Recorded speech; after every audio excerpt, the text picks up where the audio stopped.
Yes, ma'am, we are on live. You can start. Okay, sir. Thank you, sir. So very warm good morning to one and all present here. I, Dr. Rajni Sharma, welcome you all on the day 2 of International Conference on Materials, Machines and Information Technology 2022, which is organized by ICMMIT University, Jharkhand.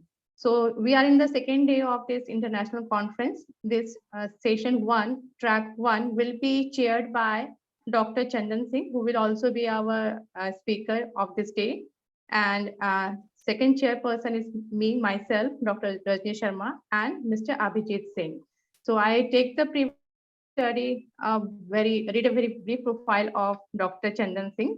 He has pursued his BSc and MSc from Banaras Hindu University, Varanasi, India. Further, he completed his PhD from Center of Biomedical Research, CBMR, Lucknow in 2016. Further, he went for postdoctoral fellowship for Chemistry Department, Massachusetts, Institute of Technology, USA, and Sanford Burnham Prebase Medical Discovery Institute, USA. He has more than 20 research publications in a Journal of International Reputed Journals. Currently, he is working as assistant professor in Department of Biochemistry, Banaras Hindu University, India. Sir, please, session is over to you, sir. Now you can share your screen, sir. I have stopped my screen sharing.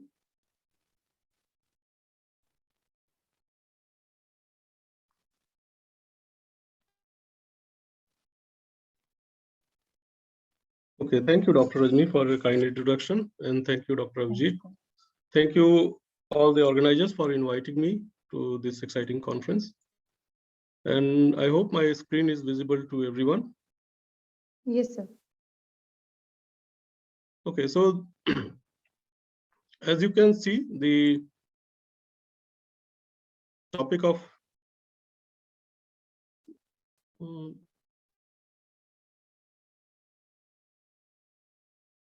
anyway, can you see the whole slide, because I'm missing top portion of it? I mean, there is one bar. So I think it is completely visible. Okay, great, then it's fine. So the topic of my presentation is the atomic scale insight of bones inside absolutely native state. And you may be thinking, first I will explain the diagram I have here on my first slide. And it's nothing but how we study bone sample inside their native state. We cut the bone sample in the shape of cylinder, and we pack inside this rotor. I will explain all of these things in coming slides. So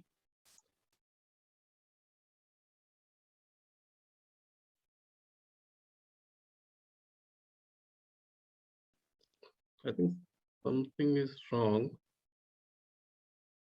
I have to. Sorry for the disturbance. There's something wrong with this slide which I am sharing. It has paused. It's not moving to next slide. Have I shared wrong slide?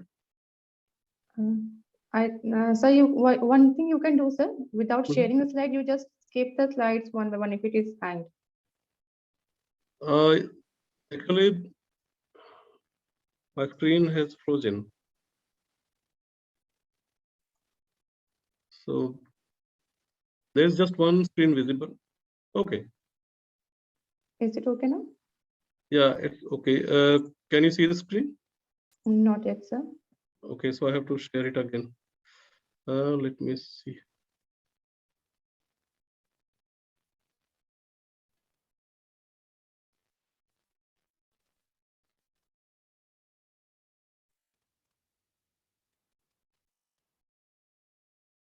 I think it's visible now. Yes, sir.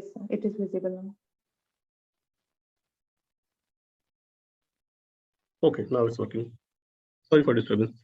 Okay. So I will give a brief introduction of overview of my slides, and in first section I will explain anatomy of the bone, NMR spectroscopy, and solid state NMR spectroscopy. In the second section, I'll explain how we used solid-state NMR spectroscopy to study role of hydroxyprolines in collagen stability inside bone samples. In third section, I will explain the role of water in load-bearing process of particle bone. And in fourth section, I will explain how we detected CH-pi interaction inside collagen protein in native state inside bone. So bone is an incredible biomaterial. If those who have not realized that bone is an important biomaterial, I can let you know that it has very good load-bearing capacity. It's very tough, yet it's flexible, and its weight is quite low. So it's a very lightweight material. It's just remarkable how it carries out various functions. And if you want to have a glimpse of the kind of functions it performs, just imagine that your whole body is depending on strength of bones, and humans can carry out almost double capacity of their weight. Everything is possible because of these bones, and these bones work in combination with other muscles of our body. And if we see the anatomy of the bone, you will see that there is a compact bone, which is the cortical bone section, which is shown here, and there are RBCs and different kind of blood vessels. We are not interested in different blood cells and blood vessels, but we are interested in this section, which is compact bone, which is also known as cortical bone. Let's zoom in to that portion. If we zoom in cortical bone, we'll see that as we go deeper and deeper, it means if we go, if we basically zoom a section of bone, we can see that the bone was looking just normal like any material, but there is different kind of assembly as we go deeper and deeper. So the kind of talk I will be giving in this presentation, it will be in this region, which will be showing the mineralized collagen fibrils as well as the material which is deposited over it. If you go deeper and deeper, in the end, you will find that there are bundles of collagen fiber. Collagen is nothing but a protein, and there are mineral particles deposited over it. And in the last slide, you can see that on the top there is collagen protein, and on the bottom there is minerals which is getting deposited over collagen. And we will I will whatever I will be talking that will be in this range, which is in nanometer to angstrom range in terms of resolution.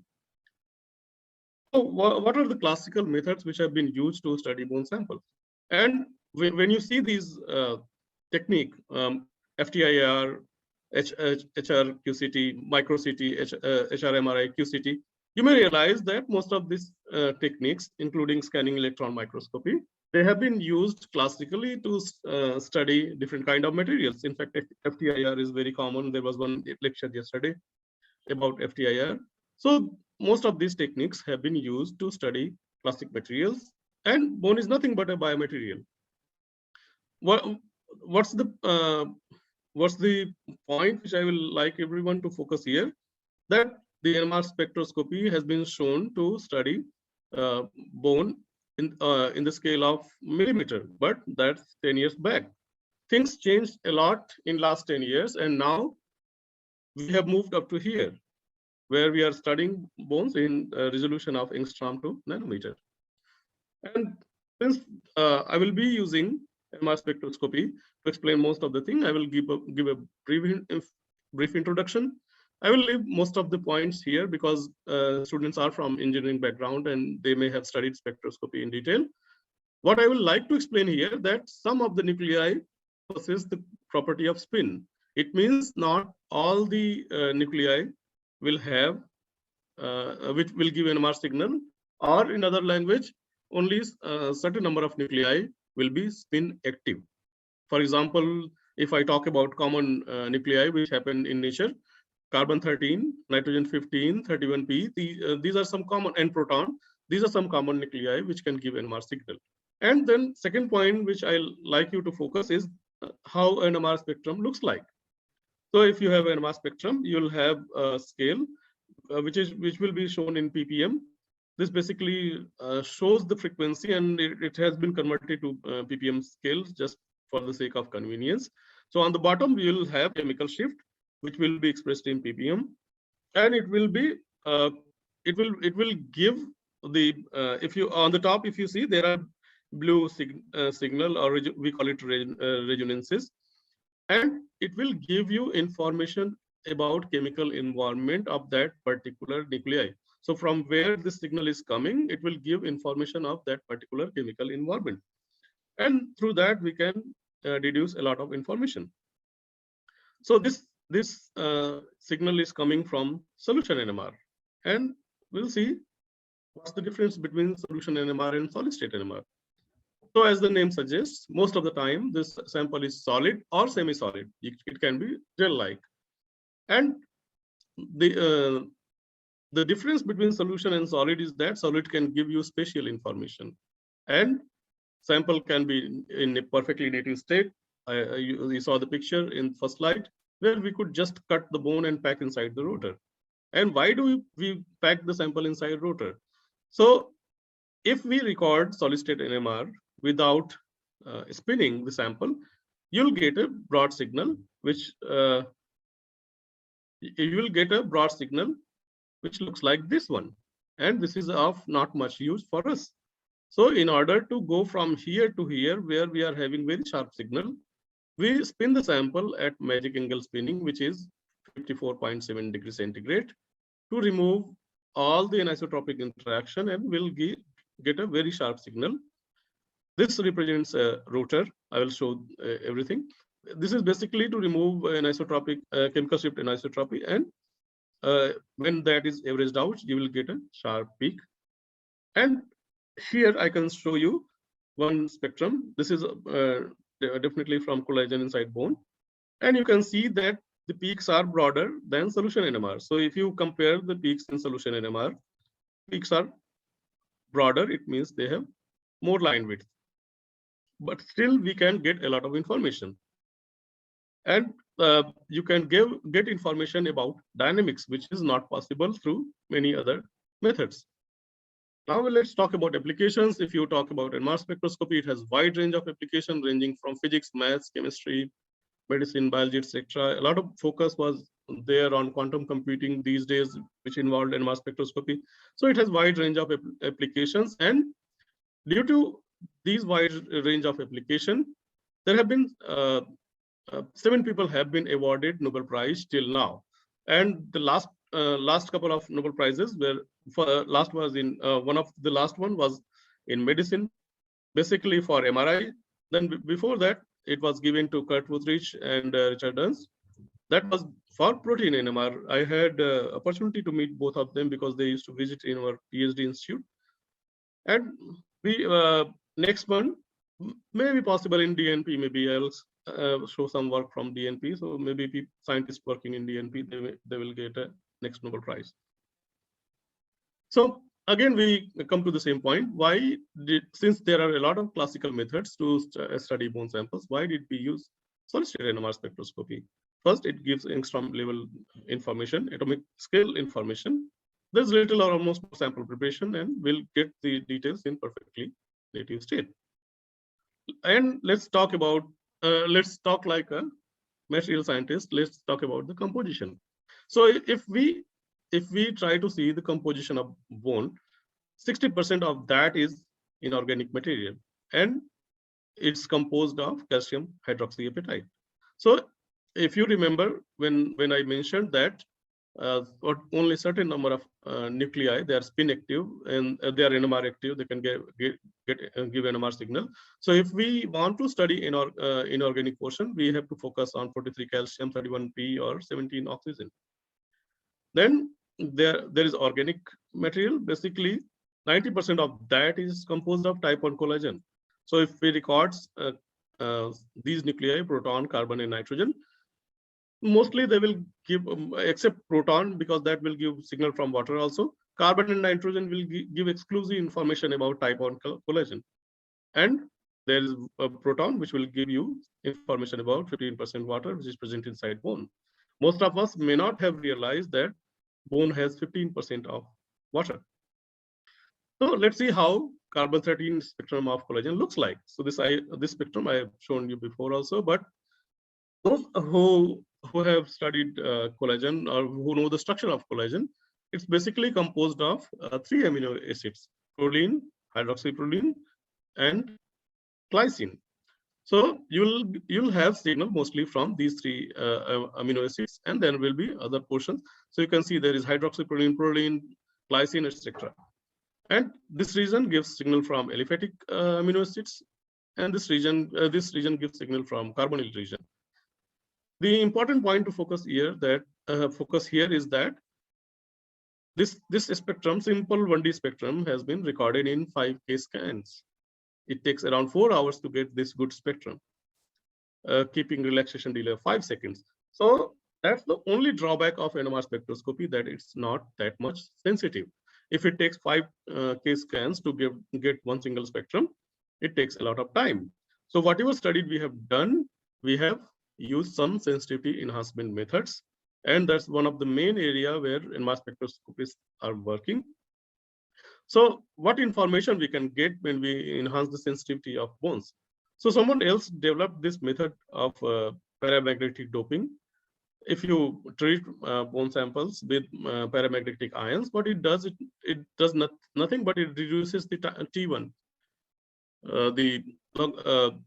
T1, which is basically all the NMR time depends on this T1. The lower the T1, the lower the time you will take to record a spectrum.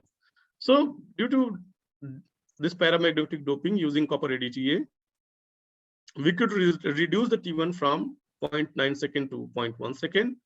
And the benefit of that was we could get 15N spectrum of collagen protein inside bone in perfectly native state in natural abundance. Now, to give you a perspective, carbon-13 spectrum, which took 5K scans to get that 1D, it's present there in natural abundance of 1.1%, but nitrogen is present only in 0.37% natural abundance.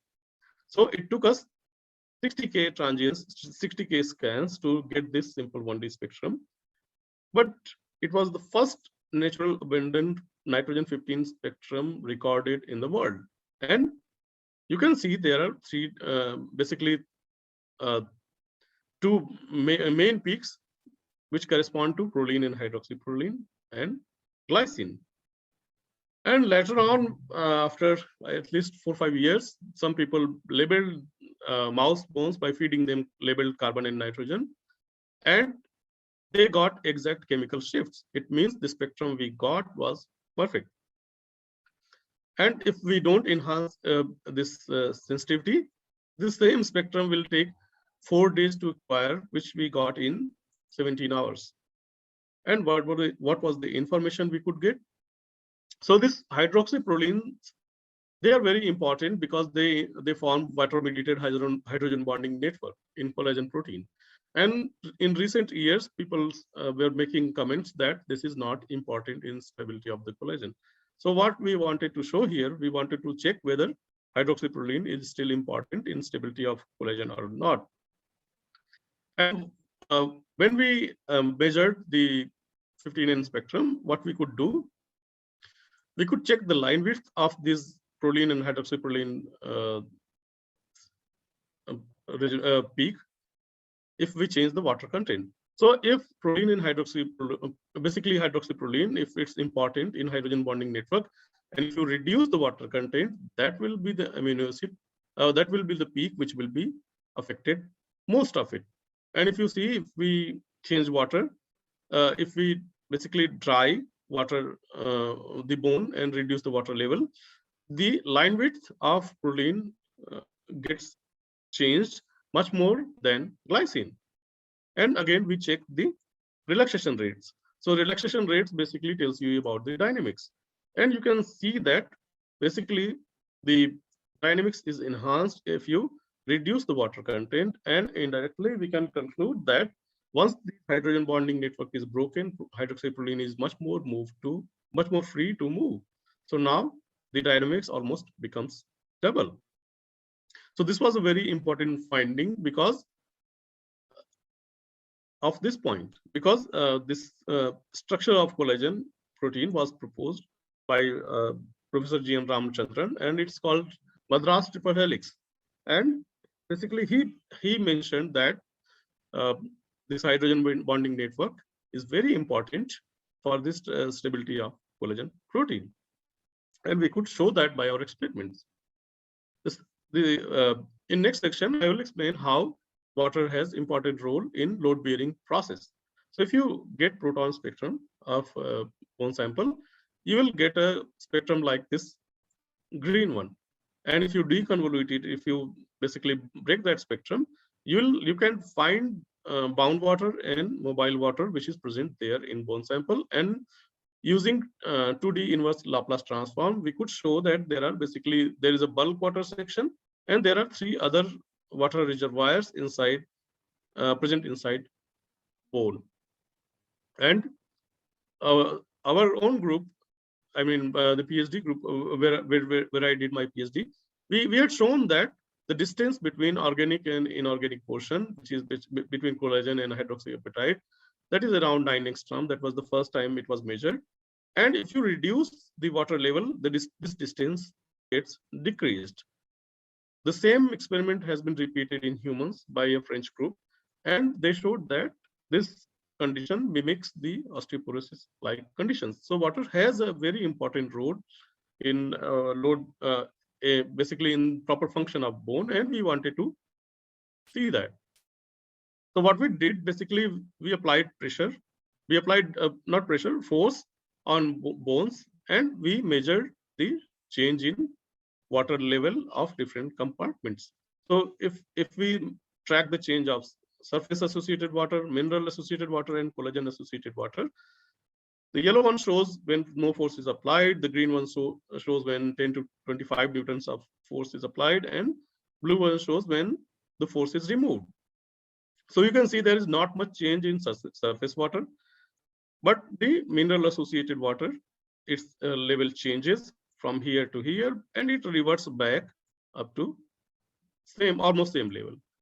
But the most drastic change is seen in the water compartment, which is associated with collagen. So it reduces drastically, and it comes back to almost same level, if not exactly. What does it mean? It means that when pressure is applied, this water is redistributed to absorb the pressure, and it comes back to same level. So we can conclude directly or indirectly that collagen keeps this remarkable capacity of flexibility to a tight material like bone.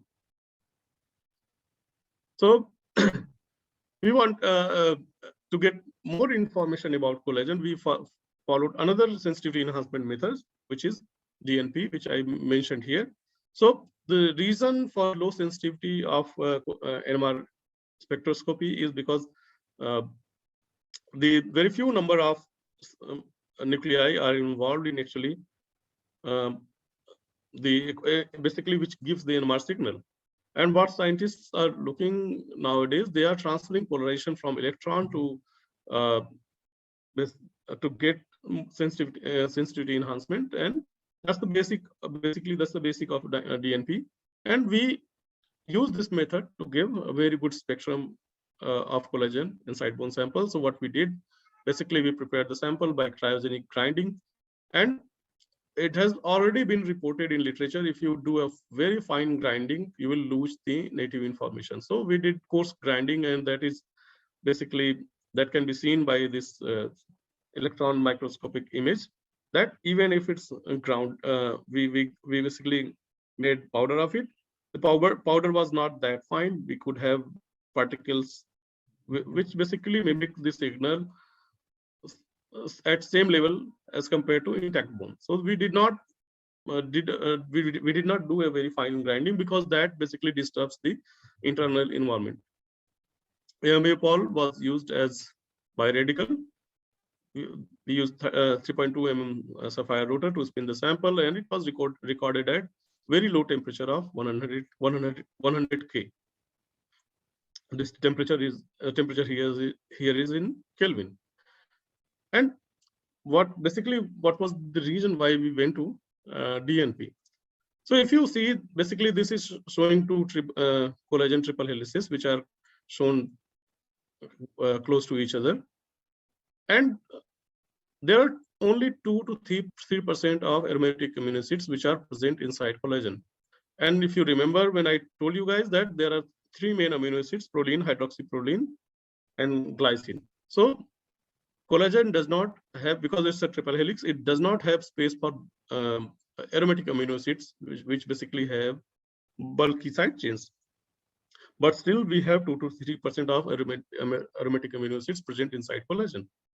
So what can be the reason? There is nothing in nature which is present there without use. In due course of evolution, only those things are remaining which have proper use for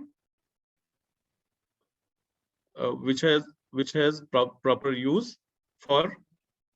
I'll answer the questions once the talk is finished. So only those amino acids are there which are basically favoring the stability of collagen. So we wanted to see what's the role of these aromatic amino acids. And when we started searching literature, we found that in collagen-like peptides, not exactly like collagen inside bone, in collagen-like peptides, people have reported CH-pi interaction, which happens between amino acids, which is proline and hydroxyproline, and aromatic amino acids. So that was in collagen-like peptides. Then there was CH-pi interaction, which was shown in different other proteins, which contributed to stability. And we wanted to see if it's present there in native collagen inside bones. So for that, we needed sensitivity enhancement. And what we got was a tremendous improvement. So you can see that if we basically microwave on and off, you can think that when the basic principle of DNP is working and not working.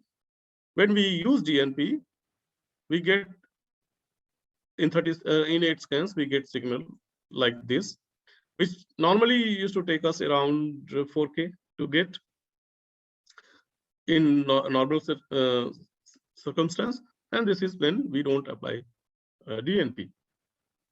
And what's the benefit of that? So we recorded 1s13C head core spectrum, and 1s30C head core spectrum basically gives you information of protons which are present nearby to carbon.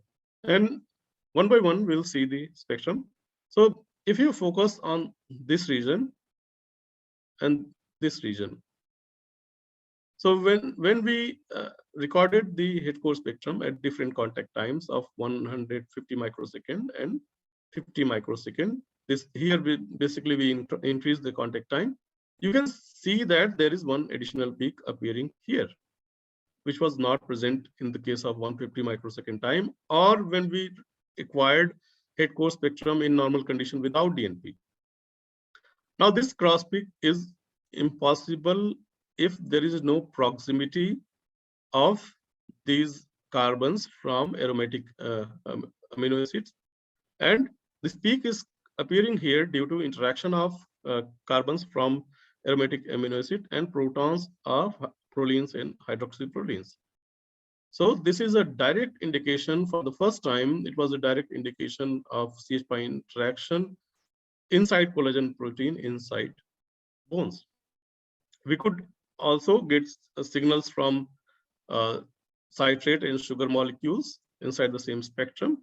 That was discovered later, but basically that was discovered earlier, but we have not seen, we had not seen that in normal NMR spectrum.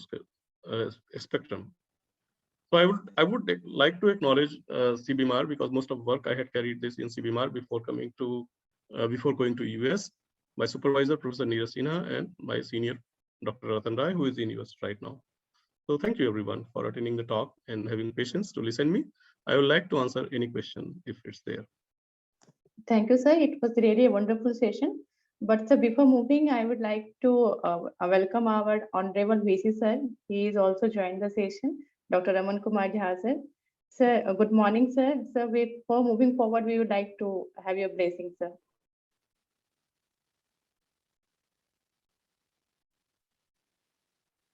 I also wish my good morning to VC sir and sir who has joined.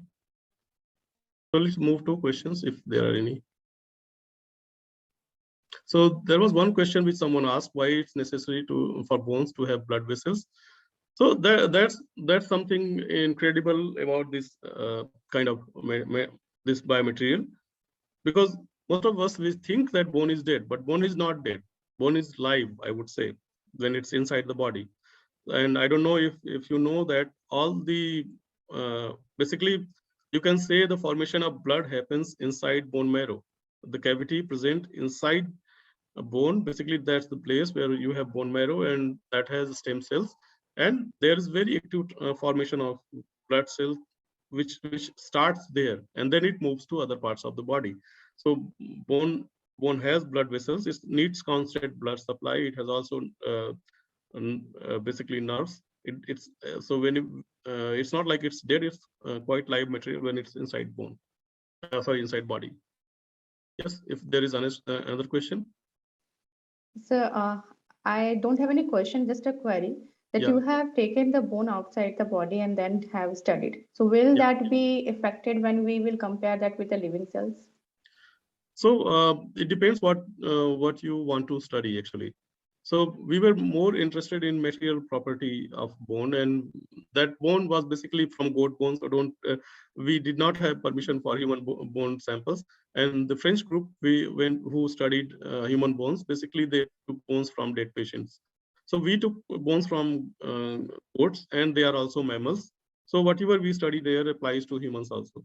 So we were much more interested in uh, basically material and properties of collagen inside bone. And what we did, we stored them at -20. Whenever we took out the bone, within 5-10 minutes, we clean it and we stored that in -20, so that whatever property is there inside the body, it remains preserved. So we had whole paper just on preservation, so that we could see that you don't change properties of bone, especially the material property or property of collagen protein. If it's stored, if you just leave them outside and if you don't store properly, they lose their property. That's true. So we store it at -20. That's the best temperatures to store. Okay, sir. Thank you, sir. So, sir, we will be moving for the speakers. But, sir, before I like to invite our VC sir. VC sir, will you please grace the occasion with your few words, sir?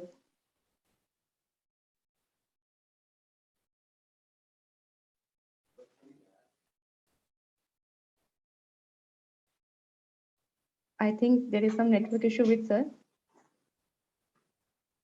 VC sir.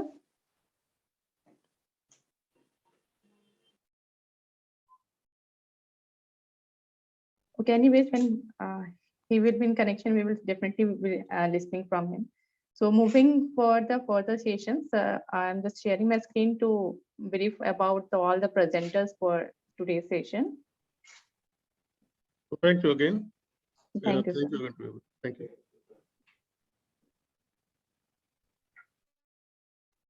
So we have total 8 presenters today. So there will be, this is general information for all the presenters. You all will be given 10 minutes. Yeah, after 6 minutes, you will get a bell ring. That will be a warning bell. And then you have to summarize your presentation within 2 minutes. So in total, you are getting 8 minutes for the presentations and 2 minutes will be for the question and answer session. So kindly, I request you all to please maintain the time limit. So without any delay, I am inviting the first speaker, Mr. Joseph Pancio, who will be speaking on multiple damage detection in the cantilever beam using baseline pre-operation model analysis. And I'm stopping my screen share. Sir, please, you can share a screen for your presentation.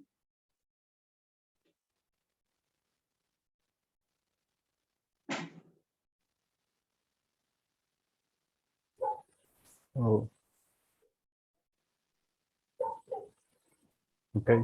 Good morning, everyone. My name is José Pacheco, a doctoral student at the Tecnológico de Monterrey in Mexico, and I'm going to present the paper entitled Multiple Damage Detection in a Cantilever Beam Structure using Baseline Free Operational Model Analysis. Well, I will briefly cover the following points: introduction, operational model analysis, damage detection algorithm, finite element simulation, resultant discussion, and some conclusion. Well, operation. Operational model analysis procedure requiring only the structural response signals under ambient loads or this calculated when excitation is assumed to be white noise is unknown or not measured. The response signals from the system are used to generate the corresponding power spectral density or PSD function, from which model parameter can be estimated. Model analysis is the technique used to characterize how the structure behaves dynamically. And what is model analysis? Model analysis separates the complete vibration pattern that can be measured in a physical domain, for example, using accelerometer, into a set of model vibrations. These model vibrations are the fingerprint of the structure, and a model vibration is characterized by the following three model parameters: natural frequency, damping ratio, and motion. And the background for operational model analysis. Well, the relation between the unknown input and the output measured response for a multi-degree of freedom system is given by this equation. In this equation, we have the Gx is the PSD input matrix, R as the number of inputs, Gyy is the output PSD matrix of the response, M is the number of the response or measurement, and H is the frequency response function. Also in the equation, the overbar indicates the complex conjugate and C the transpose. And H is given by this equation where N is the number of modes, lambda K and lambda K overbar are the complex poles, and R is the residue. In the residue, we have the mode shape vector and modal participation vector. And for a stationary zero mean white noise, the input, the power spectral density is constant, and we obtain this other equation. In this equation, applying Heaviside partial fraction inspection theorem, we obtain the output PSD matrix, where AK is the residual matrix of the PSD output corresponding to the KTH pole lambda K. And when we have a structure where the damping is light, the residues become proportional to the mode shape vector, and we obtain this equation. And at certain frequency, omega, only a limited number of modes contribute significantly. And in this equation, phi is the agent vector matrix, and the JJ is decomposed into a singular value and their corresponding singular vector using the singular value decomposition technique. And in this work, I use the technique called frequency domain decomposition, and it's given by this equation. In this equation, U is a unitary complex matrix holding the eigenvector, and S is the diagonal matrix holding the eigenvalues. And when only the KTH principal value is dominant, the response PSD matrix can be approximated by the unitary ranking matrix. And in this equation, the first singular vector represents a normalized unitary estimate of the mode. Well, for damage detection, we use a method called curvature mode shape. The curvature is calculated by the central finite difference method by this equation, where H is the distance between sensor and phi is the mode shape of the structure. In this work, we only use the information of only have the information about the damaged structure, and the information of the undamaged structure come approximately by a polynomial fit to the mode shape of the damaged structure. And we use a curvature damage index defined by this equation. We have a difference between the curvature of on the damaged structure and the polynomial fit. For finite element simulation, we use transient structural enhanced swerving. The material of the beam is aluminum, and we have the following dimensions: height of 845 millimeters, width of 38.1 millimeters, and depth of 4.8 millimeters. In this work, we analyze 4 different cases. We have one beam with one fault, 2 beams with 2 different faults in different positions, and another beam with 3 faults at the same time in different positions. For example, in the figure, I show the geometry of the structure studied for the case with 3 faults. And the damage has the following characteristics: a width of 38.1 millimeters, and length of 10 millimeters, and depth of 2 millimeters. Also, in this work, we use only 9 accelerometers or 9 sensors along the blade. And in this table, I show the location for each sensor. Well, when we obtain the accelerations in different positions along the blade, and the results are shown in this figure. The accelerations are the input for the Ohm analysis. Okay, you have 2 more minutes to conclude. Okay, and with these accelerations, we create the power spectral density input metrics, and we obtain the first singular value. And in the response of first singular value, the predominant peaks give us information about the natural frequencies of the structure. And with the natural frequencies, we obtain the corresponding mode shapes. And in the figure, the mode shapes of the damaged structure are in continuous line, and the feed splines are in dashed line. How can be observed, the mode shapes are very close. For this reason, we need to use a metric for damage detection. Also, we obtain the natural frequencies for the different case analyzed.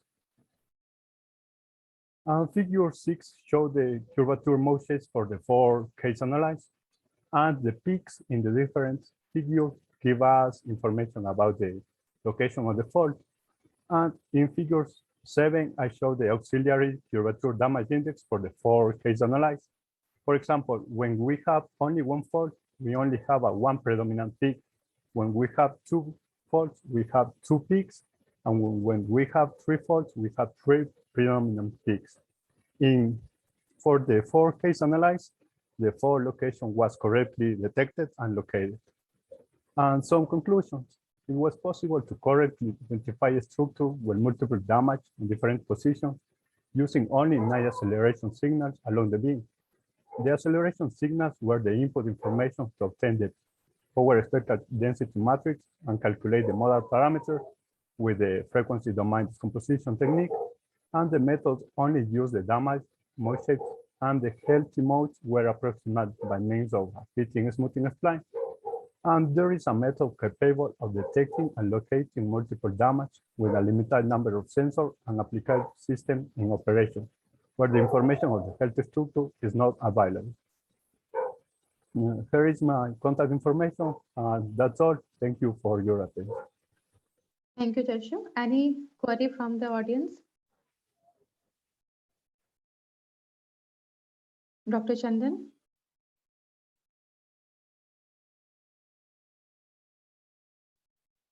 Okay, I think there is no query. 1 minute, ma'am. Joshua, Yes. I have a query. I just want to know, you used ANSYS for your study. Yes, doctor. I use ANSYS and the So did you perform any grid sensitivity test, or how did you come to the mesh number of nodes that you need for the meshing? Did you perform something? well, Grid the- sensitivity test, it is usually called. So how do you come to the optimum number of nodes and elements? well, the number of elements in simulation is given by No. If you'll check, you will find that as you go on increasing the mesh size, or sorry, the mesh number, as the number of mesh increases, or as the number of elements increases, your results will start converging to a particular point. So you need to look at that particular point where the results are converging. So that is a grid sensitivity test that we usually perform when we go for some simulation, some finite element analysis. So you need to take care of that also. yes, doctor. We need to take about care about the number of nodes, but in experimental part, this is work for the first step to the experimental part, and for that reason, we only use 9 accelerometers. We want a system of with a limited number of sensors and low cost. Okay. Thank you. Any more query from anyone? So I think we can move forward. Jashuk, you can unshare your screen. Now I request Abhinav Saha, sir, to share the screen. His presentation will be on effect of non-uniform heating on thermal performance of an enclosed field with nanofluids. Good morning to all of you. Whether my screen is visible and my voice is audible to all of Yes, it is visible. you. So the topic of my presentation is effect of non-uniform heating on thermal performance of an enclosure filled with nanofluid. So I am doing this work under the guidance of Professor Nirmalendu Vishwas, Professor Nirmal Kumar Manna, and Professor Kaushik Ghosh.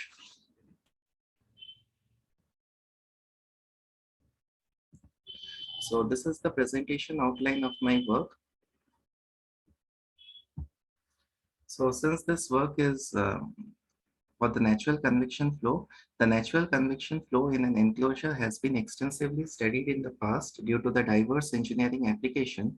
So out of the many application, one of the most important application is the cooling of the electronic equipment. And this cooling can be enhanced by including the nanoparticles to the base fluid, and this is known as the nanofluid. So in our present study, apart from the heat transfer, the entropy generation is also calculated, which measure the irreversibility in the system.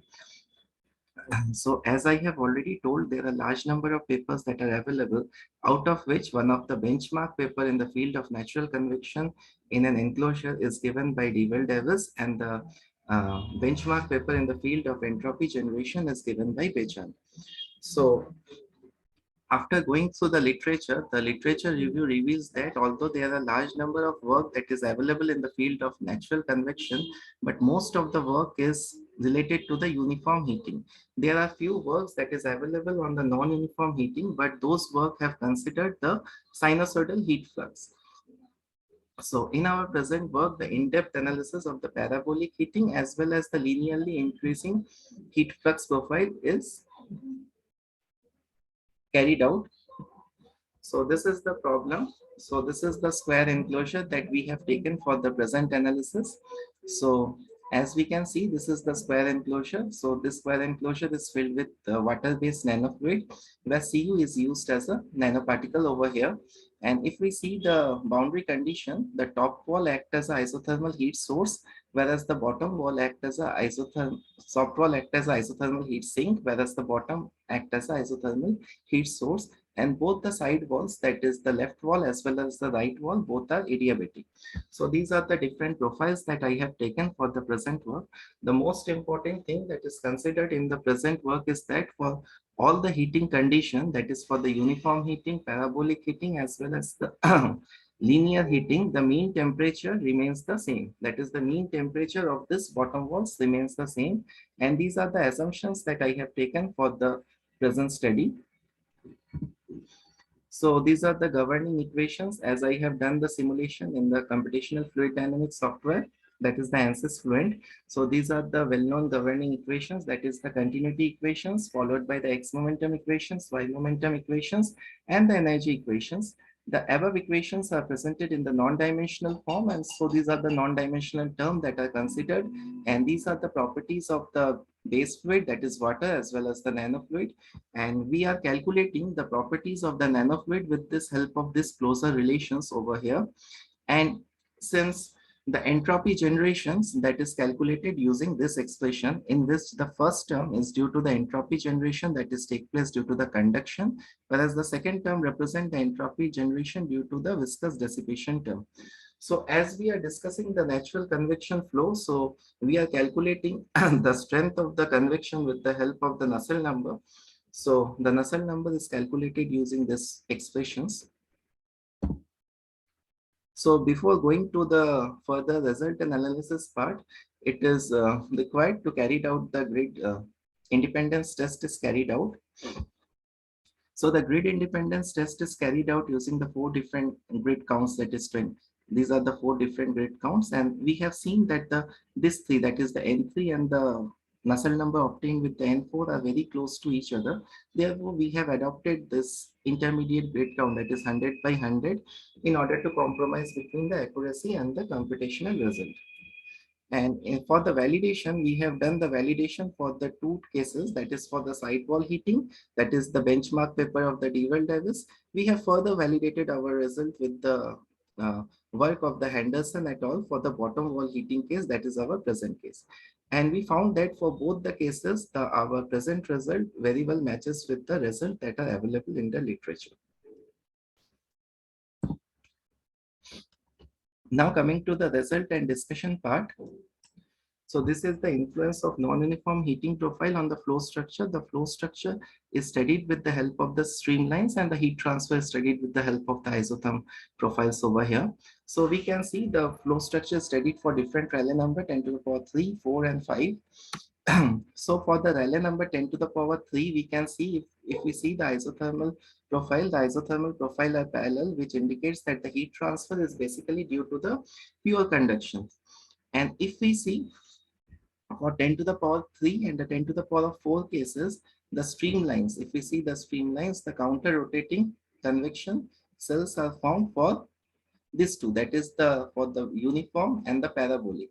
And for the linear heating, the multicellular cells is converting into the unicellular cells, that is for the linear heating case. And if we go on increasing the Rayleigh number, we can find out that for the higher Rayleigh number, that is 10 to the power 5, irrespective of the cases, the unicellular trend is obtained.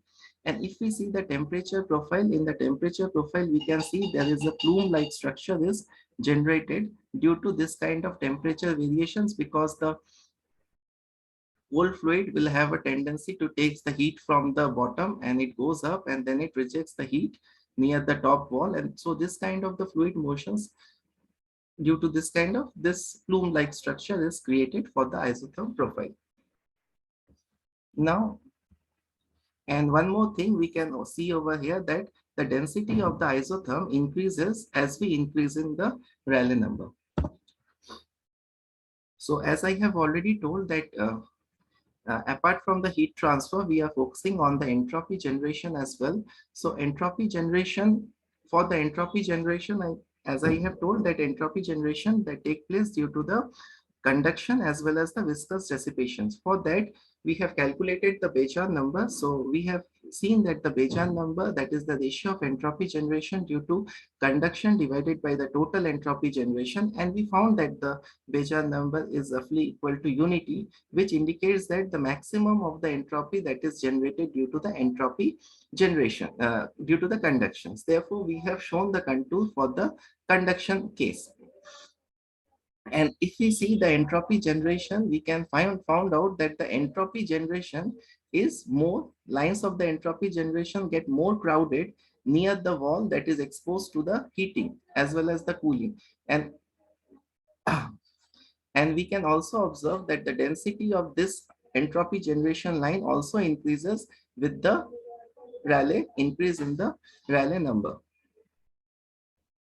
Next, coming to the overall heat transfer and the entropy generation characteristics. So we have observed that for the uniform heating, that is our case number 1, for the uniform heating, the Nusselt number is less and the Nusselt number is maximum for the linear heating case, and the Nusselt number for the parabolic heating is in between these two extreme cases that are over here. And one more observation is that for all the cases, irrespective of the type of heating, the Nusselt number increases with the Rayleigh number. So this is the general observation that we have found.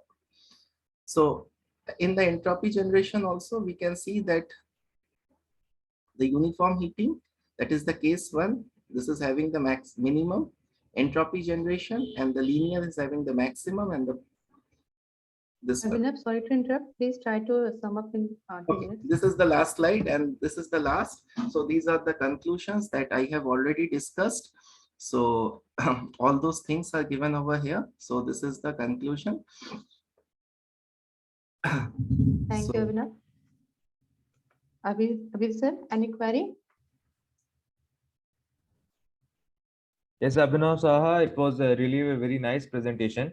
I just want to ask you one thing. So, whenever we go for some simulation or for some analytical study, we usually take or we usually go for non-dimensional terms. Yes, sir. What is the benefit of using a non-dimensional term?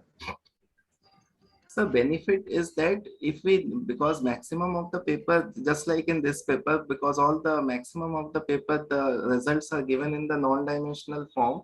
So in order to validate it, it is very easier if we deals with the non-dimensional terms. So suppose we don't have to, suppose for the same Rayleigh number, suppose I am considering, it may happen that the Rayleigh number is a combination of the fluid property as well as the length, that is the geometric property. As long as the Rayleigh numbers remains the same, if we change the length also, if someone have used the different length and someone have used the different length for the same Rayleigh number, so as long as the Rayleigh number remains the same, the flow structure or the whatever the flow characteristics will remains the same. So this is what I can say for this non-dimensional. Okay, okay, thank you. Thank you, and that is all from my side. Dr. Chandan, any query or any others from the audience side? Okay. Thank you, Abhinav. Thank you. You Thank can you. share your Thank you, screen, sir. Abhinav. So our next speaker is Aman Singh Rajput. His topic is on a comprehensive review on bioplastic production from microalgae.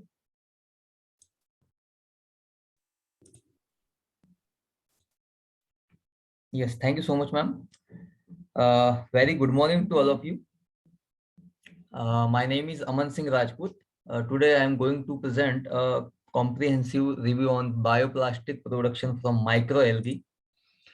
So the list of contents of this presentation includes introduction to bioplastics, then various bioplastics from microalgae feedstock, and production of methods of microalgae bioplastics, and advantages of microalgae bioplastics, recent challenges and drawbacks of this microalgae bioplastics, and what are the application of this.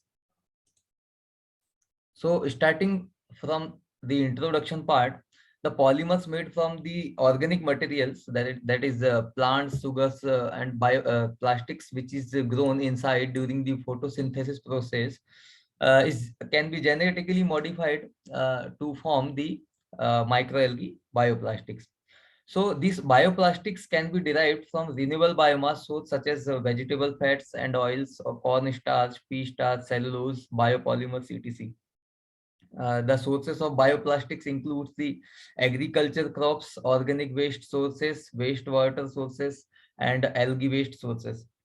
So it has a special characteristic of degrading within 3 to 6 months under the certain conditions when it is exposed to sunlight, water, or dampness, bacteria, enzymes, or wind aberrations.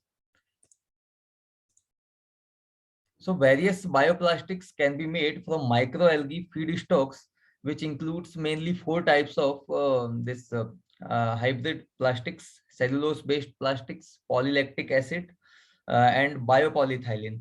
So we can see here the different characteristics of these plastics, that hybrid plastics are made by adding the denatured algal biomass to the fossil-based plastics like polyurethane and polyethylene as fillers. Cellulose-based plastics include the oldest form of bioplastics, which was made over a century ago, and they are cheap and low quality family of the plastics which are derived from cellulose, which is a naturally occurring biopolymer of glucose. Third one is the polylactic acid, and it is usually produced by the fermentation of microalgae biomass, and it is polymerized to produce the polylactic acid. Then last one is polyethylene, biopolyethylene. So the monomer which is used in the production of polyethylene is ethylene. So it is easily produced from ethanol by a chemical reaction called cracking. The ethanol, which is presently derived from natural gas or petroleum, can be also derived from the microalgae biomass. Here we can see that microalgae biomass can be used to make the biodegradable plastic, as well as it has an emerging application in different fields, like making biodiesel, bioethanol, biogas, and also some food and nutraceuticals, pharmaceutical industries are also using biomass from this microalgae as a feedstock. So what are the production methods of this microalgae biopolymers? So I went through these three basic polymers which can be produced from this microalgae strain, that is natural polymer, synthetic polymer, and biocomposite polymer. So they by treating this microalgae strains with different types of processes and chemical or enzymatic treatment, we can extract the natural polymer, synthetic or biocomposite polymer. So natural polymer is obtained within the microalgae biomass during the photosynthesis process. So during the photosynthesis synthetic process, the accumulation of polysaccharides and this starch is accumulated inside the cells. So by this we can get natural polymers. Second one is fermentation. So when the microalgae strains are fermented and isolated for some time, then we can get the synthetic polymer. And the last one is biocomposite polymers, which can be obtained by the blending of microalgae strains with this petrochemical polymers, which are derived from these fossil fuels. So by combining them or blending them with different ratios and having treated with compression molding, solvent casting, or electrospinning, we can get the biocomposite polymers. This is the carbon cycle of microalgae biopolymers. So microalgae biomass is carbon neutral because during its growth, it absorbs the carbon dioxide from the environment. And after the microalgae biomass is harvested, then the carbohydrate and lipids are extracted from it. And by fermentation process, the PHA polymer, that is polyhydroxyalkanoate polymers, are generated, which is then used to form the bioplastic products. And after the biodegradation of this bioplastic, the carbon dioxide and water is generated, which is then exposed to the environment, and nutrients from this carbon dioxide and water is again absorbed by the microalgae biomass for the Aman, sorry to interrupt. Please conclude within 2 minutes. Yes, ma'am. Then the advantages of this microalgae biomass includes the cost effective and energy efficient. They are easier to recycle. They reduce the CO2 emission. And when they degrade, the very few greenhouse gases are generated, and they are non-toxic in nature. So this is the future plastic of future. Now the goals of microalgae bioplastics is they need to be biodegradable and break down within a reasonable amount of time, and no chemical reaction should be used. For the structural goal, they should be enough strong enough to not to break under any low pressure, and the utensil should be handle the high heat and low temperature also. The mechanical goals includes there should be no moving parts, and should be sustainable, so as to not to cause any further harm to the environment. But the recent challenges includes they are economically somewhat unfeasible due to the technology not ready for this time, and some energy still comes from the standard petroleum source, cutting the goal of microalgae bioplastics, and some usual characteristics of this conventional plastics are absent in microalgae bioplastics. So the application, here are some applications which are used of this microalgae bioplastics. This is the future of microalgae bioplastic, which can be used in vehicles, general food packaging, housing, electronics, and medicine industries. Thank you. Thank you, Aman. Any query? I have one question. Yes, sir. Yes, sir. So what's the current status of waste which is generated in converting this bioalgae to bioplastic, I would say, Sir, as compared to synthetic plastic? what is the current status, sir? Waste material which is which is generated, basically the chemicals and all those things which are generated when you convert this the algae to bioplastic, as Yes, sir. compared to the plastic which is formed in the industry. Yes, sir. Yes, sir. Sir, the waste material which is generated during this conversion of this microalgae biomass to bioplastics, the waste is also the biomass of this microalgae. So the waste can also be used for the animal feed like biochar, etc. So it is also biodegradable waste. So it's not a harmful chemical, right? Yes, sir. No harmful chemicals included in it. Okay, that's great. Thank you. Yes, sir. Abhijit sir, any query from your side? Dr. Chandan? Aman, Yes, sir. Aman, I just wanted to know what is the time that these plastics takes to degrade, Yes, sir. the biodegradable plastics. Yes, sir. Yes, sir. It takes almost 3 to 6 months, maximum of 6 months to degrade. Okay, and what is there any harmful product that is being released by these plastics? No, sir. As of now, when if we want the more properties as compared to fossil fuels plastics or petroleum plastic, it has somehow lower tensile strength. So if we add some nano additives in it, then it may produce some harmful chemicals. But if for a lower pressure or lower load applications, we can use the pure green plastic from this microalgae. So is there any binding agent being used in these in Yes. preparing these plastics or in preparing these materials? So Yes, are they biodegradable? Yes, sir. Binding materials are just, like nano clay, carbon nanotubes, carbon nanofibers, cellulose fibers are used for this the enhancement of mechanical properties. So some of them are biodegradable, but some of them are non-biodegradable. So we are focused. The researches are going on the focusing the biodegradable materials. Okay, thank you, ma'am. That is all. Thank you, Aman. Aman, one query from one side, as you have performed the review on this bioalgae.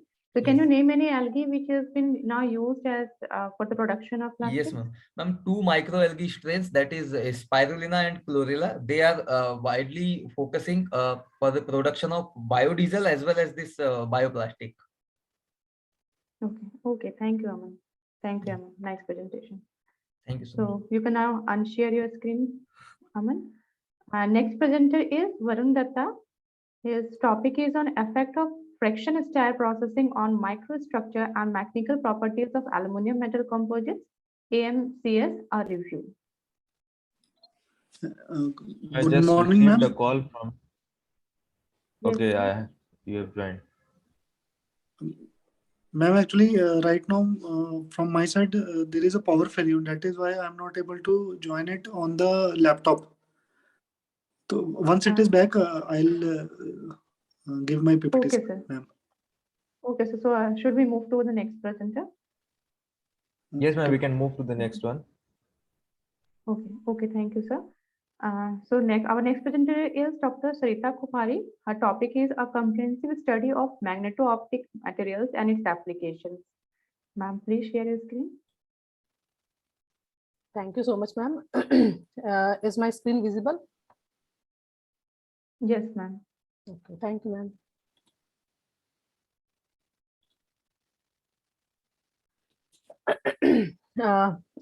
Good morning, sir and ma'am, and all the participants. My name is Sarita Kumari. Today, I'm going to present a paper on the topic that is a comprehensive study.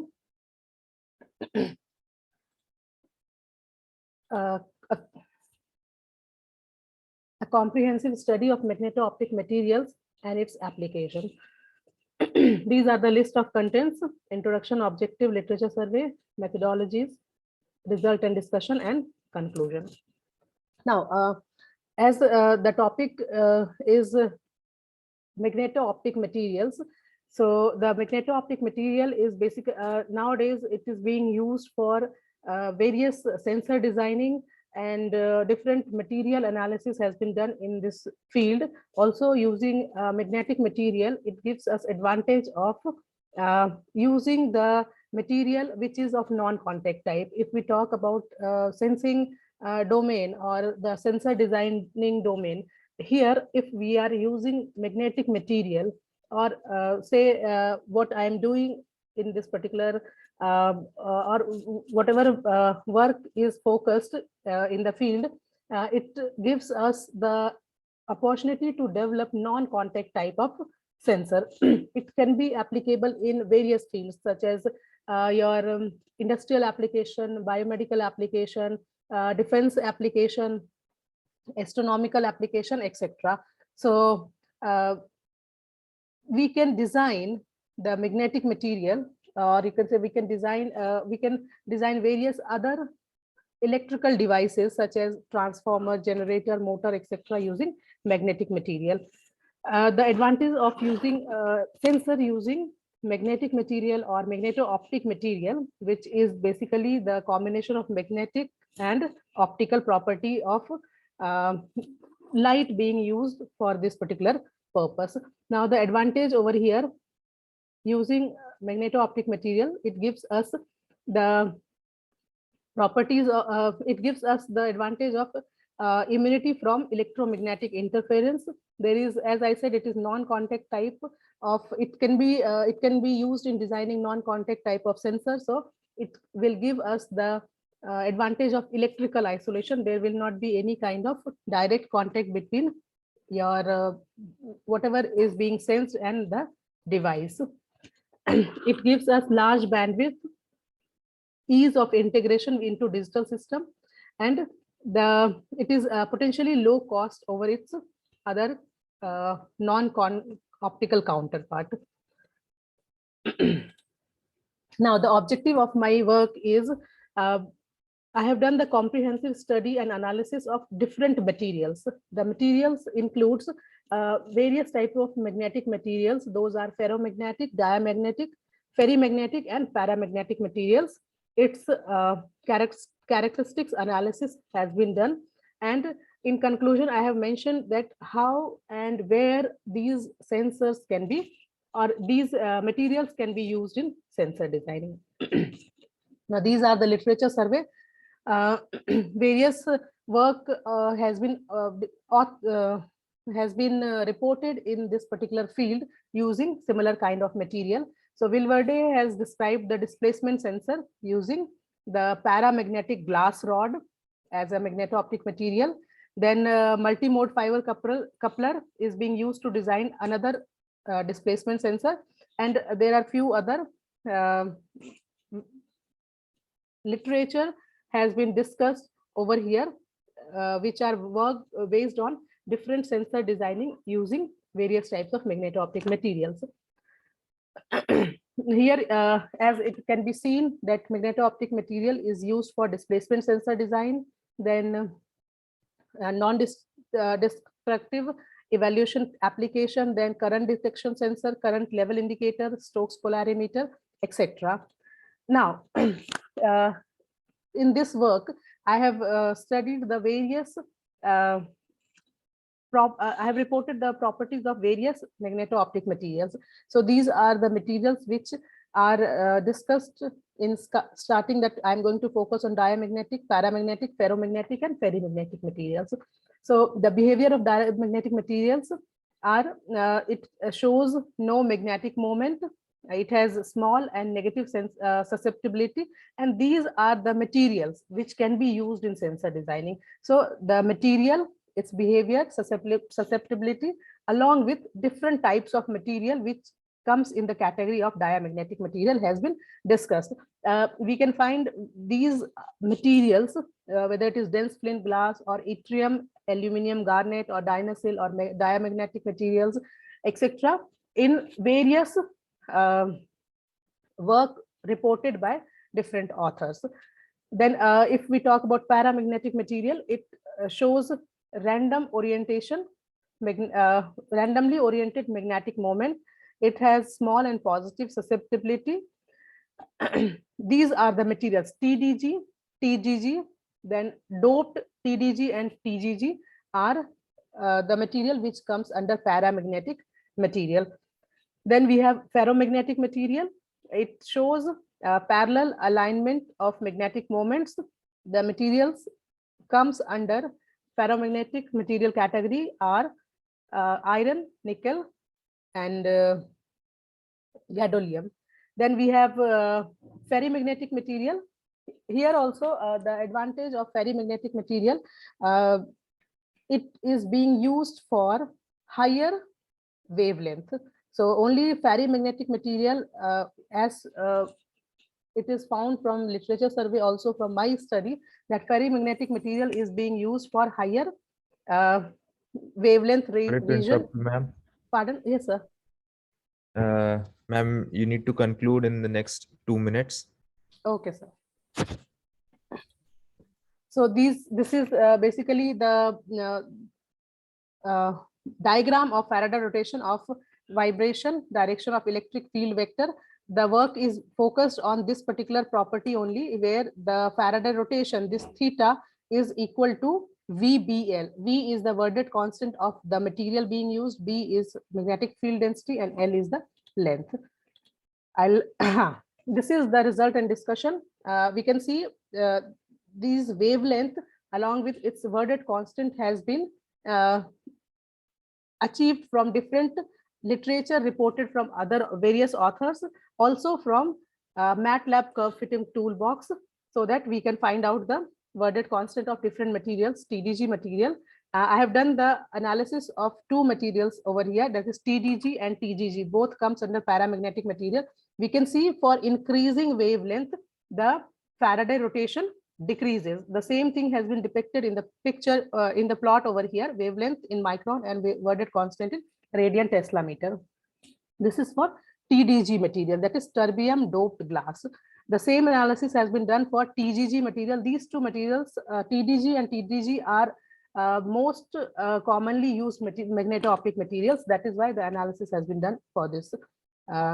Similarly here for TGG also, we can see with increase in wavelength, the Wordet constant decreases. Further, the analysis has been done for various magnetic flux density, how the rotation takes place. All right, so you can see here, this is a rotation for 0.5 micrometer range, and the the magnetic flux density is increasing from 0.1 Tesla to 1 Tesla, and how the rotation is increasing, it can be seen in all the cases.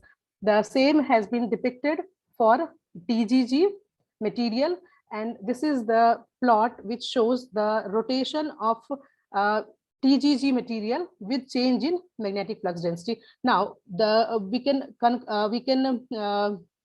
see from here, as the magnetic flux density increases for lower wavelength region, the sensitivity of the material will increase. So the same thing can be found for other material also for TGG. This is for 0.532 micron and so on. This is increasing, the wavelength is increasing at the same has been depicted in the picture. Now the conclusion, we have done the analysis of TDG and TGG material. Now it has been observed that the Faraday rotation is directly proportional to change in magnetic flux density. The effective performance of magneto-optic material must have higher Wordet constant and high optical transparency. Materials which have paramagnetic ions shows higher Wordet constant. Higher Wordet constant means the sensitivity will be high. Now terbium doped material exhibit very high rotation in all the categories of magnetic material. That is why it is very, very popular in sensor designing.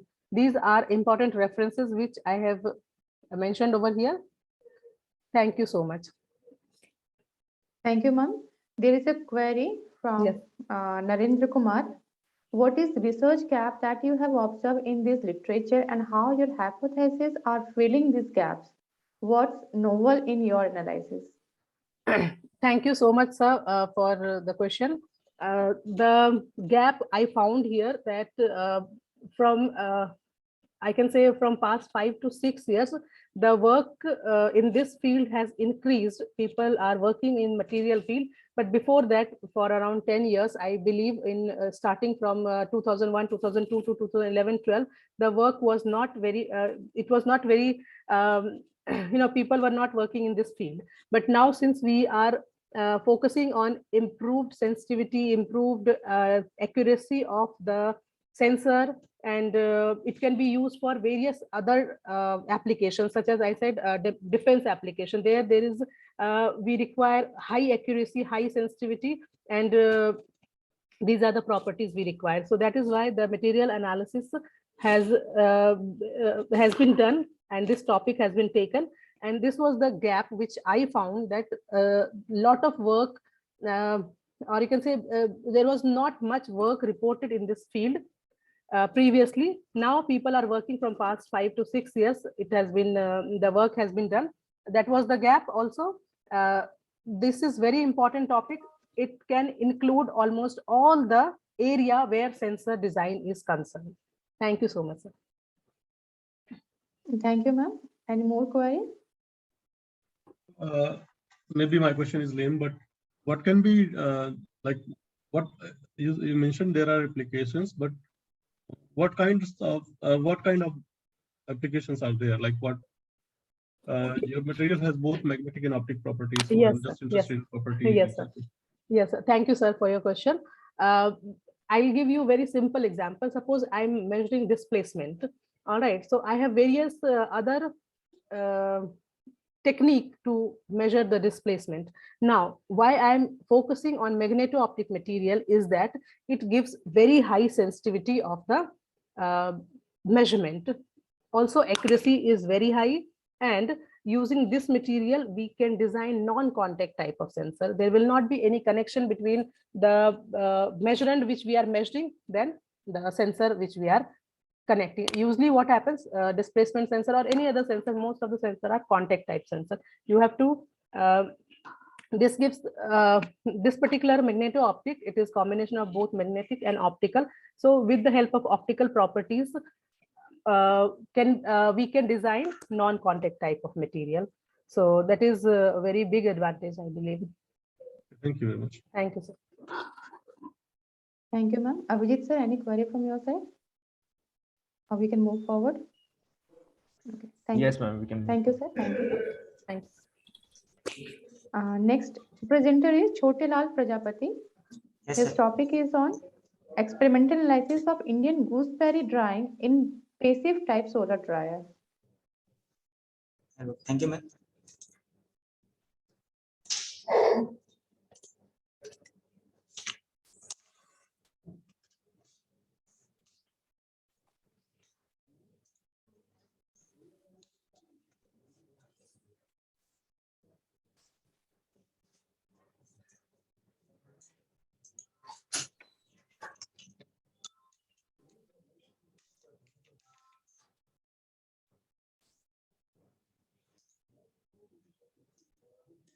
It is visible, ma'am? Hello, ma'am. Yes, it is visible. Visible, it is visible. You can continue. Shall we start? Yes, sir. Greeting to everyone. I am Chotelal Prajapati from PDPM DM, Jabalpur, MP, India.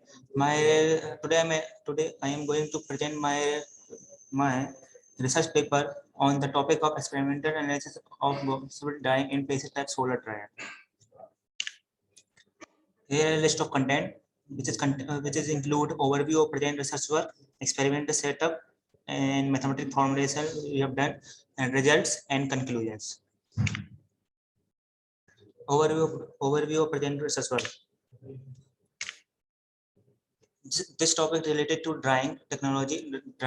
Which is drying is a mostly remove the moisture process, which is in which process heat and mass transfer take place during the process. some benefit of drying is a drying permit to long-term storage for food product without the deteriorative quality. Drying permit to better quality of product for farmer and consumption for the farmer and human for consumption and sales. Drying also permit to continue supply of products throughout the year when lack advantage of higher price after the harvest season. Drying also maintain the early harvest, which reduce the field damage and shelter losses. And drying make better use of land and labor for proper planning.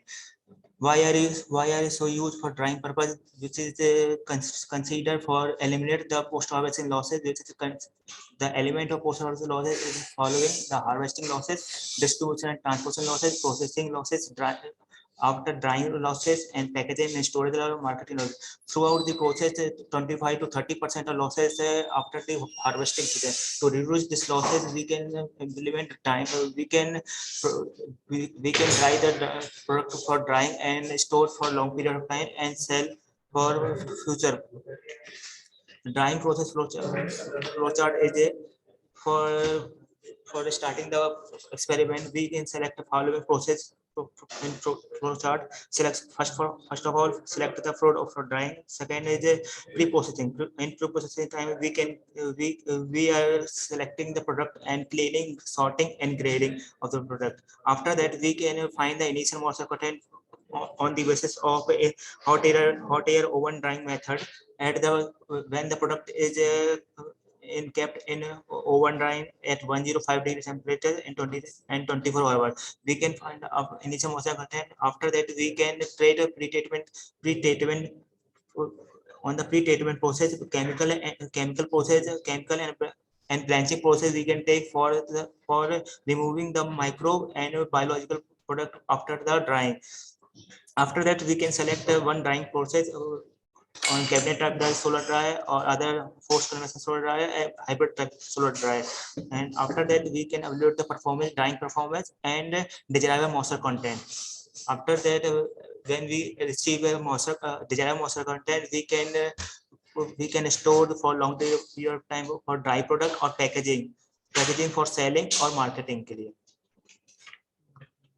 This is the experimental setup. We can perform the experiment of Goswari drying. This is the isometric view of single cabinet solar dryer for natural convection solar dryer, and this is the pictorial video of solar dryer. In this diagram, in this experimental setup, we can arrange all the instrument for performing such that pinometer, humidity meter, ambient relativity for measuring the ambient temperature and relative humidity. This is the data logger. Data logger, we can collect all the temperature and all the data which is stored in the data logger. This is the wind speed and wind direction. Or this is the cabinet of solar. There is a turning moment. This is a circular rod which can place in a cabinet of solar rod for removing the 360-degree movable, and the wheel are supported for the dryer for table and easily movable. Also, we can provide the hole in both sides parallel along the cabinet of solar dryer for air flow and remove the moisture from the inside the cabinet. For this is a mathematical formulation for the drying purpose. We can perform drying rate, drying efficiency, moisture content, and moisture ratio on the weight. The drying rate is nothing but is the change in the overall weight of the Goswari between the two consecutive time interval. Drying efficiency we can calculate for the total weight of water removed from the Goswari dry in the dryer, and incoming solar radiation from the solar collector, which can calculate area and solar radiation watt per meter square, and with respect to time. Moisture content and moisture ratio. Moisture content is nothing but the weight of the water in the present in the Goswari line, and the total weight of the water which is present at the time of the sample. Lal, Yes. sorry to interrupt you. You have 2 minutes to conclude. Okay. This is the result. We can calculate the temperature of the different location of the solar dryer inside the cabinet, outside the cabinet, and lower and ambient temperature with respect to with respect to solar radiation, and we can perform the temperature. We can perform this experiment from 9 a.m. to 9 a.m. to 70 p.m. We can conclude that the maximum solar radiation we can achieve 75 solar radiation 300 to 750 watt per meter square, and atmospheric temperature 15 to 25 degree temperature, and that higher temperature inside the cabinet type solar dryer 75 degree temperature, which is higher than 30 to 40 degree greater than the ambient temperature. We can perform 4.2 kg of Indian gooseberry. We have initial moisture content 75% to reduce the 5% safe storage level. This is the drying time and the moisture ratio curve, and this is and moisture content. This is a drying rate curve, which can conclude the in continuous drying rate we have achieved. Also perform the comparison between the open sun drying and solar drying with respect to, and capped solar uncapped and sliced gooseberry drying and comparison to, which have concluded we have found that the drying rate of solar drying is 1.0 gram per meter square, and gooseberry inside the solar dryer is faster than the uncapped gooseberry drying. This is the photograph after drying of this open sun drying. This is the solar drying product. We have concluded that we have concluded the dye expensive to calculate 22%, and gooseberry time is faster. In sliced gooseberry, it takes less time to dry the solar drying to compare to uncut ones. The color of the solar dry gooseberry is simply better than the sun drying, and we reduce the moisture content 78 to 8%, 70 to 5% after storing the 8 month of without the factory, and it is edible. The temperature has significant effect on color background, and this type of application is medium temperature range and applicable to farmer and local purpose. Thank you very much.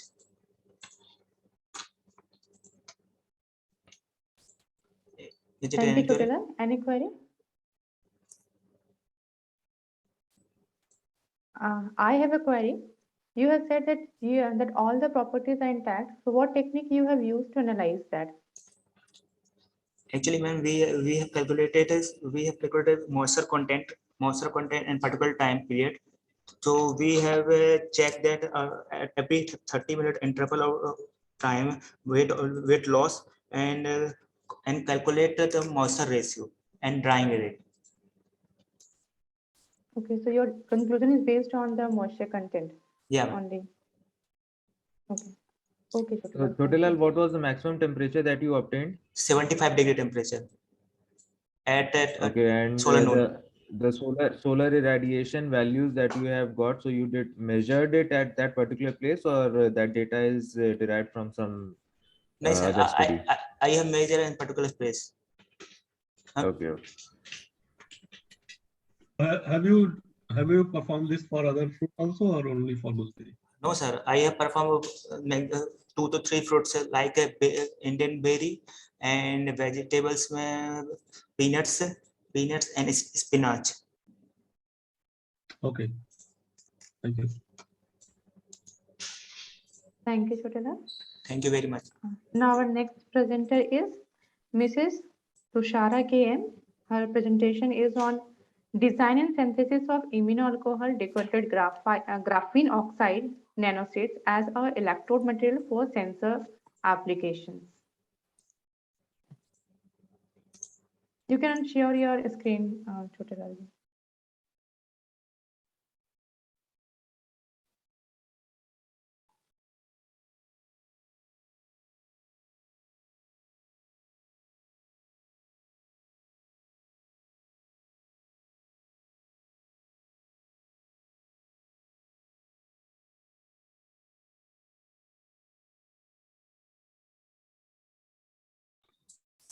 Hello. Yes, you're audible. Hello, ma'am. Am I audible? Yes, you're audible. 1 minute, ma'am.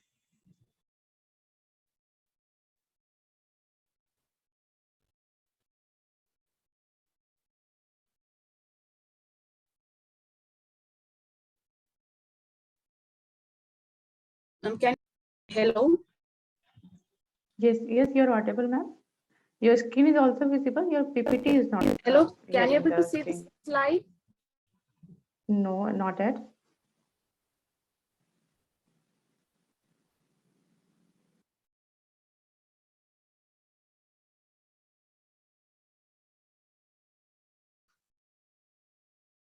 You're using Google Drive to present your PPT. You don't have the saved PPT with you.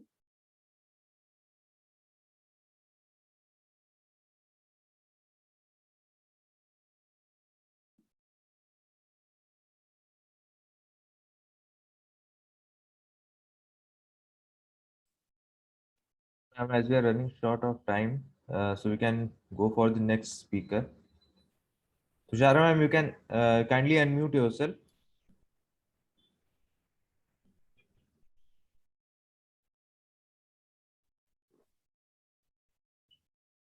So I think there is some network issues at her end.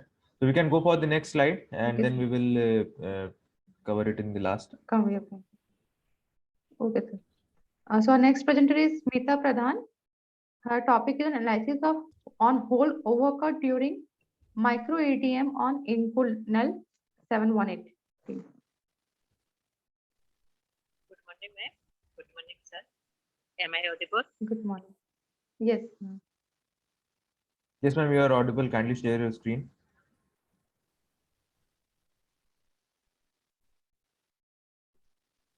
Sir, it is visible? Yes, ma'am. It is visible. Ma'am. Yes, ma'am, it is. So, good morning, all of you. So, I am Smita Pradhan from Department of Production Engineering, BITS University of Technology, Bulla. Today, I am going to present on my research topic analysis on hole overcut during micro ETM of Inconet 7.1. So, as we know that today, due to the economic requirement, we are moving from macro components to micro components. So most of our research is concerned about how to develop micro components. Just a minute.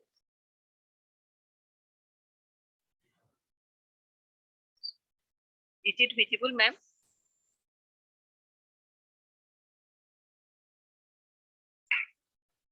Yes, ma'am. It is visible. You can continue. So there are different techniques, but through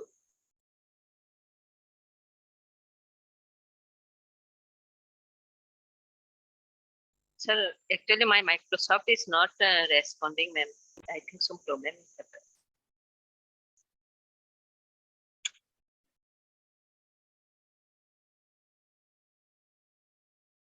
But ma'am, it is visible from our side. Without ma'am, just undergoing wait. a screen share, yes. Just wait 1 minute.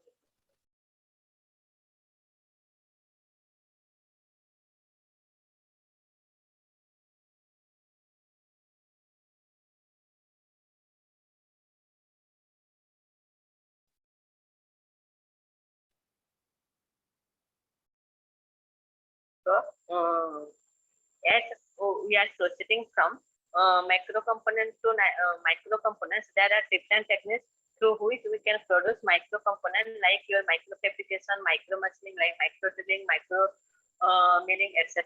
But in my work, I chose micro EDM to produce the micro components because in EDM there is no direct contact between the tool and the work with. So there is so it's remove the tool force or cutting force developed during the machining using your conventional machining process. So why we need to minimize the component? So first, to minimize energy and material used for fabrication the product, then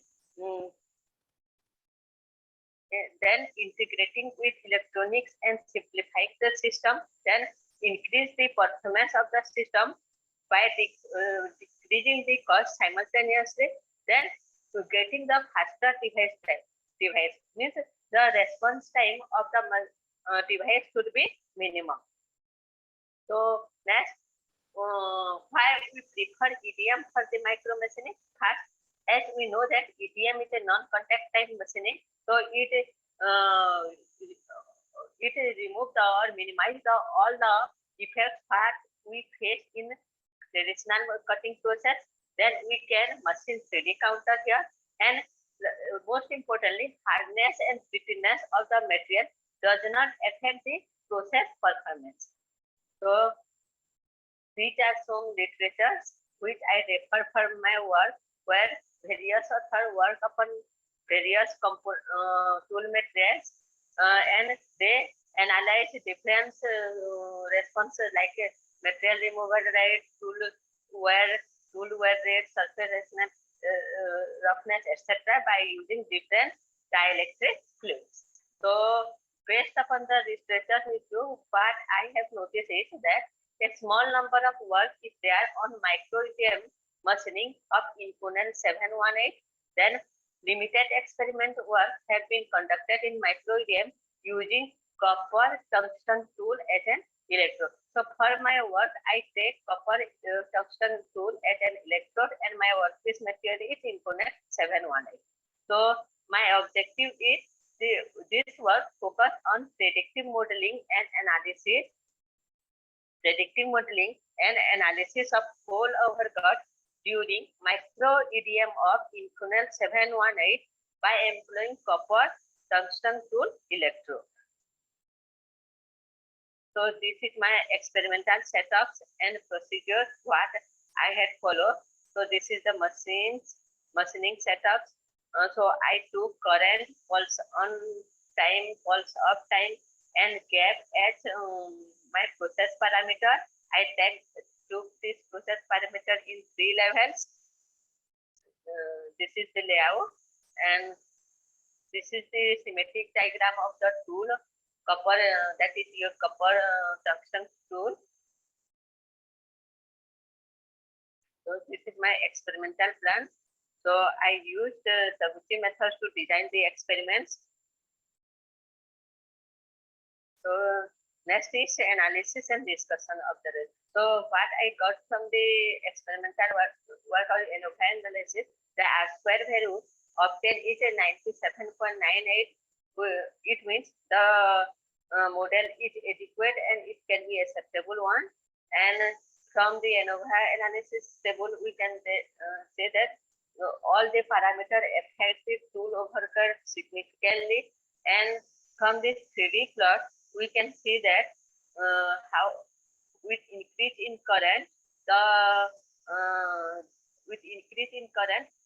tool overcut will increase. As the current increase, the energy density increases at the point, so it increase the tool overcut, hole overcut. And while with a decrease in with increase in pulsion time and decrease in pulse of time, the tool overcut will decrease. So next is conclusion. So from the experimental outcome, the discharge current influenced the overcut significantly. With high current, more overcut was observed, whereas with less current, less overcut was noticed. The other parameters that affect the overcut is where it is tool gap, pulsion on and pulse off time, and lowest overcut was achieved with increase in gap. Moreover, highest pulse on and lowest pulse off time, lowest overcut was noticed. So lastly, based on statistical error assessment, the developed predictive model for the overcut presented a high degree of accuracy and probabilistic, and it is probabilistically valid. So these are the reference, and thank you. Thank you, ma'am. So we are running late, so we're not taking any query for this session now. Now I request Varun Datta sir to present their topic. His topic is on effect of friction stir processing on microstructure and mechanical properties of aluminum metal composites are reviewed. Ma'am, kindly unshare your screen. Okay.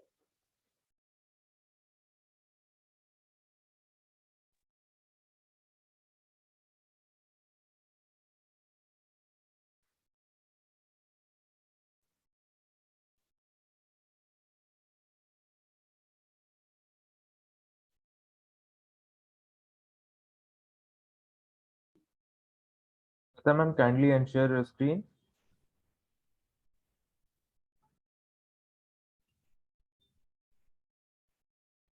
Varun Datta, sir.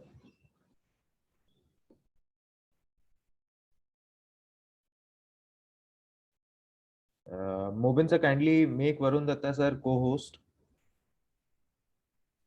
Done, sir, done. Okay, thank you, sir. Varun Datta, sir, you can now share your screen. Thank you, sir. Good morning, sir, and good morning, everybody.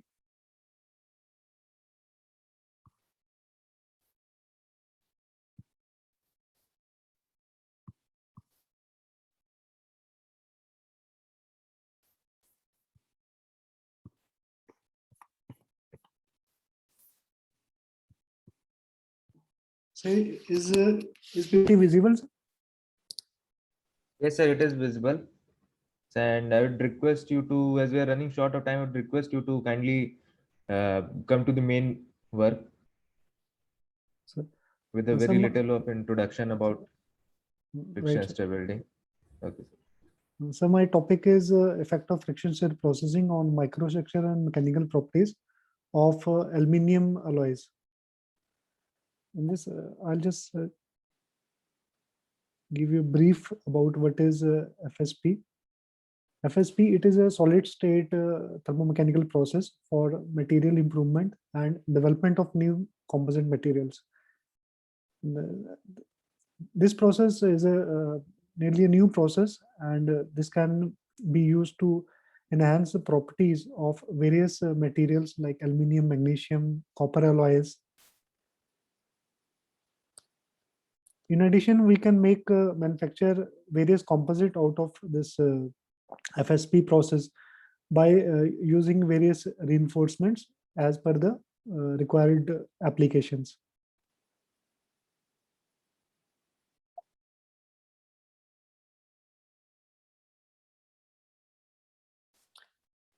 In this diagram, you can see this is a workpiece plate on which this FSP process has been done. This is a tool shoulder and this is pin. Now in this FSP process, the tool will be rotated and it will be traversed through the line of this workpiece. And when the tool is rotating, you can see this is a starting point and this is the end point of that tool. When the tool is inserted in the workpiece, the material will be there will be more grain refinement in the material due to the tool rotation, and as well as tool is traversing also. Now we can give more parameters to tool like tool rotation, tool traverse speed, it's the inclination, tool inclination angle, and also one more parameter is there which is not nearly mentioned in the literature is how much we are pressing the tool towards this workpiece. That is the amount of force.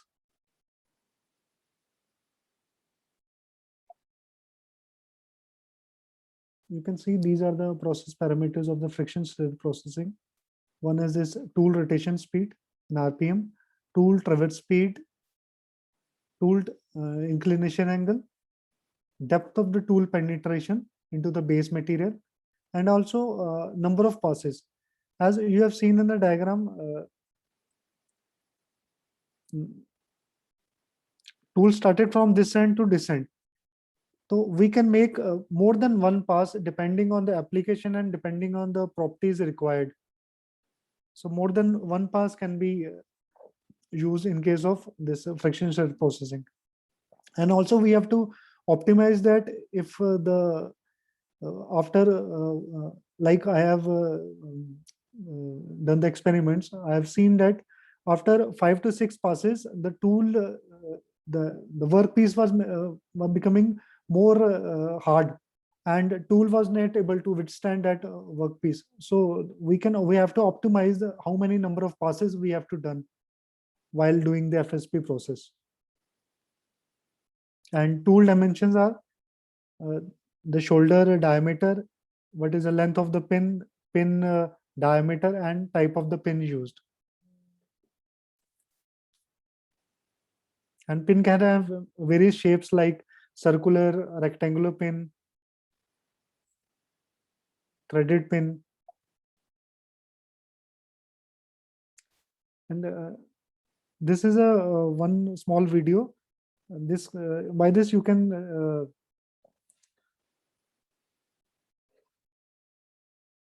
see how this process is working.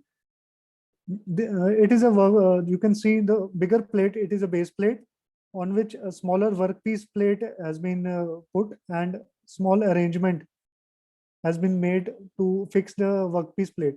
And right now this is a tool pin. It is made up of inconel 718, and pin is inserted in this workpiece. You can see one pass has been already done. Right now this is second pass.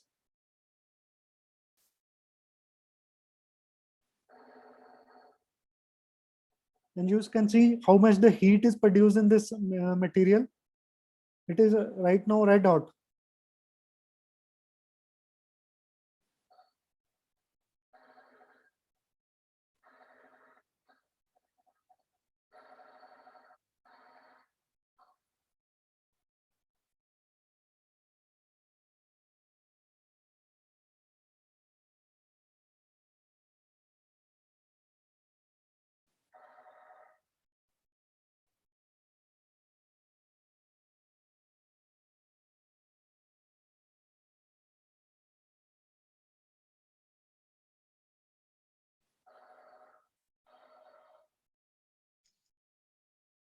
Sir, I would request you to kindly proceed to the conclusion part. Sir. And after this testing, after this FSP process, we can simply do the various testing like mechanical testing, tribological testing.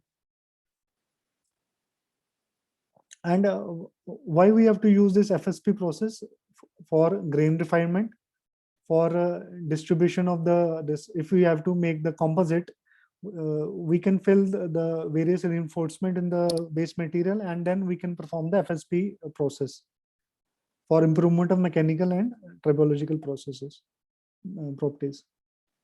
And I have studied various literature on this. Few papers I have mentioned in this, like one this author T.M. Harish, he has done the work on aluminium 5083 alloy, and he has used reinforcement, bagasse ash, and SiC, silicon carbide. And what he has observed after this, that this the prepared composite was having higher wear resistance when he has done the wear testing on it. Another this author, he has done work on aluminium 5083 alloy with boron carbide as a reinforcement, and he had performed the wear testing on it, and he has that also observed that wear resistance of the composite as compared to the base material was increased wear resistance. Another author, he has done work on aluminium 6061 alloy, and he has used reinforcement as silicon carbide and graphite. And after performing the wear testing,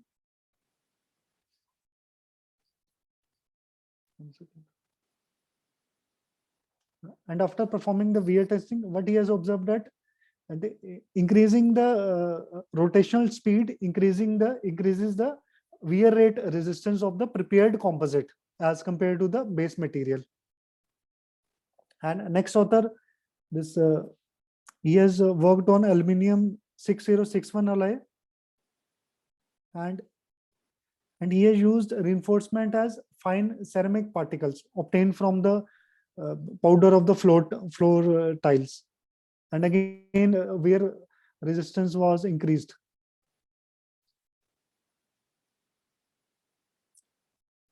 One author, H.E. Rana, he has used sorry to interrupt you there.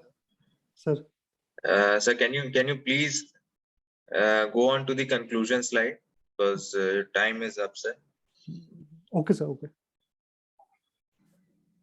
And after studying all the literature, what I have observed that FSP is a process which leads to grain refinement of the base material, and thereby enhancing the mechanical properties like strength, wear resistance, hardness, and also this process also enhances the corrosion resistance of various materials, because this process is a surface process, and So this did you perform the experiment, or?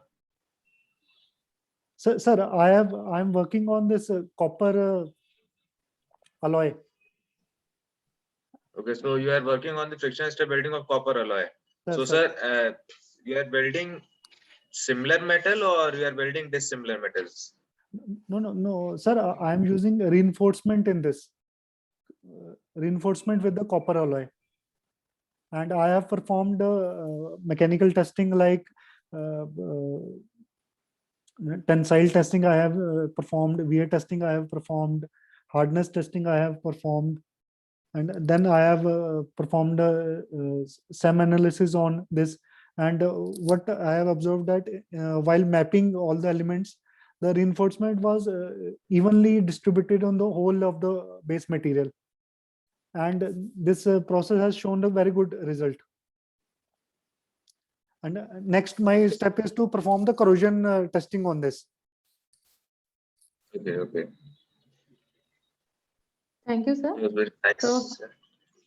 I request Tushara ma'am to kindly share her screen for her presentation. Our topic is design and synthesis of iminoalcohol decorative graphene oxide nanosheet as an electrode material for sensor applications. Ma'am, we request you to kindly conclude your presentation fast.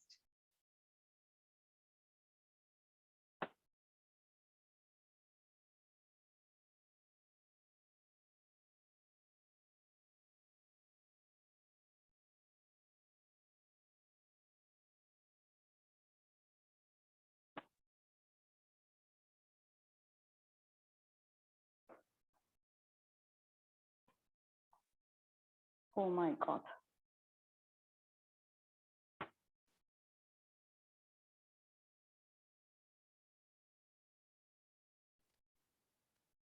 Can you able to see the slide, ma'am?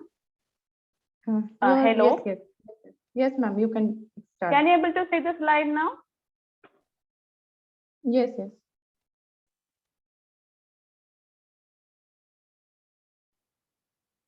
Okay, thank you, ma'am. I am sorry, ma'am, due to some network issues, a lot of issues came, and No issue, ma'am. now I am presenting from my mobile, and so I am unable to show the video, ma'am. I am sorry. Respected dignitaries, senior professors,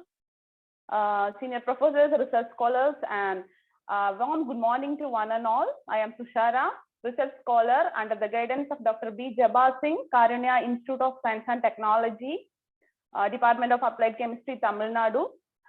First of all, I would like to thank the organizers for accepting our manuscript and given as a for presenting this paper. And the title of my work is Design and Synthesis of Iminoalcohol Decorated Graphene Oxide Nanosheets as an Electrode Material for Sensor Application.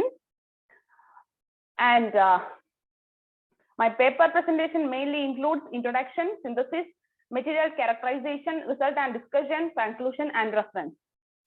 And among all the two-dimensional carbon-based nanomaterials, the chemical conjugation of the graphene oxide has been reported due to the presence of three functional groups such as epoxy, secondary alcohol, terminal COH group, etc.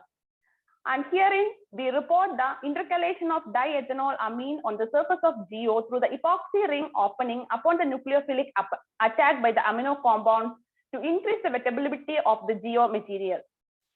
And many researchers have explored the intercalation of active molecules through the amine acid coupling in the terminal COH group. And this functionalization was performed on the surface, leads to the formation of alcoholamine moieties.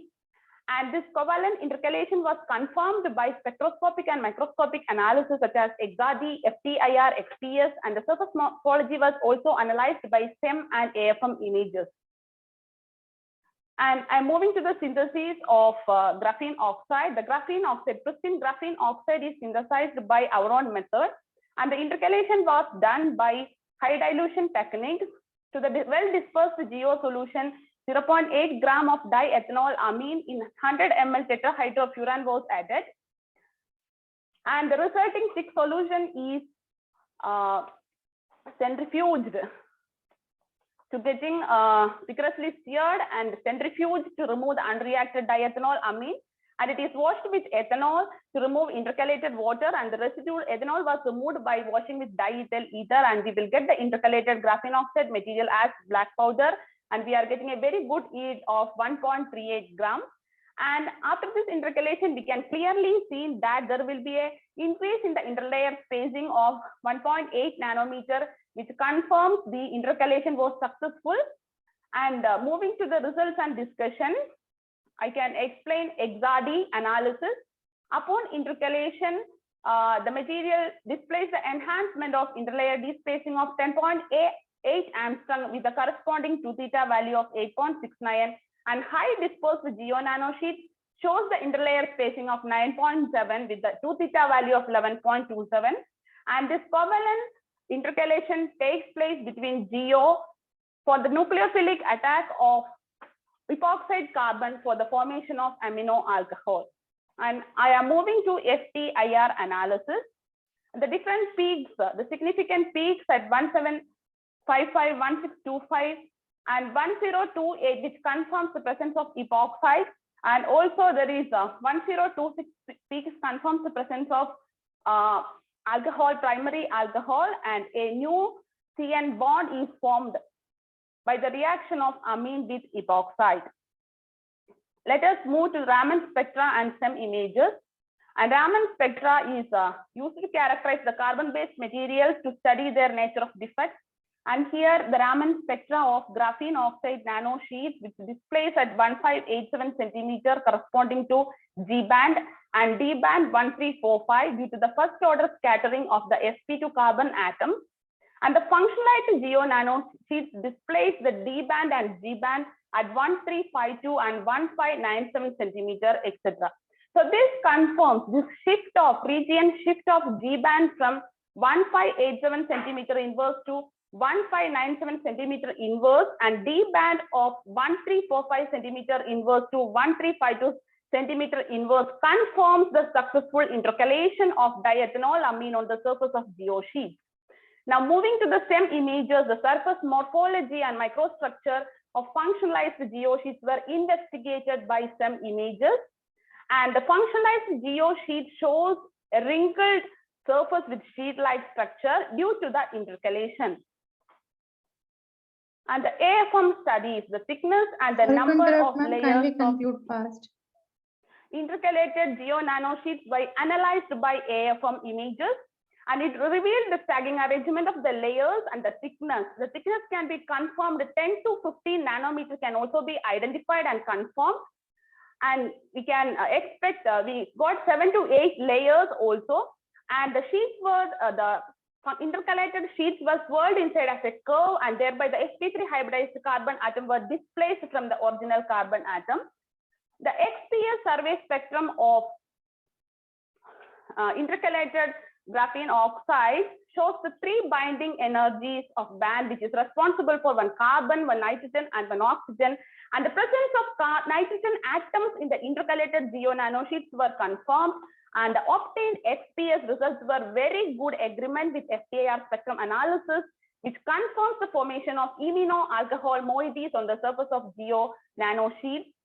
Now I can conclude the design of the imino alcohols intercalated GO nanosheets explores the decoration of primary alcohols on the surface of GO nanosheets, and the hydrophilicity of the intercalated GO nanosheets were enhanced due to the presence of OH groups, and the covalent conjugation was confirmed with the spectroscopic and microscopic techniques like IR, powder EXAD, and XPS confirm the covalent conjugation on the surface of GO basal plane. And the functionalized GO nanosheet shows a high dispersion in the solvent, and the interlayer D-spacing were enhanced due to the covalent functionalization of imino alcohol. And the imino alcohol functionalized GO may enhance the wettability of the material And also it is used for the electrode materials for biological fluid-based sensor applications. Thank you. Thank you, ma'am. Thank you so much. I thank all the participants to being with us for this session. Dr. Chandan, sir, if you have some more time, you can continue our session. I think we have 4 minute time to start the second session. I hand the session to Dr. Dhananjay Kumar Pandey, sir, for session 2.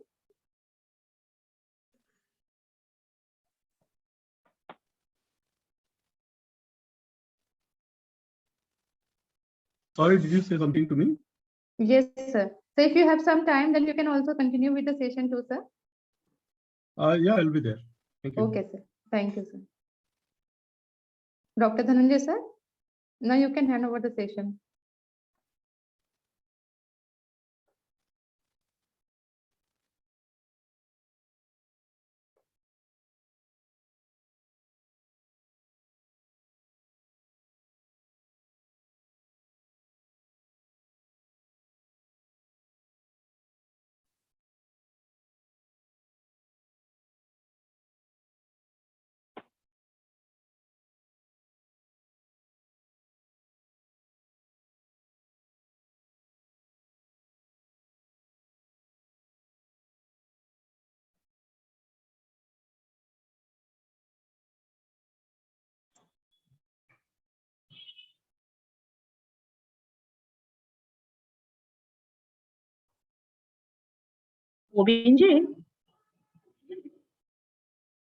Yes, ma'am.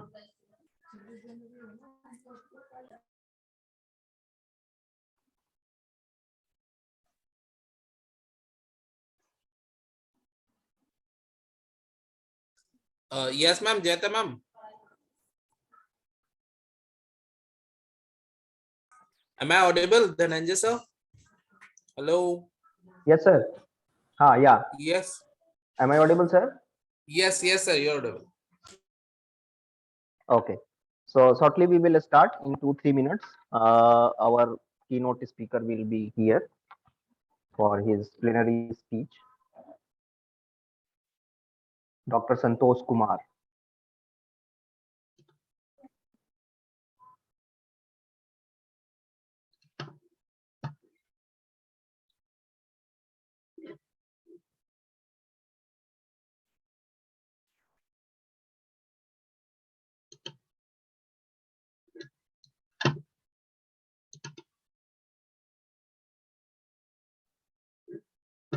Welcome, sir. Welcome, Santosh, sir. Yeah, thank you, sir.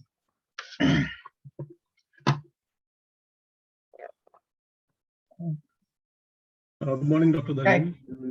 Can I share? Chandan here. Just few minutes. Yeah. Sir, please.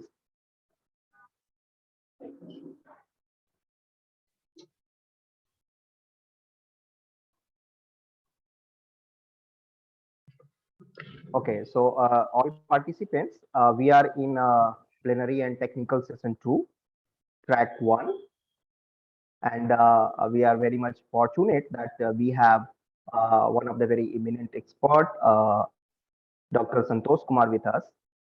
And before inviting him for his plenary talk, I would just like to read about him and about his expertise. So Dr. Santosh Kumar is currently working as research professor in Division of Chemical Engineering, Konkuk University, Seoul, South Korea.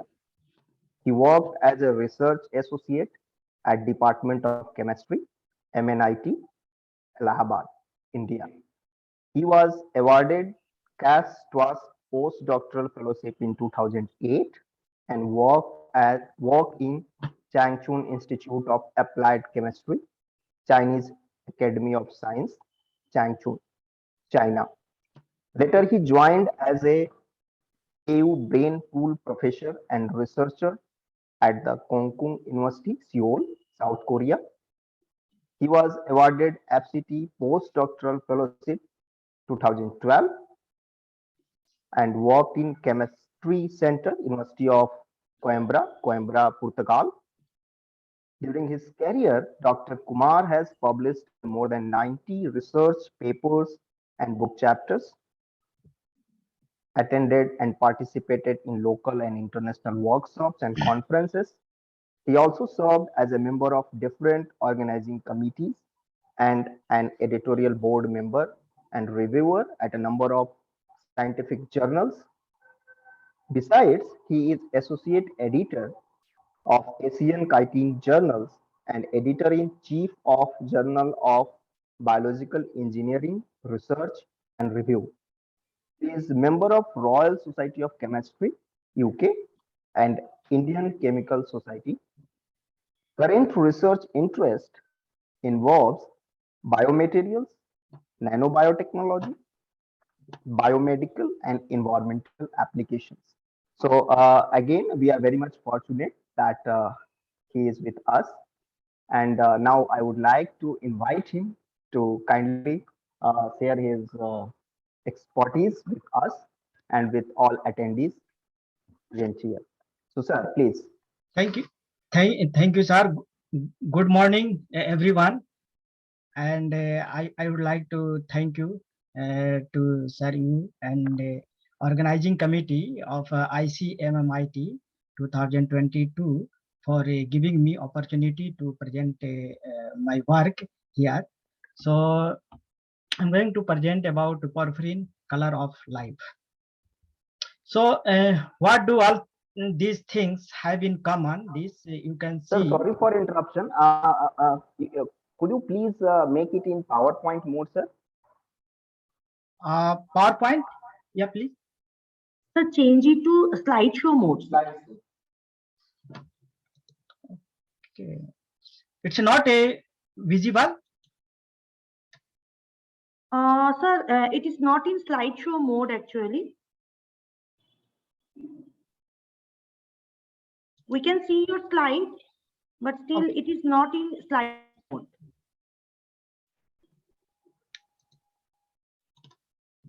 In the right side bottom, there would be, sir, 1 minute, sir.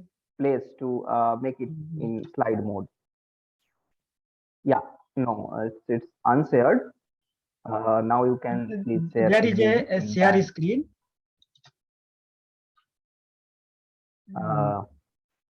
Now we cannot see your presentation. Earlier it was visible, but now it's unshared. Okay, so please now share it again. Yeah, I shared. Yeah, it's coming, sir. Yeah, now it's visible, and please make it in slide show mode, sir, please. Then it would be convenient. Yeah, now is okay for us.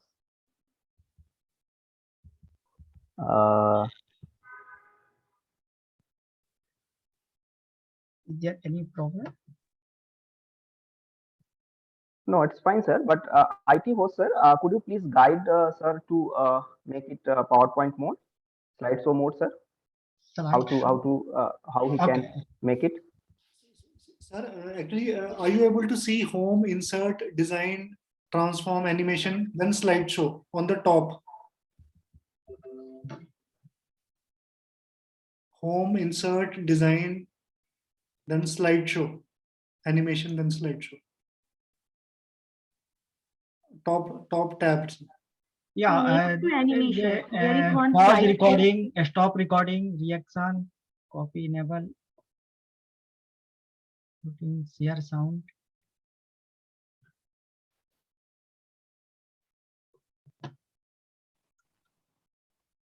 So on the bottom there is icon besides 69%. The icon before 69%, if we press that, I think it can go to slideshow mode.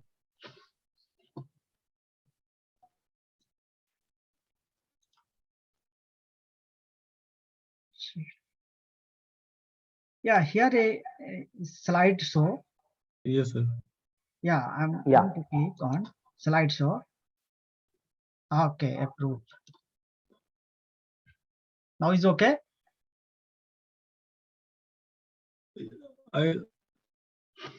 Dr. Dhananjay, I think we can continue because maybe due to this activation problem. Also. I think one okay. I think there is some technical problem. So sir, go ahead. Just share your slide and just go ahead. No problem, sir. Okay, sir. 1 minute. It's I think unshared, so you have to share it again, and then please go ahead, sir.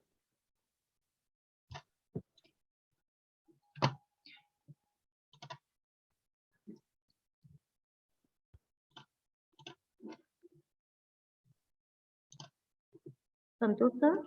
Yes, ma'am.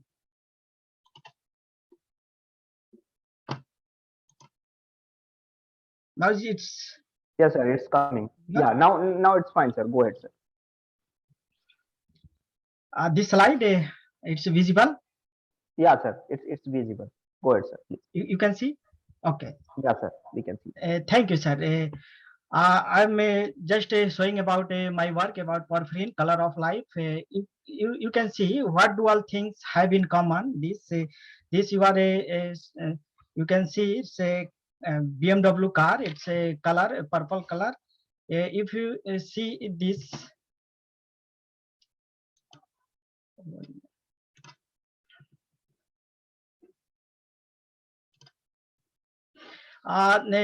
You can see this photodynamic therapy and also blood, our blood, this benefit of colorful chlorophyll and you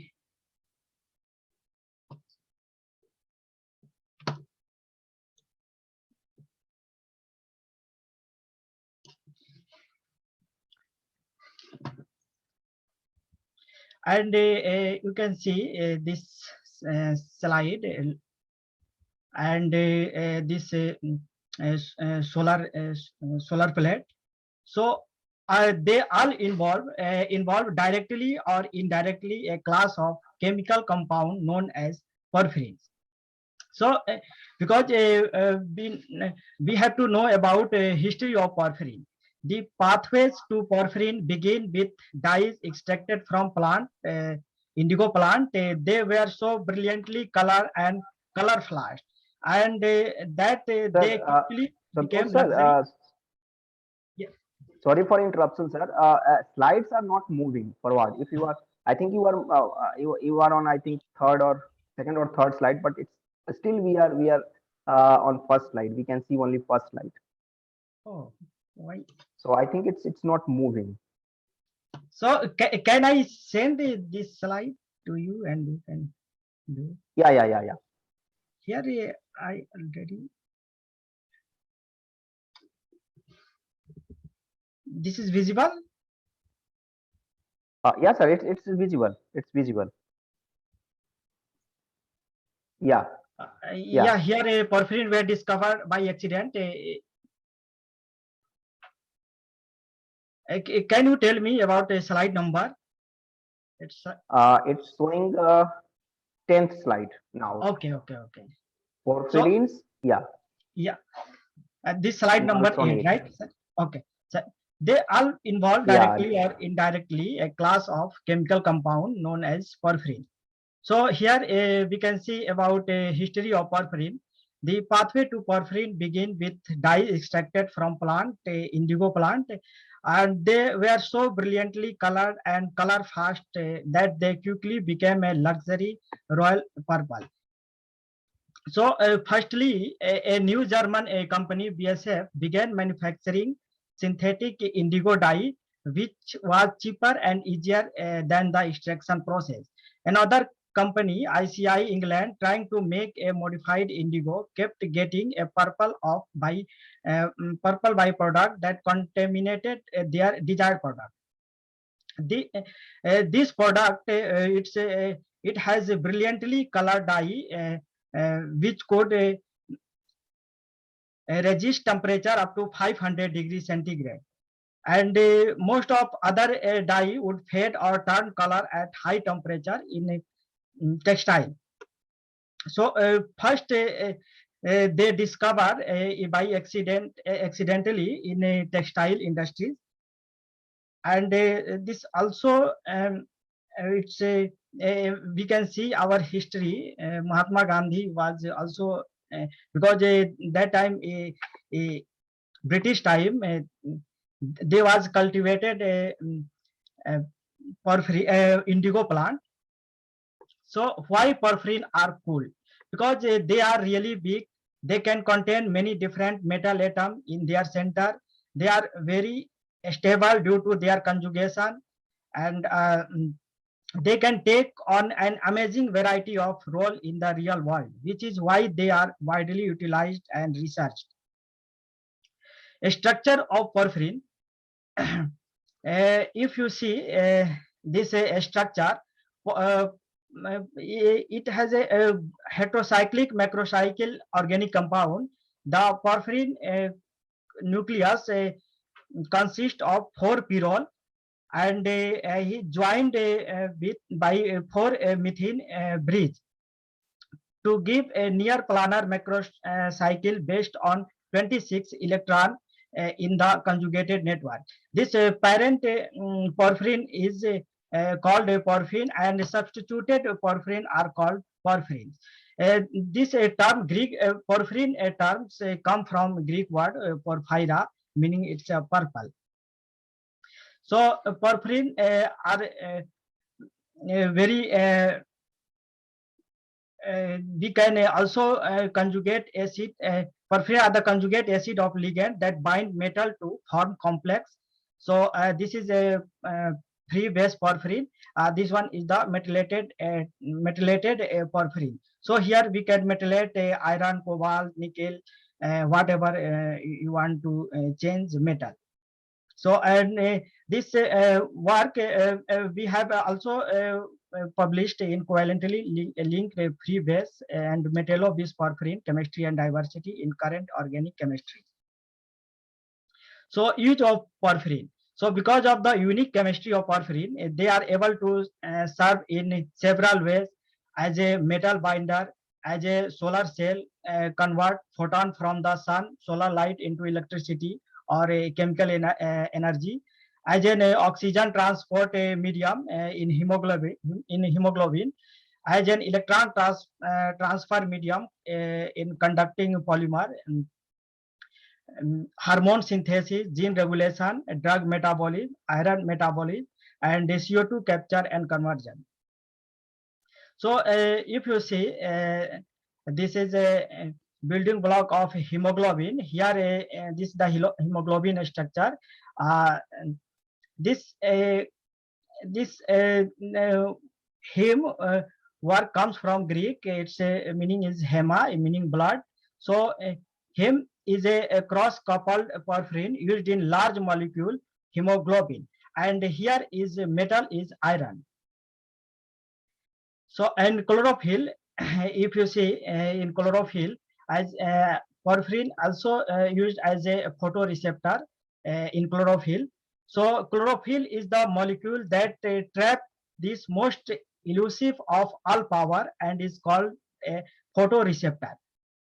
It is found in the chloroplast of green plant and is what make green plant green.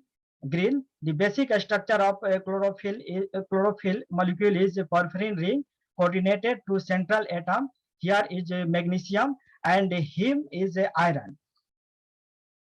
So mitochondrial electron transport chain in cytochrome, if you see cytochrome C, a molecule responsible for transporting an electron used to provide energy to the organism.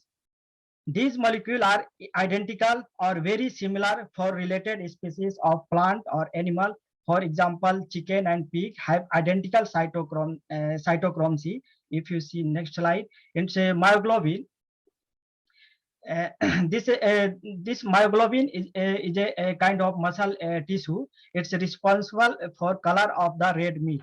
If you see here, myoglobin are oxygen binding protein that contain iron porphyrin. If you see this color of meat, so you can see here is in chicken meat there is no myoglobin. It's a very less, but if you see in a pork, a lot of myoglobin. So that's why its color is red.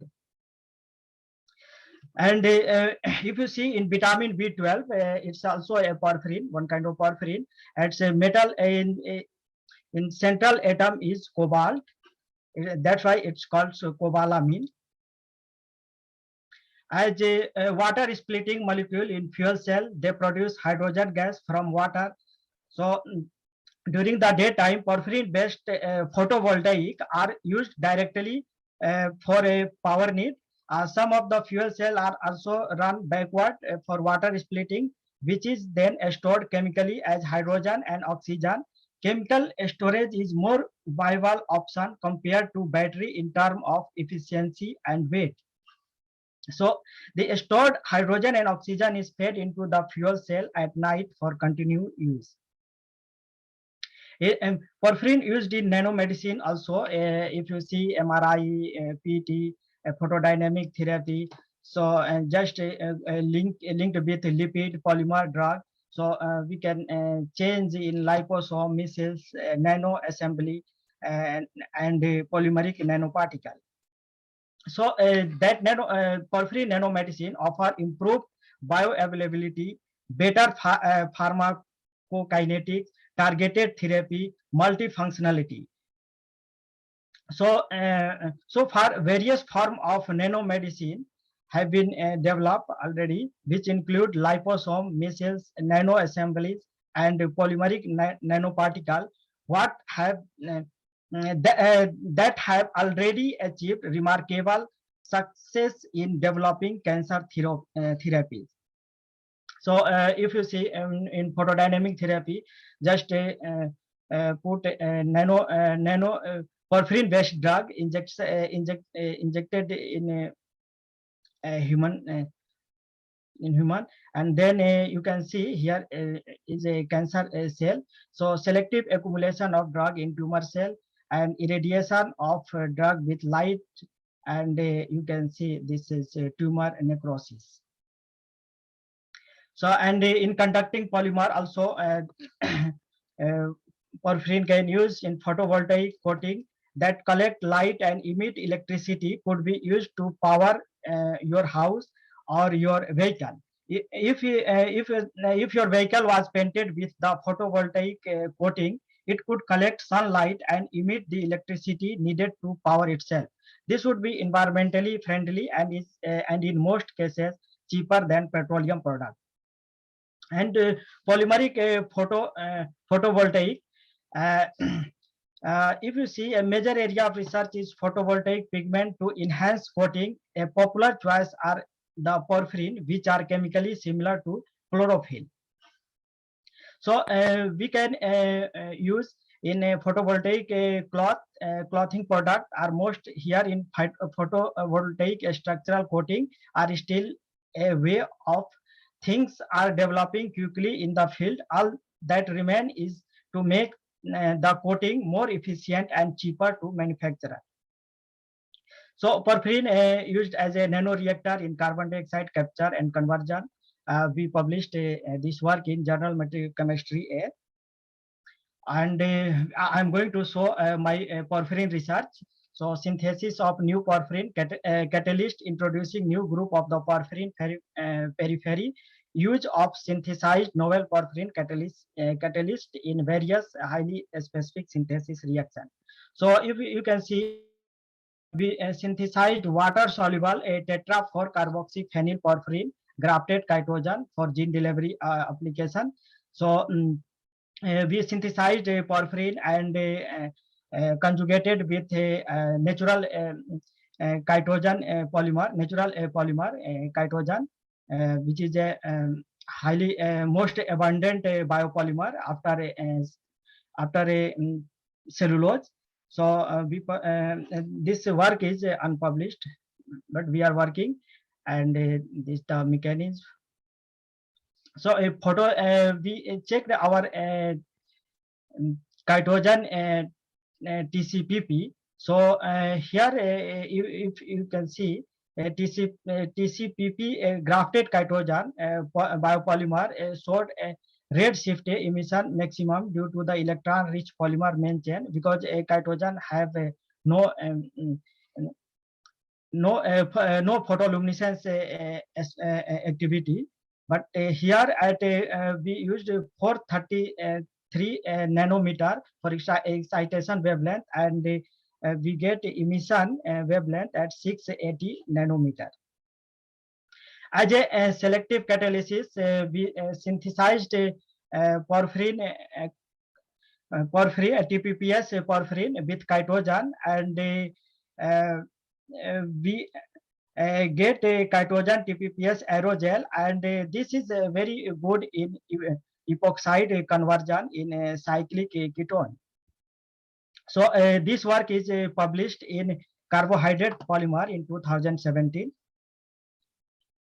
And if you see UV visible spectra of TPPS, pure TPPS, this is the solid band and this is the Q band, and this is the CS TPPS.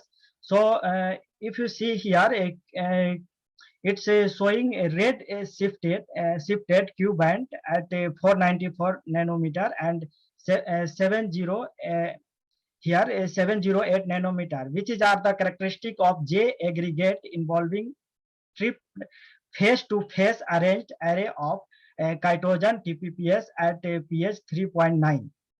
So the type of aggregation between TPPS and chitogen is strongly pH dependent. On H type aggregate exists at neutral or weakly acidic condition, pH 4.8, 6.8, while the J type aggregate at more acidic condition at pH 2.5. So, and also if you see carbon dioxide capture, this is the TPPS, and this is the chitogen, and TPPS is here, and our material chitogen TPPS, it's absorbed at least 0.9 millimole carbon dioxide per gram. And it's a conversion also. We checked our cyclic carbonate conversion from propylene oxide by proton NMR. So here you can see in proton NMR. So this is the propylene oxide, and this is the conversion of cyclic carbonate. So we can calculate intensity, and then we can get yield. So we also modified graphene oxide with cobalt methylated porphyrin photocatalyst for selective solar fuel production from carbon dioxide. This work is published in Journal of CO2 Utilization in 2018. So we modified with graphene oxide. So, and this the TPP.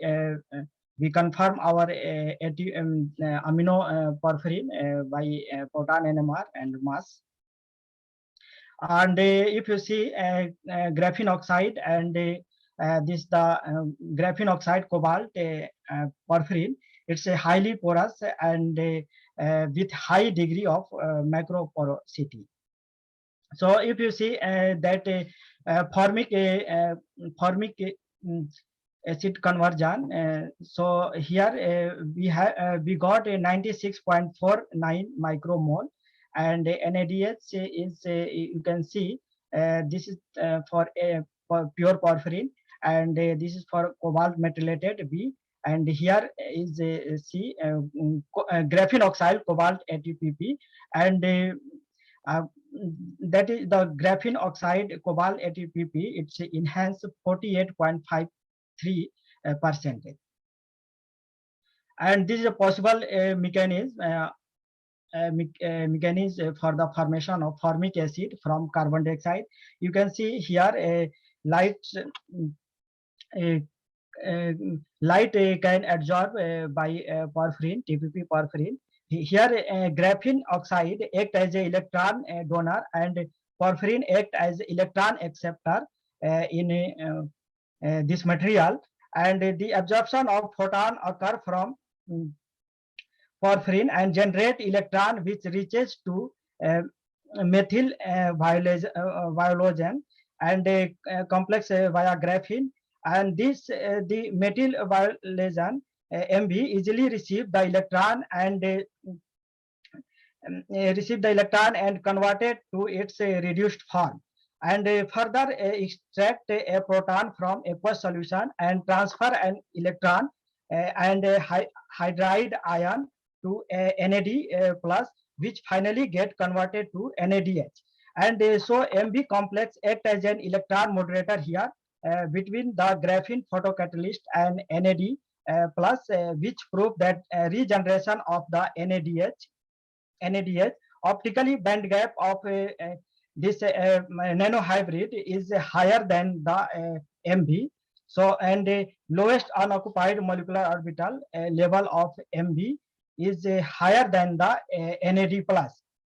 So the format dehydrogen enzyme convert to formic acid by regenerated NADH and its consumption by CO2. So this is the simply synthesis of porphyrin by Adler-Long method. We used meso substituted free base and cobalt metalloporphyrin as a catalyst to get a cyclic ketone, and nowadays porphyrin based catalyst in conjugation with nitrogen donor co-catalysts are receiving a great scientific attention. So here because porphyrin derivative have high surface internal surface area 5,000 meter square per gram, high wide volume 55 to 90%, and low density 0.21 to 1. So we synthesize this free base porphyrin and cobalt metallated porphyrin.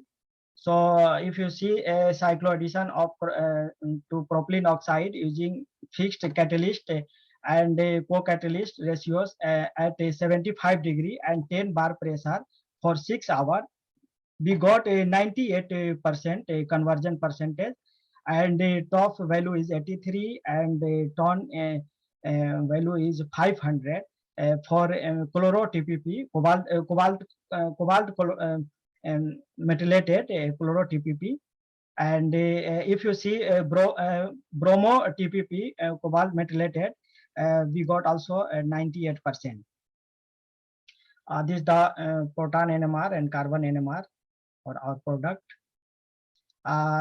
This is the ton or top for TPP. This is for black line for TPP, and this is a green line for bromo TPP. So here we can see it's a higher comparison than TPP. This is the mechanism of cycloaddition reaction. If you see, this is the epoxide.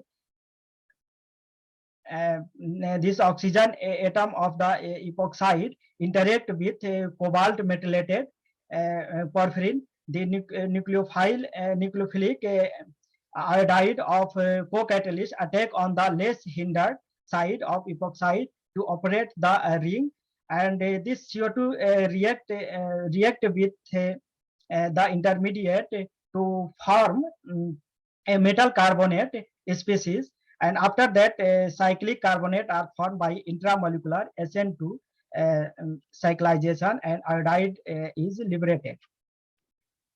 So so here we can see presence of meso substituted resulted in this disparity in activity, where bromo and chloro group enhanced the activity, whereas the presence of methyl group resulted in reduced catalytic activity. This can be attributed to the different electronic nature of the substituent.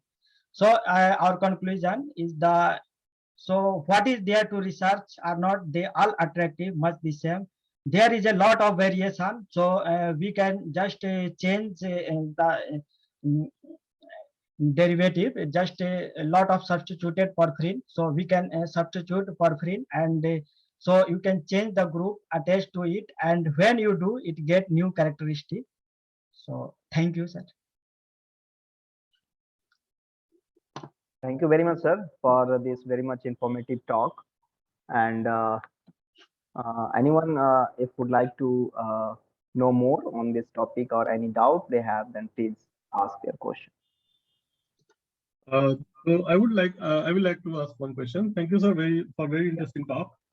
I have read, in fact, that when people are trying to prepare artificial meat for vegetarian people, they are adding heme to that just to make it more relatable to non-vegetarian, basically red meat, because the characteristic taste of red meat is due to heme only. So I was just wondering if that is true. Yes, due to myoglobin, yes. Okay, thank you, sir.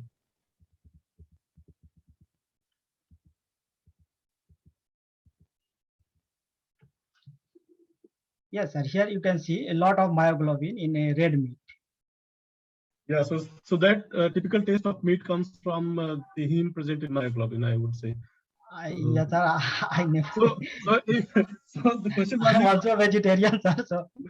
So I mean, I have heard from non-vegetarian people. So if that's being added to artificial meat, which is for vegetarian people, they are not actually having vegetarian meat, I would say. Okay, thank you, sir. Thank you, sir. I think we have no more questions. So thank you very much, sir, for this very nice talk. And I would request you to please be with us and please chair the session.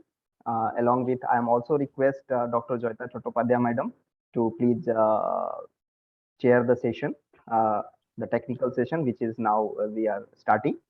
And so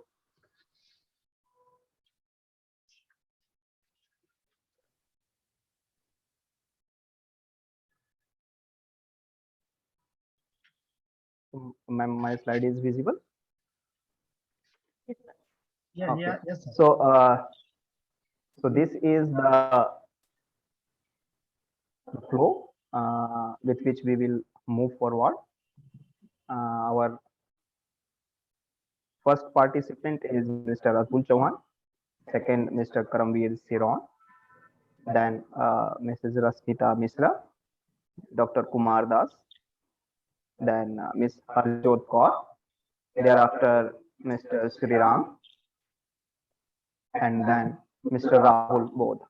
Okay, so all be ready. And now I would request Mr. Atul to please share his presentation. And so before starting this session, I would like to clear that the time for participants is 6 minutes for their presentation, and then 2 minutes for question answer, right? So be precise and it's time, follow the time, right? So Mr. Atul, please share your presentation. And again, I would request Dr. Santosh sir and Dr. Joyita Chattopadhyay madam to be with us and please share the session along with me.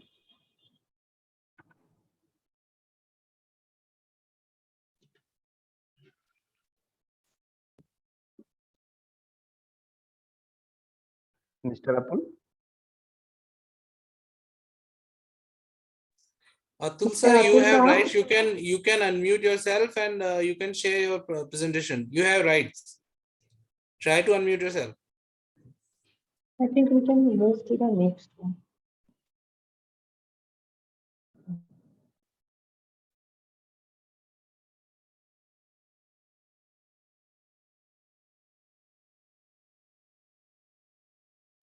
Atul sir, can you try now? Atul sir. Yes, sir. Am I audible? He is right. Yes, you're audible. Yeah. Please share your presentation, sir. Okay, sir. I'm trying.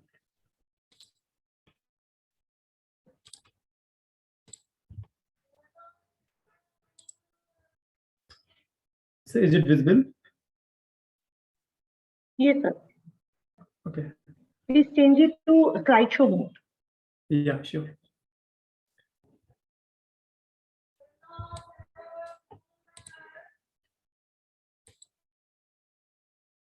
Is that fine? Yes, it is visible. You can start your presentation. Okay, and thank you. Thank you for allowing. Topic of this research work is the effect of unit cell properties on the mechanical property of the porous structures, and the interpretation is with the help of general mixture rule, and that is all about.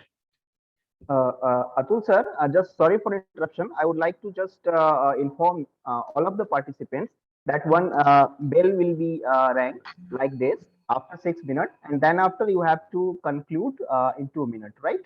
So final bell will be after 2 minutes, right? Then you have to stop your presentation, right?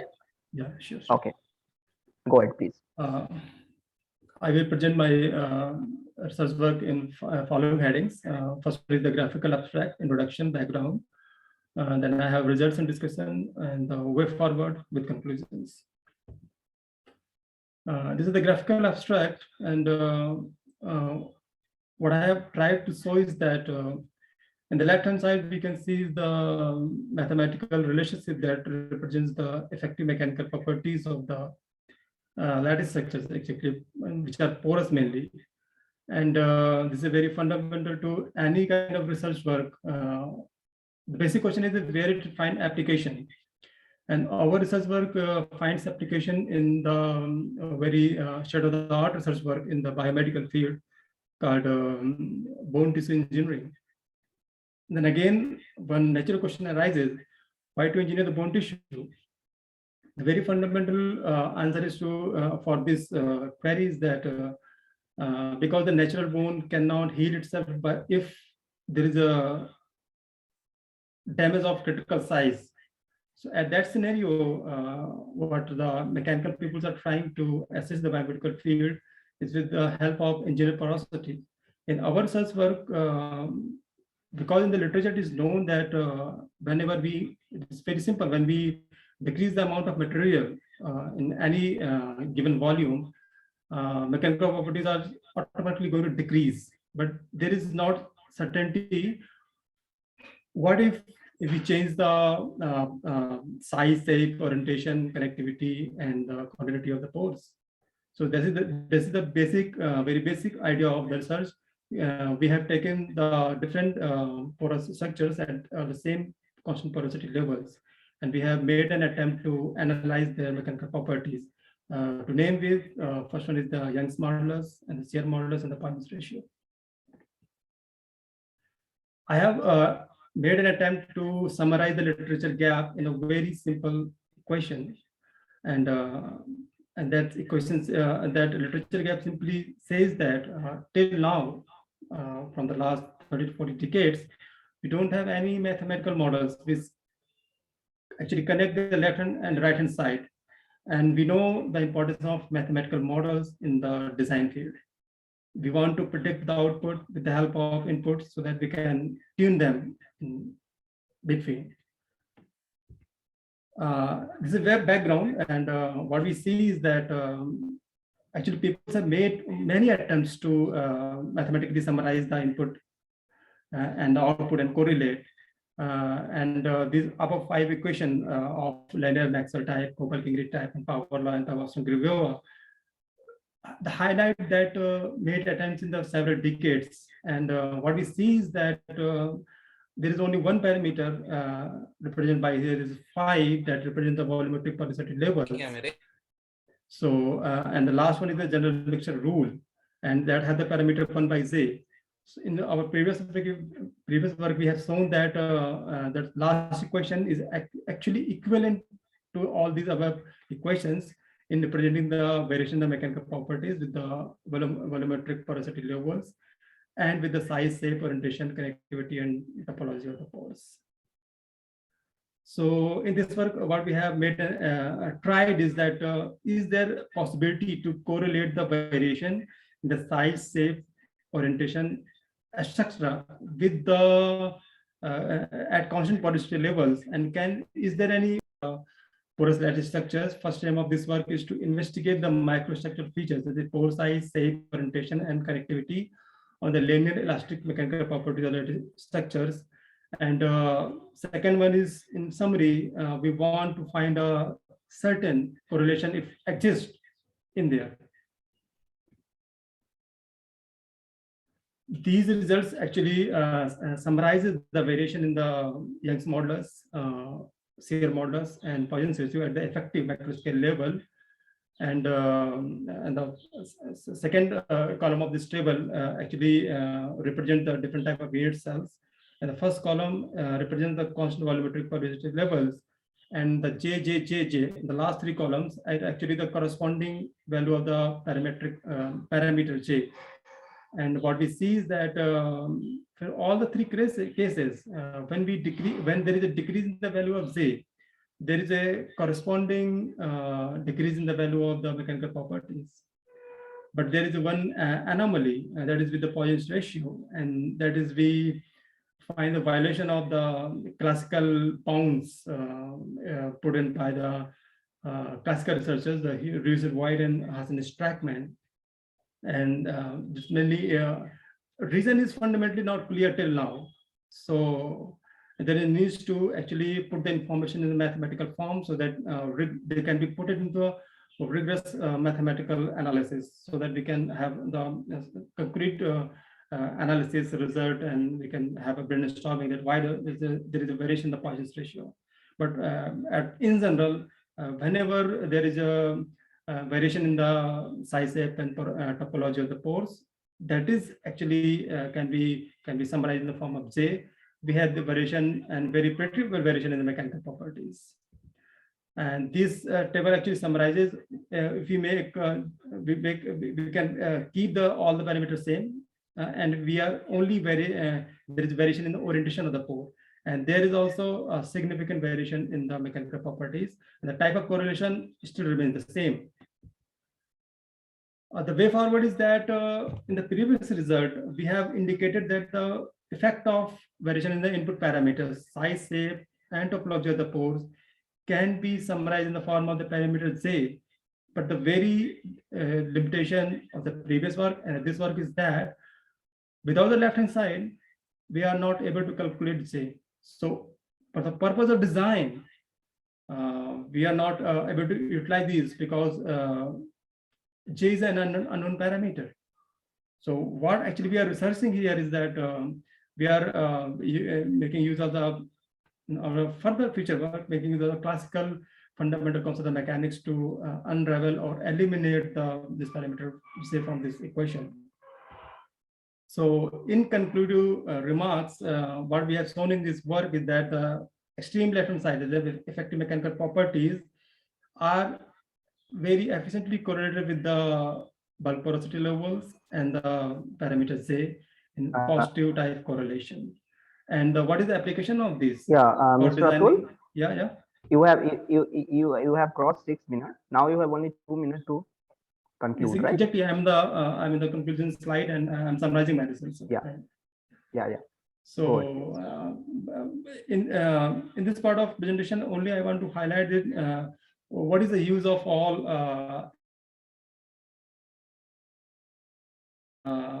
Actually, this is research work only indicates the scope of mechanical engineering. We are actually touching the biomedical field because the natural bone tissue can regenerate, but not with the help of any supporting structure. And these lattice structure actually are very act as supporting template. So if we can, we are able to engineer them according to our requirements, that will be very beneficial for the application of mechanical engineering. And at the end of the clinical side, the whole human civilization is going to benefit, not at the very main time, but at the long scale. So this research work is a very, very minute, but a very important critical step in that side. And I would only like to say that at this stage of time, this work is of very preliminary work, and at this stage we are actually able to eliminate the parameters Z, which I'm trying to publish them in future work that I will submit.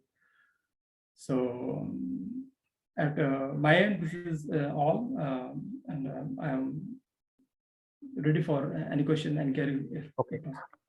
So thank you, Atul sir. Now I would request our session chair, Dr. Santosh sir, to ask if any questions are there.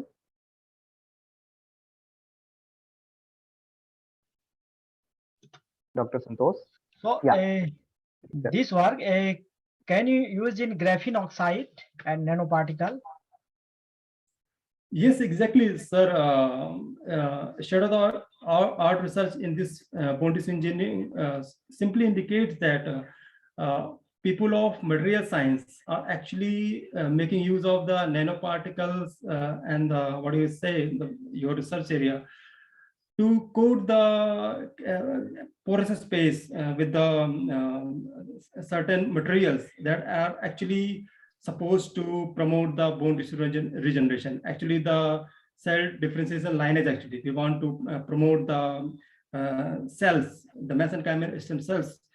We want to send them to differentiate into the osteoblasts, osteocytes, so that at the upper scale, we are able to generate the bone tissue in its final form.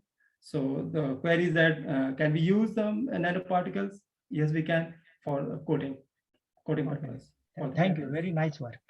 Thank you, sir. Thank you. Okay, thank you. Now I would request Dr. Joyita Chattopadhyay, madam, if she has any question. Thank you, sir, but I don't have any question. Thank you. Thank you, sir. Thank you, ma'am. Thank you. Okay. Thank you, Atul sir. It's nice work. Now you can unshare your slide, and I would request Mr. Karamveer Seron to please share his slide and start his presentation.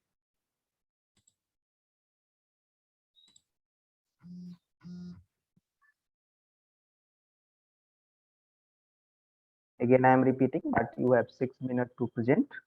After 6 minutes, I would remind you that for further 2 minutes, and then after 2 minutes is question answer session, right? So total 10 minutes you have.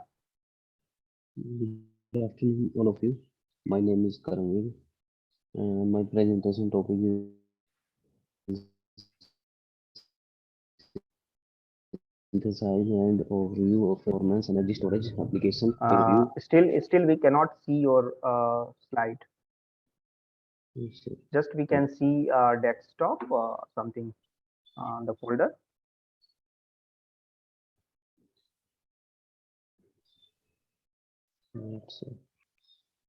Sir, first open your presentation, then try to share.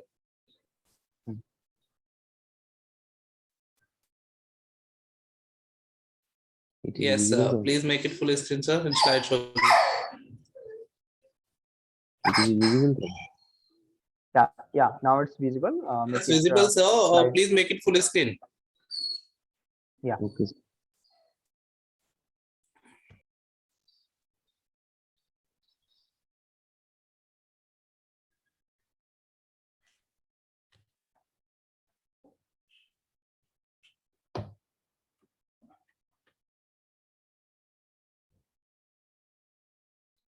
Okay, sir.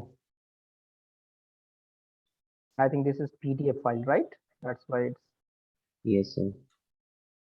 Little bit you can minimize so that because some part is not visible of your slide. So please, sir. Sorry.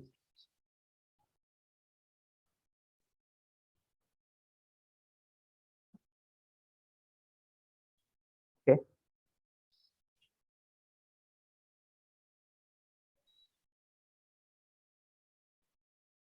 Now it is visible, sir. It's opening, I think. Still not opened.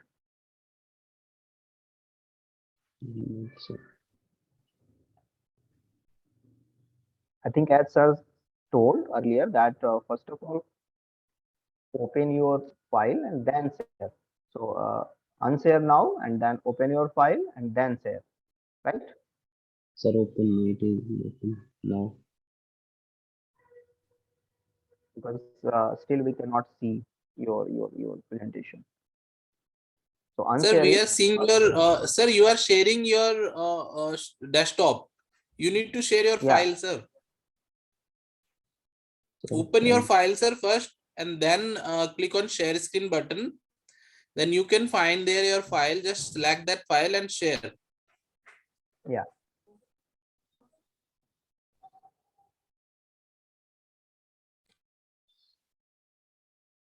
Dhananjay sir, I think it's visible. You can continue, sir. Yeah, it's visible. Go ahead, please. This is my contents introduction, synthesis of carbon-based materials, properties of carbon-based materials, application of carbon-based materials in energy storage materials, conclusion, challenge, and futures remarks. Introduction, sir.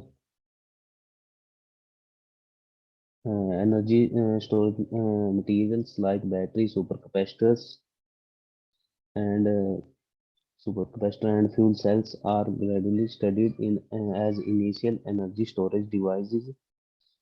Their demands are growing continuously, arising from small-scale batteries to large range electric transportations. Therefore, better activity, more vivid, ready, and more cost-effective viable energy storage devices are needed during the coming days to meet the demand.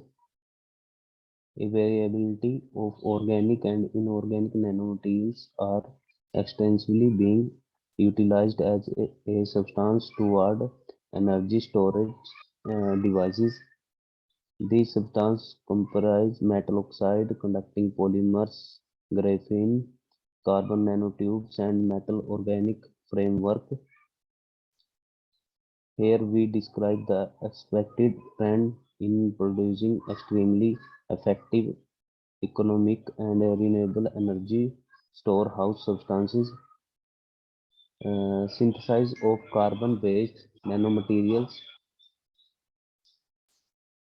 reduce graphene oxide composites were integrated into the first step. Nailing the composite substance might have a particular exterior area around 8 folds higher than graphene oxide. Moreover, associated with graphene without activated carbon, its electrochemical activity is developed.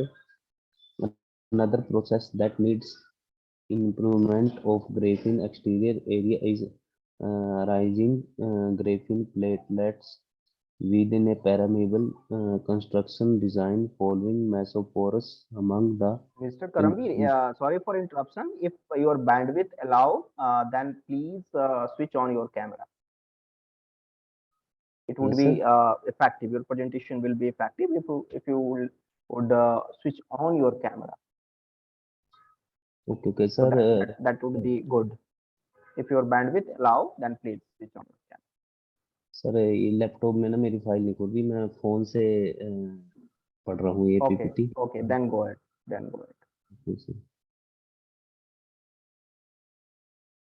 In conclusion, the electrolyte ions may scatter more outstanding, effectively increasing electrocatalytic performance,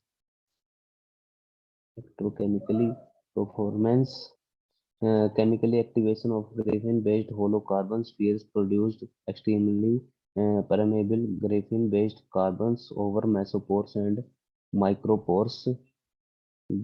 Graphic representation of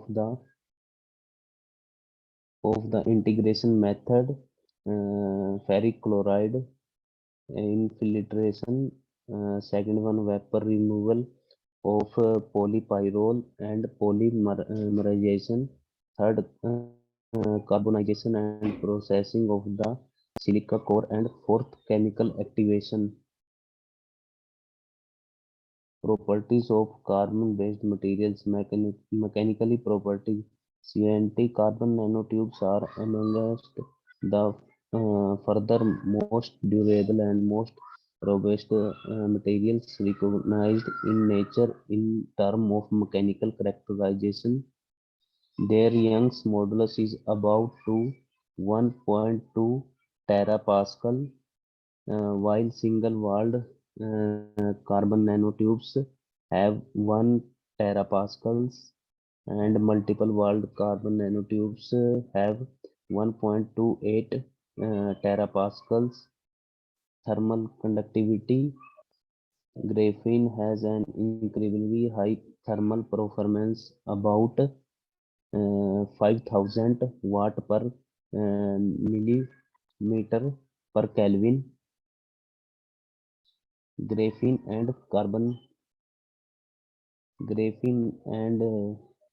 nanotubes are single carbon particle sheets including a film width of 0.34 nanometer and an exterior area per mass of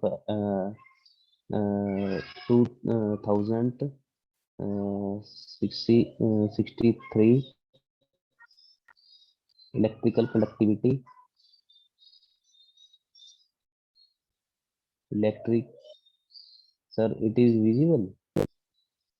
Hello. Yeah, go ahead and come on your result part if any there, right? Because 6 minutes is almost over, and just you have 2 minutes to conclude, right? It's a conclusion. Sir, conclusion, some interesting and finding of developing the capacitor and energy storage during the last few years. The capacitance acquired from graphene has still not been completely understood. Several graphene doped substances exhibit much higher capacitance. It should be attributed to the extensive coupling among the capacitance acquired by the functional group of DLC. Several attempts have been summarized upon the growth of yet various development required to execute.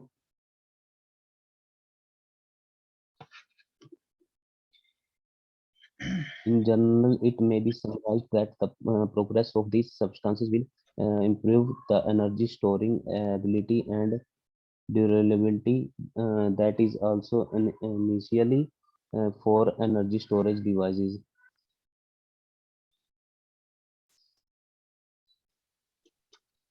So these are references. Okay. Okay. Thank you, Karamveer. And now I would request Dr. Santosh sir to ask any question. Yes. Yeah, it's a very cutting edge research. But can you? This is a review work or your research work? This is. So can you tell about a surface area of a carbon-based nanomaterial like a graphene oxide, CNT? Hello. Yeah, surface area, sir. Yes, sir. Yeah, what It is about surface area of your material, carbon-based material? Sir, it is a review paper. Okay. Yeah, because this kind of material have a high surface area that's it's absorb more storage in Sir, energy storage. graphene oxide.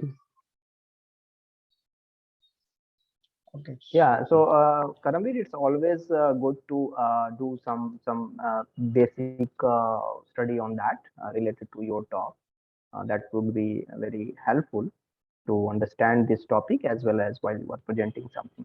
Now, I would request Dr. Joyita Chattopadhyay, madam, if she has any question for Mr. Karamveer.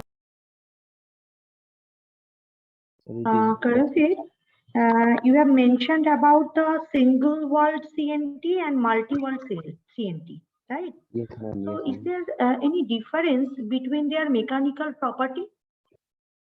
yes, ma'am. Which one is more stable? Multi-world or Multiple. single world? Ma'am, multiple. Okay. And I have another question. If we try to incorporate metal nanoparticles in the carbon substrate, will there be any change in the mechanical property? No, ma'am. There will be no change in the mechanical property with the incorporation of metal oxide or metal nanoparticles.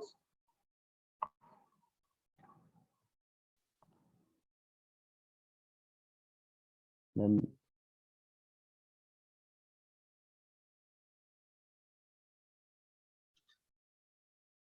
Okay. Thank you, Karamveer. Thank you, sir. Thank you. Okay, thank you, madam, and thank you, Mr. Karamveer, for participating. Now, I would request Mrs. Rasmita Misra to please share her presentation.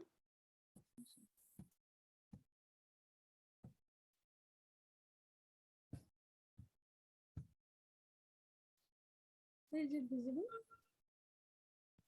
Yeah, it's coming. Yeah, now it's visible. Please go to slideshow mode.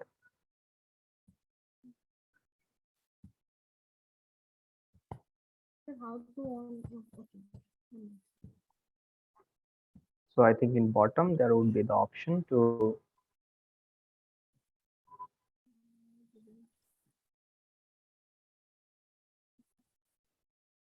So may I start? uh, can you make it in slideshow mode? There would be option in bottom to make it in slideshow mode.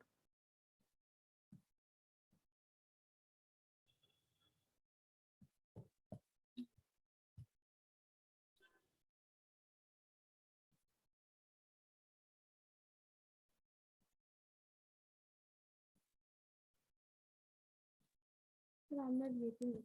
Baham, please press F5 if you are unable to find. Press F5. Yeah, press F5, please.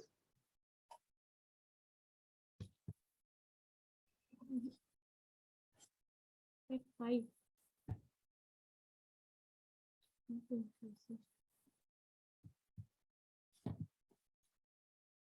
No, sir, it's not okay. Okay, I think you can go ahead. Control plus F5 you have to press. Control plus F5. Okay. No, sir, it's not working, sir.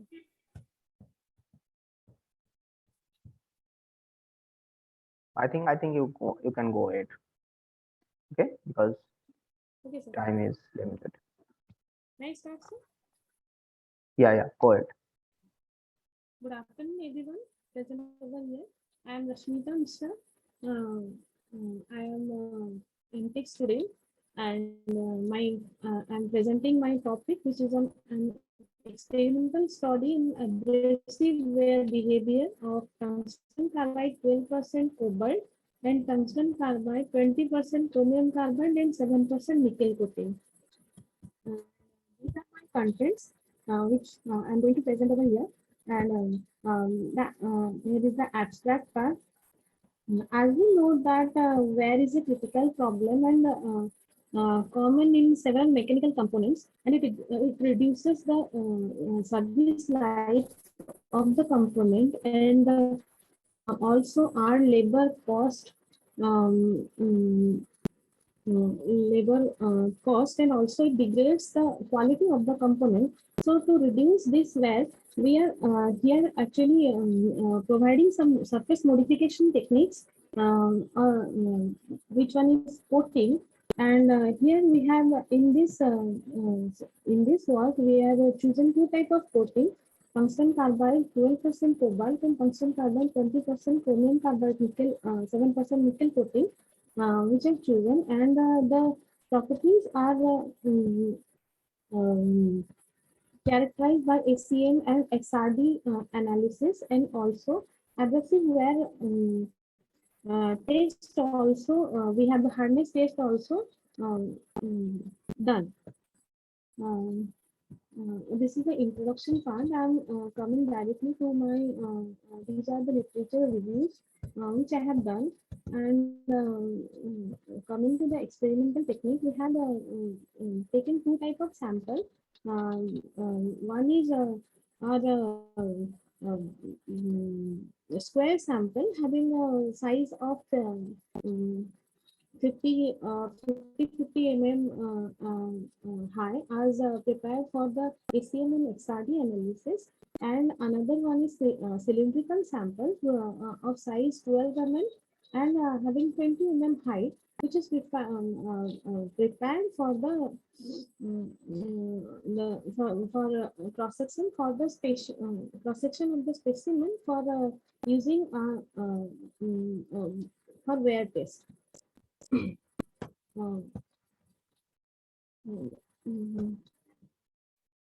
Next, coming to coating material and deposition in the present experiment, we have sintered and agglomerated spherical tungsten carbide 12% cobalt and tungsten carbide 20% chromium carbide 7% nickel powder of nominal particle size were taken for coating, and this coating powder was deposited on AISI 1020 low carbon base scale substrates.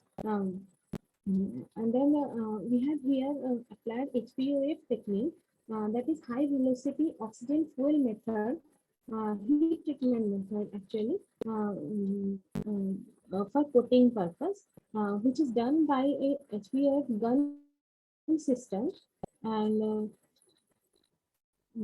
where we have here in HPOF process actually.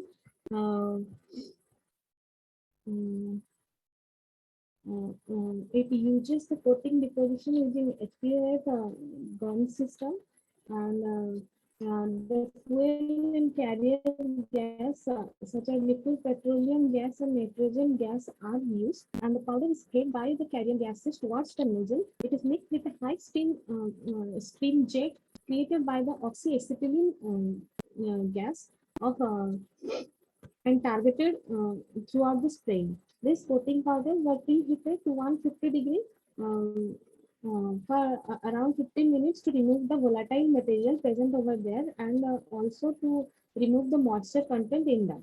Before coating deposition, the surface was cleaned and with acetone to eliminate the foreign impurities, and then aluminum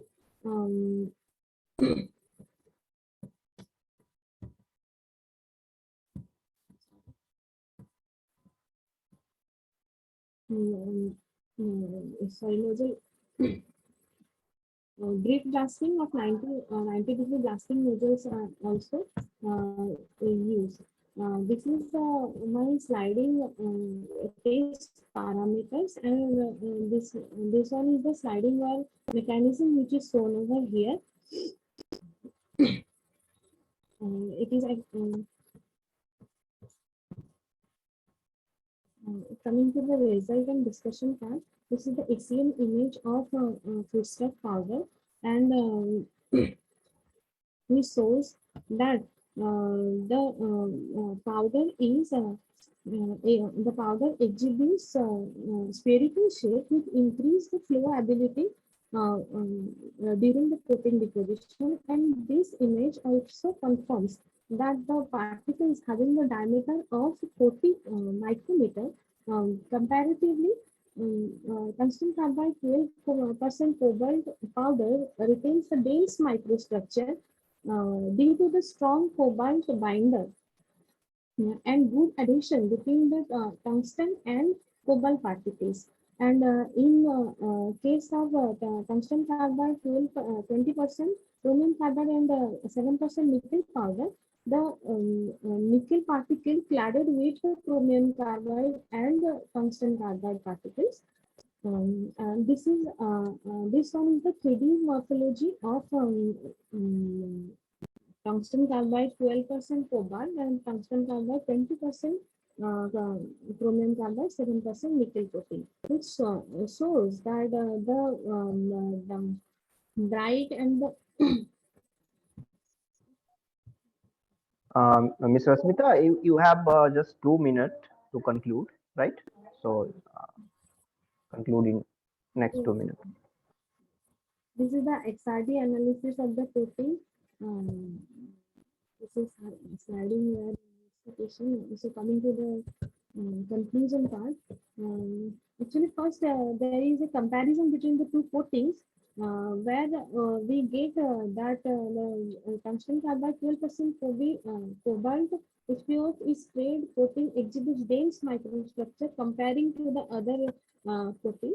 Whereas XRD pattern of tungsten carbide 12% cobalt coating exhibits that the tungsten carbide cobalt and W2C phase, whereas in tungsten carbide 20% chromium carbide and 7% nickel coating exhibits various type of phases, and this formation of W2C phase results in the decomposition and decarbonization.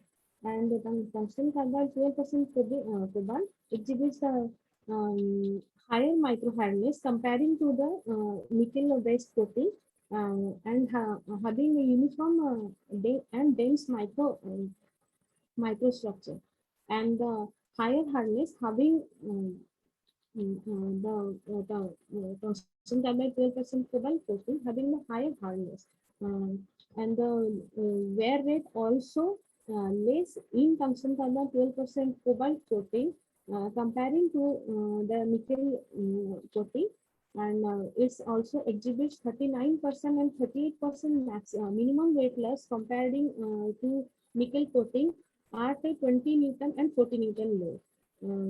So from these conclusions, comparison, we can conclude that within these two coatings, tungsten carbide 12% cobalt coating provides the best protection against the wear in all aspects.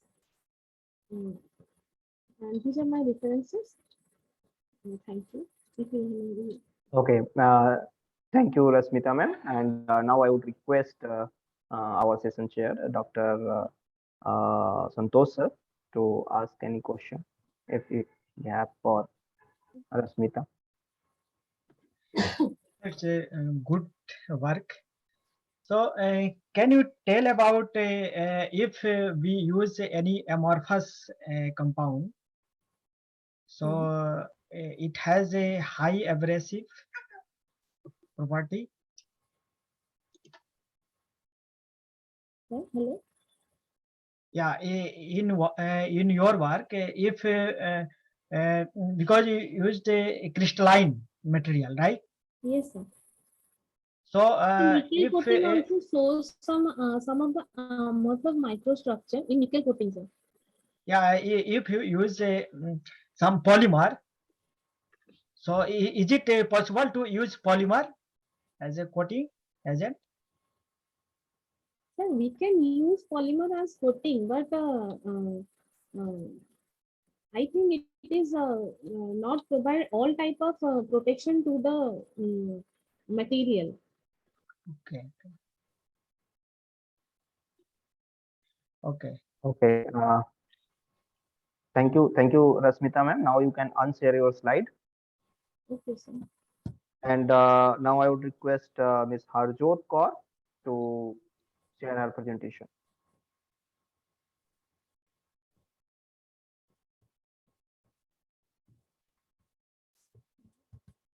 Ms. Harjot Kaur, please share your presentation.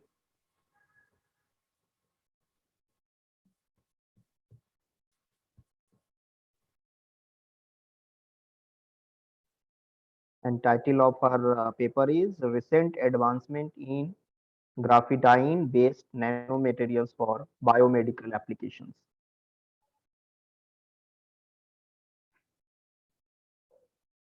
Harjot Kaur ma'am, please share your presentation. Yeah.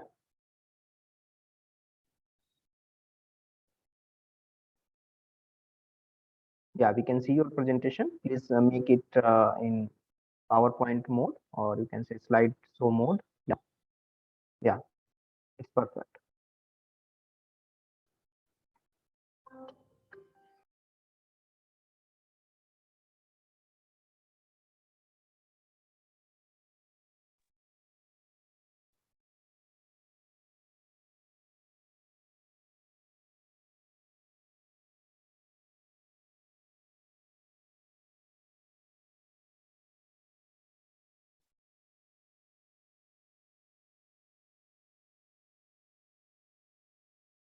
Mr. Harjot Kaur, please share your presentation.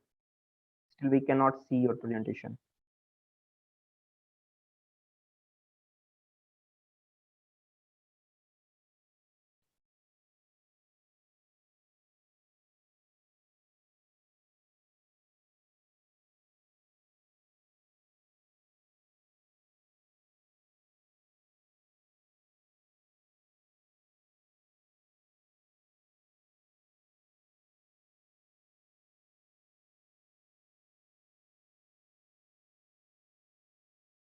Harjot Kaur ma'am is here.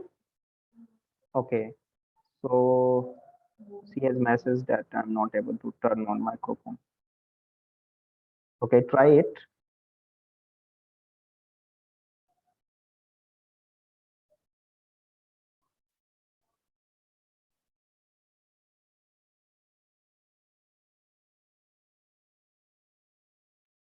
Mobinji, I think the next presenter Yes. Harjot Kaur अपना Ma'am, mic on नहीं कर पा रहे हैं. Harjot ma'am have all rights, ma'am. She can unmute herself and share the screen. She have rights, ma'am.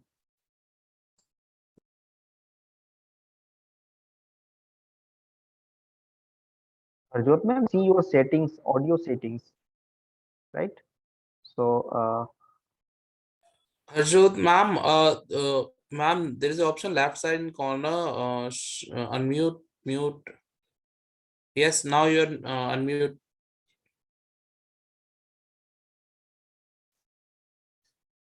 Then we are unable to hear you, ma'am. Yeah, I think now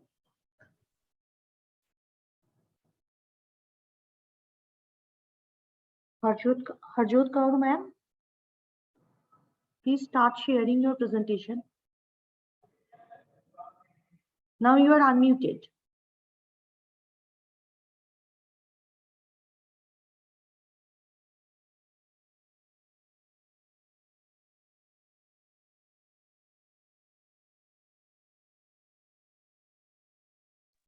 we can see your presentation, but we cannot hear you.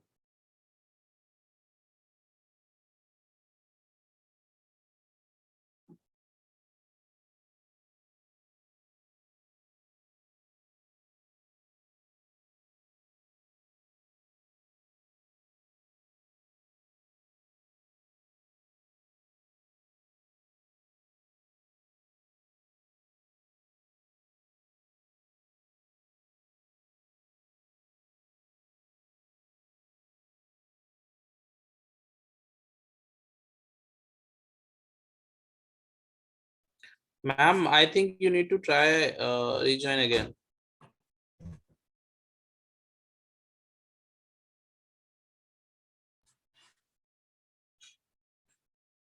Ma'am, your audio setting is fine, ma'am. I think you try to rejoin again.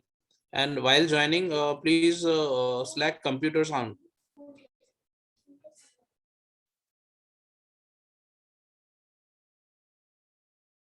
Dhananjay sir, I think you can continue with the next speaker. Yeah. So we have Mr. Sriram. Mr. Sriram, are you here? Yes, sir. Okay, so please go ahead and share your presentation with us. Meanwhile, you can present, and then Harjot Kaur ma'am can.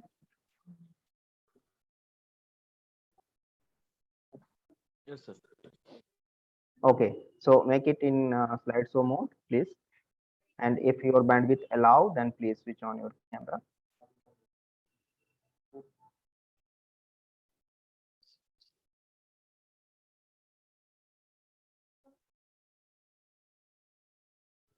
Yeah. Go ahead, sir. I'm unable to share my camera, sir. But I can start the presentation. Okay. Go ahead, please. Is it visible? You have, yeah, you have 8 minutes for presentation. After 6 minutes, I will remind you, and total 8-minute presentation. Then after 2-minute question and answer session, right? So go ahead, please. Thank you. I am Shyam Bengal, working as a lecturer in Government Polytechnic Yatmal. Presently, presenting, I am presenting the topic on engineering. 1 second, sir. Actually.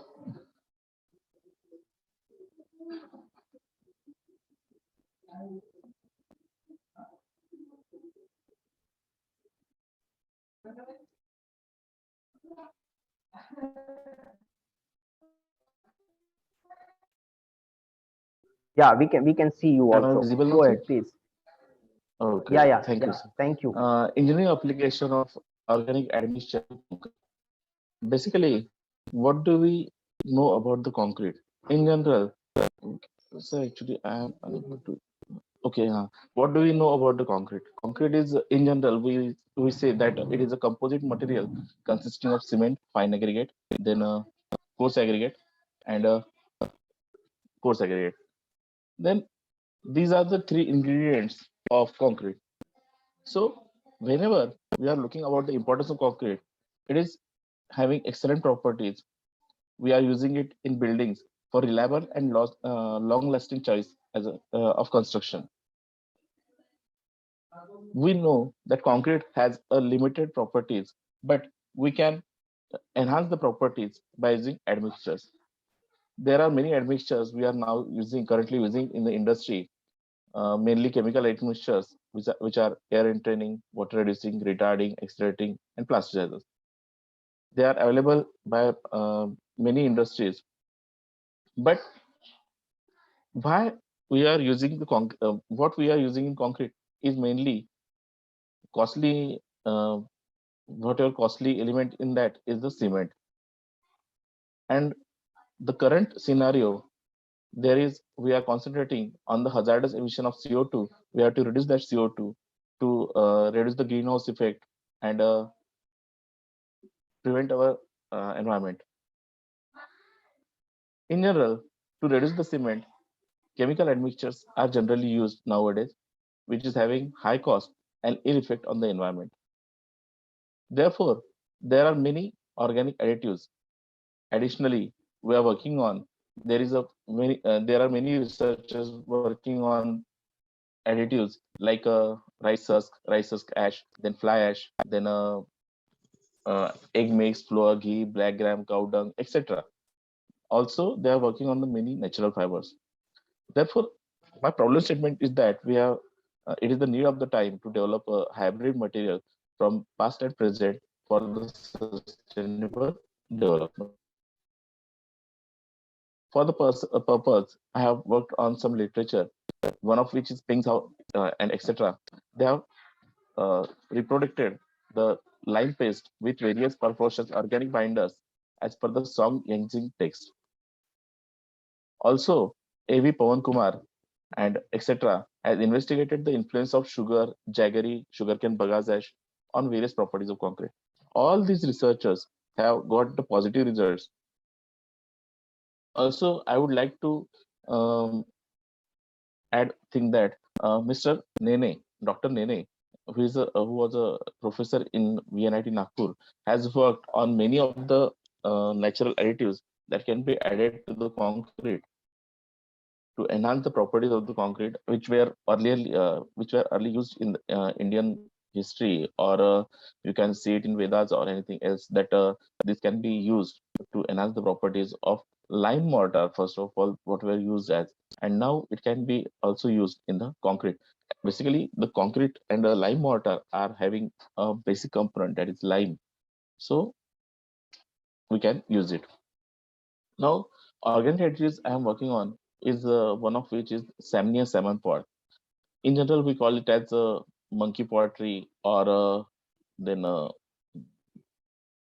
rain tree. These are what we came to know, that whenever the monkey pods or rain tree pods crush under the vehicles and make roads slippery, forming soapy floor above the surface on the road, which may have the potential to lubricate. Miss Shenoy has already worked on that and found that the Samnia salmon pod extract can work as a plasticizer very well. I am working on it to reduce cement component. As a plasticizer, it has been used, and I have to use it as a transfer for cement. Now, these are the physical properties of organic additive, that is the Samnia salmon pod. Then Samnia salmon pod, when used by Ms. Shenoy, extra plasticizer used to replace water in the ratio of 2.5%, 5%, and 7.5%. Due to the addition of natural plasticizer, the workability and compressive strength of concrete was increased as compared to normal concrete. Then next organic additive I'm working on is human hair. The human hair thread has a cylindrical structure, highly organized, formed by inner cells. Most of them are keratinized and distributed.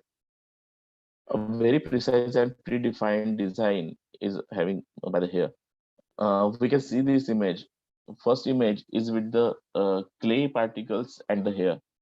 Second image is with the sand particles and hair. And third is with the cement particles and hair. So as you can see here, the diameter of general hair is about 60 micrometer and having the tensile strength of 205 MPa, which is a very great strength. Moisture absorption is also 0.7%, which is very less. Then other organic additives I'm working on is also sticky rice. Sticky rice has been used by Chinese in their history. We can see many application of sticky rice in construction activity. Basically, the application of sticky rice in construction activity can regulate the growth of calcium carbonate crystals. Also, the consistency and mechanical bonding strength of air-lime mortars were upgraded by the addition of sticky rice. The initial setting time hardness has been boosted, concurrently reduces the water resistance and water density by the addition of 5% cement rice flummery in the air-lime mortars. So, Ram sir, sorry to interrupt. Your 6 minutes has been almost over. Now you have 2 minutes to conclude, right? Okay, so thank you. Have 2 minutes to conclude. So these are the rice and sticky rice. So we can conclude that the Samina 7 pod can be used in the structure. There is a presently very limited work available according to the literature too. So we can significantly improve the properties of concrete by addition of this Samina 7 pod as a plasticizer or as a replacement for cement. Also, we can add human hair fiber. Also, the sticky rice can be added. As we know that the chemical admixtures are very widely used in the construction industry, which have a negative impact on the environment. Organic admixtures will have a potential to replace the chemical admixtures. The research is needed for organic admixtures that were used in ancient periods to upfront with effectiveness and achieve economy. Thank you, sir. Thank you, sir. Now I would request our session chair, Dr. Santosh sir, to ask any question if he has for Mr. Ram sir. Yeah, it's a very good work and review. So can you tell about among them you showed many organic additive.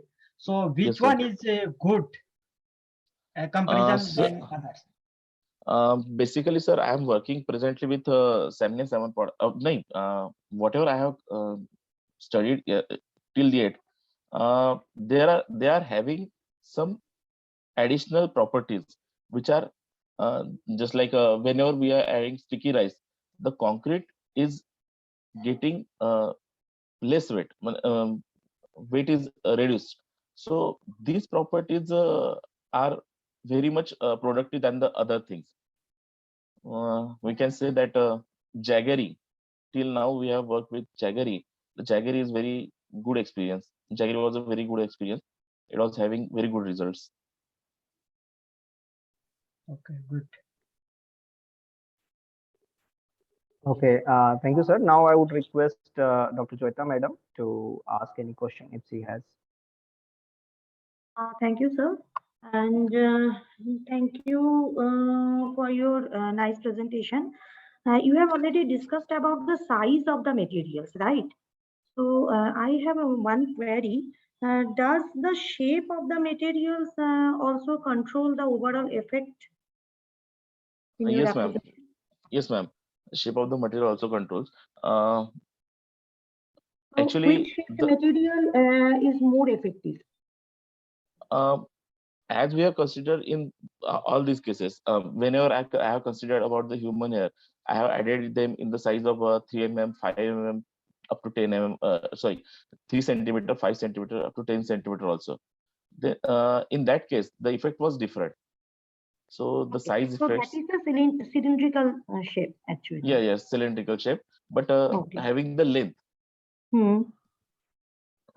I have tried on the 10 centimeter cube and 150 centimeter cube also. So Okay. they were So both which having the one is different more features. effective?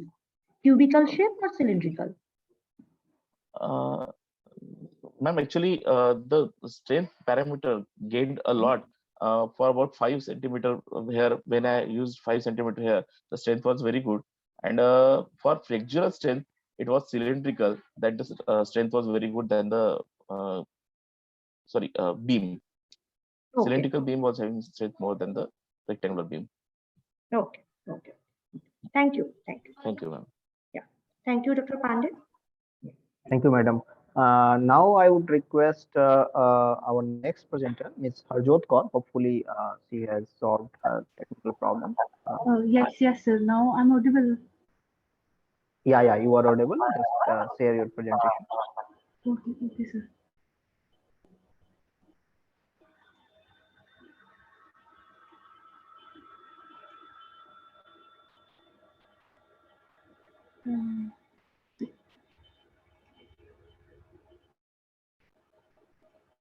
So good morning, everyone. Yeah, now we can see your presentation. Make it in slideshow mode. Sir slide show में ही कर रखा है अभी तो. Yeah, now it's fine. Go ahead, Good please. morning, everyone.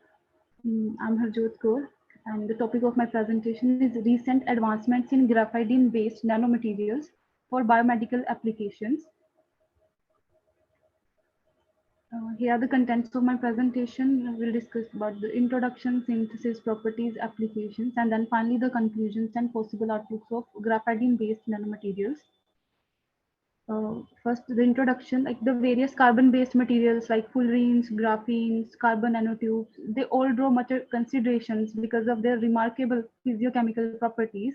Graphite is also a two-dimensional carbon allotrope consisting of a pi-conjugated system and diacetylenic linkage having sp2 and sp2 hybridized carbon atoms, which provide them good compatibility, like excellent electronic properties. They are easily dispersible in aqueous solutions. So graphene have multiple applications in energy storage, gas separation, biomedical industry, in catalysis. And recently, graphene becomes swiftly growing and popular trend in sensing and biosensing, which encourages the scientists and researchers to explore more about it. Now we discuss about the synthesis of graphene-based nanocomposite. There have been various methods to synthesize graphene-based nanocomposites. We discussed here only two, copper foil method and interface processes. Copper foil method for the synthesis of bulk graphenes, and for few layered graphene, we'll discuss the interfere process. A team of researchers use a monomer of hexaethylene benzene with the tetrabutylene ammonium fluoride for 10 minutes in tetrahydrofurane suspension at 80 degrees Celsius. The GDY film was formed at the exterior of copper through a cross-coupling reaction. Similarly, another team find a method for which is the interface process at the intersection of liquid-liquid junction for the synthesis of few layered graphene. We are not discussing it in much extent. Then the properties of graphene-based nanomaterials. The mechanical properties, as we know, there is an acetylenic linkage in graphene. So as the length of these bonds increases, the Young's modulus and in-plane stiffness also increases, which improve the flexibility of the material. So graphene is more softer and more flexible as compared to graphene. And if we talk about the plane stiffness and thickness of the graphene, it's about 120 Newton per meter and 0.32 nanometer respectively. Then the electronic and structural properties. Graphene shows semiconductive properties, and its property depend upon its stacking configuration. Generally, zigzag graphene nanotubes are more stable than armchair graphenes. And now we will discuss about the applications of graphene-based nanomaterials in biomedical field. As we can see, graphene has various applications in bioindustry, in biosensing for the detection of glucose, DNA, hydrogen peroxide for the humidity, And in cancer therapy, it also used for the protection from the radiations. Biosensing.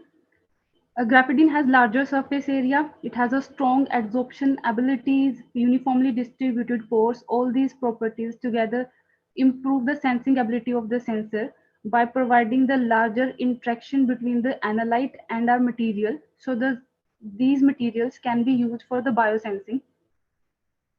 Some researchers proposed a one-step glucose detection technique in which ferrous iron and glucose oxidase were deposited on graphene sheet that act as a sensor composite for the detection of glucose.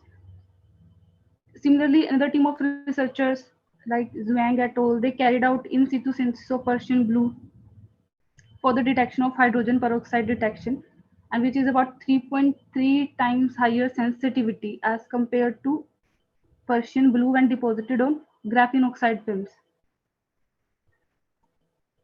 And for the very first time in 2016, graphene was used for the detection of DNA, and the sensing ability of the sensor was 97%.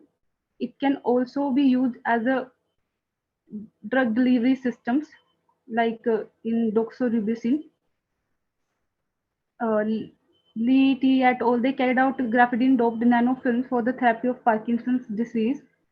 There is also some reports which shows the drug loading capability of graphene, which is 43.8% higher than the traditional drug delivery systems.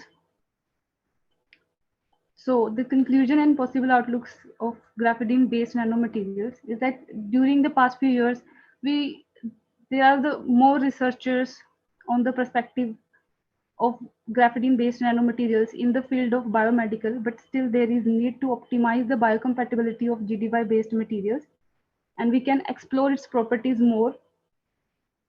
Overall, it has a unique properties like conductivity, large surface area, high flexibility, exceptional band gap.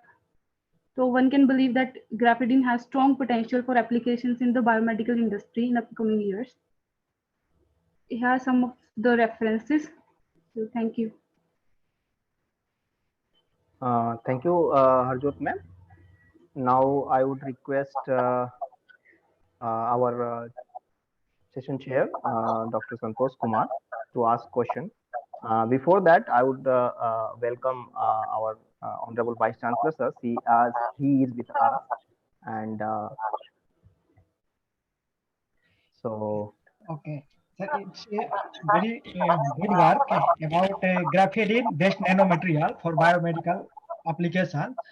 So, can you tell about cytotoxicity of that material, graphene-based nanomaterial? Graphene is high cytotoxicity effect or no? Actually, sir, I don't have much knowledge about the psychotoxicity of graphene. I'll consider it now. Okay. Okay. Now I would request Dr. Jyota madam if she has any questions for Jyot ma'am. Thank you, sir. I have one question only. That is, you have used graphene, right? Why not graphene? As I told you, graphene, it is more softer than the graphene. It has more Young's modulus and tensile strength. Young's modulus basically gives us the idea about how easily we can stretch and deform a material. So it has more mechanically it has more mechanical properties as compared to graphene. Okay. Thank you. Thank you, ma'am. Thank you, Madam. Yeah. Honorable VC sir is with us. Sir, we are in plenary and technical session 2 of track 1, and we are continuing that. Participants are presenting their presentation. So, so should we proceed, sir? Please continue. And I also saw a chat from our Honorable Chancellor, sir. If the participant can answer, there is a question that he has asked. Humble query in reference to the research work of Kaur Madam is there any difference in mechanical properties if we take 1000 molecules or 5000 molecules? Means in summary, are the results have or do the results have any scale dependence in terms of numbers? If this can be answered. It is in the chat box. Sir, Mr. Atul is one of the participants in this Okay, session. okay, maybe I don't know. Yeah. So, we will certainly take that. Yeah. Please go ahead. Continue. So is this a question for me? Yeah, it is. Ma'am, please. Okay, sir. So this is not my research work. This is a review article. But ever I came to understand about the graphene-based nanomaterials in biomedical industry. I didn't do any research on it, but I think there is a number of molecules doesn't matter in the properties of graphene-based nanomaterials. I think there is not a difference in the mechanical properties. No, I would rather add, if I can, if the number of molecules increase at the level of nanomaterials, the interference effect will be more, and the aspects of coherence, or I would say behavioral pattern, will be much finer. So which means the correction of errors, if at all that happens at that level, will reduce if the number is large. So that is because the number of particles which interact will have an average behavior to a greater extent rather than individual particles on which you are impacted. So that's my take. Anyway, thank you. Thank you, sir. Thank you, sir, for this insight. Now I would request Mr. Rahul Bodh to please share his presentation. Good afternoon, sir. Yeah, good afternoon. Please go ahead.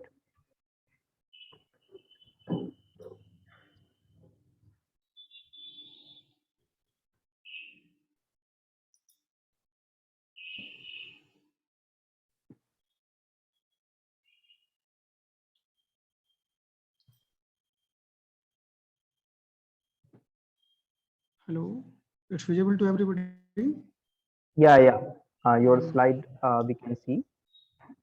Go ahead, please. Good afternoon to all of you. You have total 8 minutes to present, and then Yeah, after 2 minutes for question answer. Okay. Thank you, sir. Sir, I'm Dr. Rahul Bodh. Today I'm giving my talk on the study of the fuzzy expert system for the diagnosis of the various types of the cancer. This is the review study. Then, sir, this is my contents, and today I have to give some introduction of the cancer, then common type of the cancer, test of the diagnosis of the cancer, treatment, need of the fuzzy logic, the fuzzy set and fuzzy logic, work flow of the fuzzy logic, and then some literature review of the cancer, then pie chart, conclusion, and my references.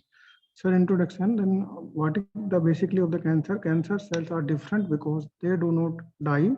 They just continue and grow and divide into a disorderly fashion. On the other hand, the normal body cells grow divided and die in a orderly fashion. So that is the main difference, the cancer cell and the normal blood cell. So then cancer is a second leading cause of the death globally according to an estimated 9.6 million deaths in a year, or 1 out of 6 deaths in 2018. Then basically the cancer will cause in any age, but the 67% of the cancer death is will occur in age 65. These are the common cancer type like the breast cancer, lung cancer, prostate, skin, thyroid cancer, liver, this is the liver cancer, kidney cancer, and the bladder cancer. And sir, this is the chart of the globally cancer data in 2020.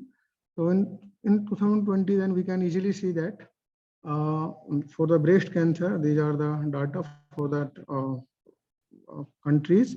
And this is the prostate cancer, the lung cancer, and this is the skin cancer data. So then we can easily see that in order, the breast cancer of the female is that more as compared to the other lungs and the prostate and the skin cancer. So these are the tests of the diagnosis of the cancer, like the biopsy of tumor, blood test, bone marrow biopsy, chest X-ray, complete blood test, CT scan, liver function, MRI scan, and these are the treatment like a surgery, chemotherapy, radiation, treated cancer treatment, small molecule inhibitors, antibodies, cell-based immunotherapy, and gain therapy. Then why we have to need the fuzzy? Then fuzzy logic is needed. Why? Because the cancer is a very critical disease. So if we have to detect or we have to diagnose early, so then patient life will live more. So in the recent year, fuzzy logic is very trend because the fuzzy expert system are mostly used for the diagnosis of the different type of the cancer. And by using the fuzzy logic, we can develop the algorithm by using the patient data and with the help of the expert doctors, and diagnosis can be early, reduce modality and the mobility of the cancer. This review gives a proposal that fuzzy approach running smoothly in multiple regions to the diagnosis of the different type of the cancers. And what is the fuzzy set and the fuzzy logic? The fuzzy sets, the fuzzy logic is nothing but fuzzy logic is the generalized form of the CRISP set, and introduced by in 2016 by Jadhe. And after that in 1974, the Mamdani give the fuzzy logic expert system, so then which is used for that in the different field like the mechanical, medical field, educational field, then we can use the fuzzy logic in any different field. And this is the workflow of the fuzzy logic. Then what the fuzzy logic is work, we can give our input data in a crisp format.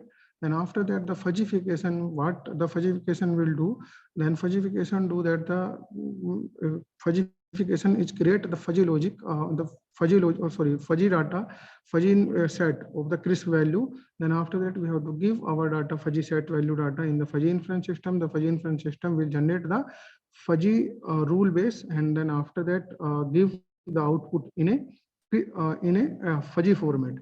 Then after that, defuzzification is that what we have to do by using the defuzzification. Defuzzification will generate the crisp value from the fuzzy output. This is the framework of the fuzzy inference system. So then I already discussed these things, and these are some literature review based on the cancer.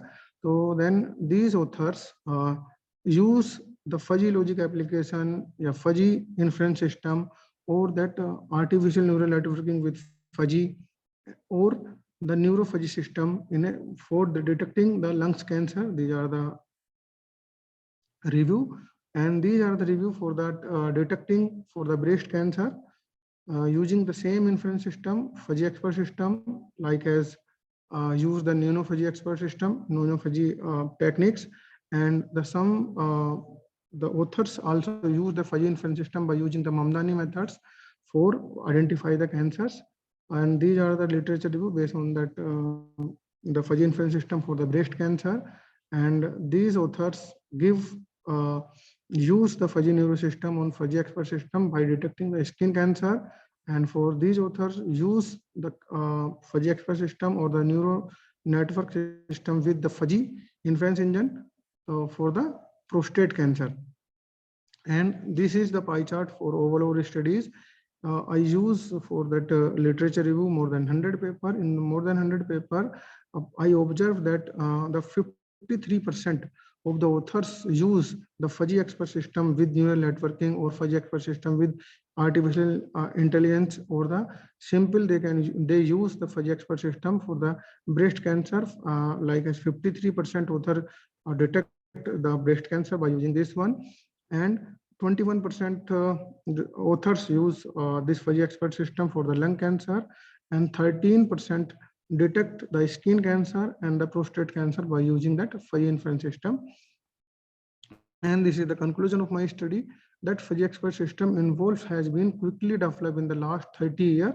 It shows the wide scope of utilize of the fuzzy logic in the discovery of malignant growth, for example, bosom disease, lungs cancer, prostate cancer, and so on. The early detection of the cancer can shield a patient from undesirable occlusions of a medical procedure and find and fuzzy expert system has the potential and assume a significant part of the field. This review is especially valuable and may help for the new scientists and researchers in the same field, those who want to work on the fuzzy logic and expert system. And so these are my some references I use in the present study. And thank you very much, sir. Yeah, thank you, sir. And now I would request Dr. Santosh, sir, to ask any question if he has. Thank you, sir. I don't have a question about 5G. Okay. System. Dr. Jata, madam? No, sir, I don't have any query. Okay. So I have just a quick query that sure. just I want to know that how many years it will take that based on this fuzzy system, hospitals will diagnose the cancer. Sir, just the quick procedure for that, because I read the more than 100 paper. If suppose we have the patient data, because I already published one paper for that detection of the prostate cancer by using the fuzzy expert system. So in that, what happened? We have to collect the 100 patient data from that laboratories and different hospitals, like as AIM also from Delhi. AIMS from Delhi. So then what we did, sir, we have to generate our algorithm, and sir, just we have to give the data and we can detect the cancer very quickly in suppose the 5 to 10 minutes, sir, we can do the things if suppose we have the data. Thank you. And our honorable VC sir is here. Sir, yeah, have you, sir, any question for Mr. Rahul on fuzzy logic system?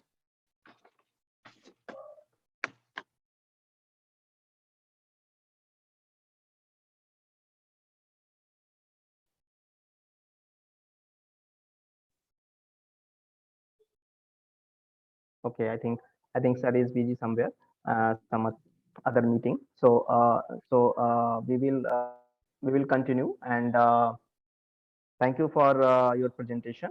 And now I would request Dr. Kumar Das Paulian to Dr. Kumar Das is here.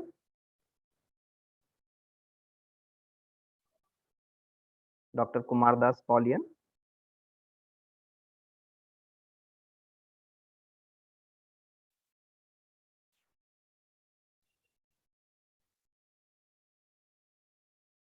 Dr. Jeta, madam, should we wait or? I think we can conclude the session because his presentation was from 12:50, I think. The time is over. So in that case, we can conclude the session. Okay. So once again, I would thank our session chair, Dr. Santosh Kumar, Dr. Jyota Chattopadhyay, madam, to be with us and to ask important questions to the participants. And also, I'm thankful to our participants who have presented their paper. I'm thankful to our Honorable Vice Chancellor, sir, to be with us and guiding us. And now this is for lunch break. We will stop this session, and next session will be start from 2:20. But all participants who have to present in that session, sorry, it will be from 2:30, right? So you all have to be there from 2:15, right? So for your paper presentation. So now I would conclude this with that note, and thank you all, and the session will begin 2:15, right? So now we are pausing this session for lunch, right? So thank you all once again. Thank you, sir. Thank you, ma'am. Sir, good evening. Hello. Good evening. Good evening, sir. Good evening, sir. So, sir, can you start now? Yes. Okay. So, thank you, sir. So, with the blessings of our Honorable Vice Chancellor, sir, Professor Dr. Raman Kumar Jha, sir. Dr. Vishwarup Samanta, along with my colleague, Dr. Praveen Kumar Singh, would like to welcome our Honorable VC Sir to the session 3 of track 1 of day 3. To this plenary session. Sir is the plenary speaker for this particular session. And although Sir is having, Sir is a speaker on multiple discipline, but today Sir has picked up the topic, which is also a very latest topic called quantum computing. So today Sir will be, taking us through the research aspect of quantum computing, the latest development on quantum computing, and followed by then technical sessions, which will be chaired by myself and my colleague, Dr. Praveen Singh. So before we start with the plenary session, let me take the privilege to introduce our Honorable VC Sir to all the author, research scholar, academicians, and attendees present here. Professor Dr. Raman Kumar Jha, Vice Chancellor, ICMMIT University, Jharkhand. He comes with an academic administration and teaching experience of almost 31 years. Professor Jha served as assistant professor at University of Delhi Colleges, Delhi, December 1990 to October 1997. Served as a professor, associate professor, assistant professor at Sikkim Manipal Institute of Technology, Sikkim, from November 1997 to August 2009. He established Surendra Institute of Engineering and Management at Siliguri, West Bengal, as founder principal from 2009 to 2013. He has been instrumental in building on strong links with business and industry, both nationally and internationally, at Indus International University, Himachal Pradesh from 2019 to 2016. He joined ICMMIT from June 2016 onwards as a founder vice chancellor of ICMMIT University, Jharkhand. So we are privileged to have Sir with us as a founder vice chancellor. Known for his discipline, dedication, and divine approach, he is responsible for providing all strategic directions. His deep sense of spirituality and human values makes his task people-oriented, and he is passionate about it.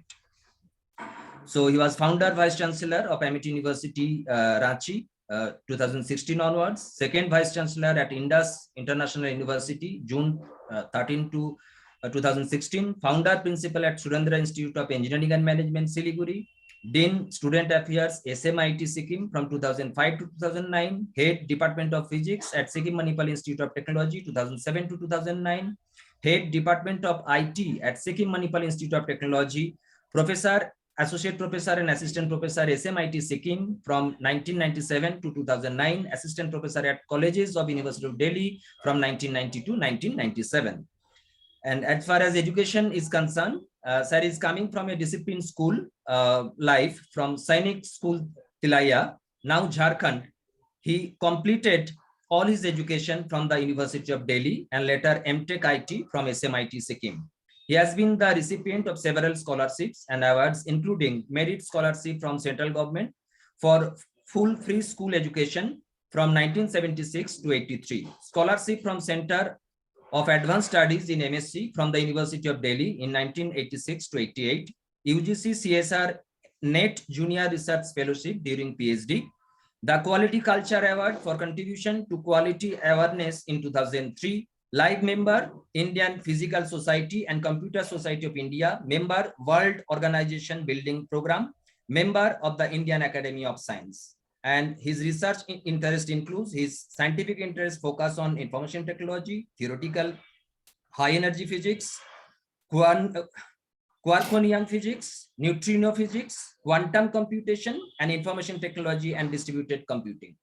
So with this background of our Honorable Vice Chancellor with having vast research, multidisciplinary research experience, I'd now like to invite our Honorable Vice Chancellor, Sir, as a keynote speaker of this particular session. Over to Honorable Vice Chancellor, sir. Sir, please share. Would you please share your screen for your presentation? Over to VC, sir.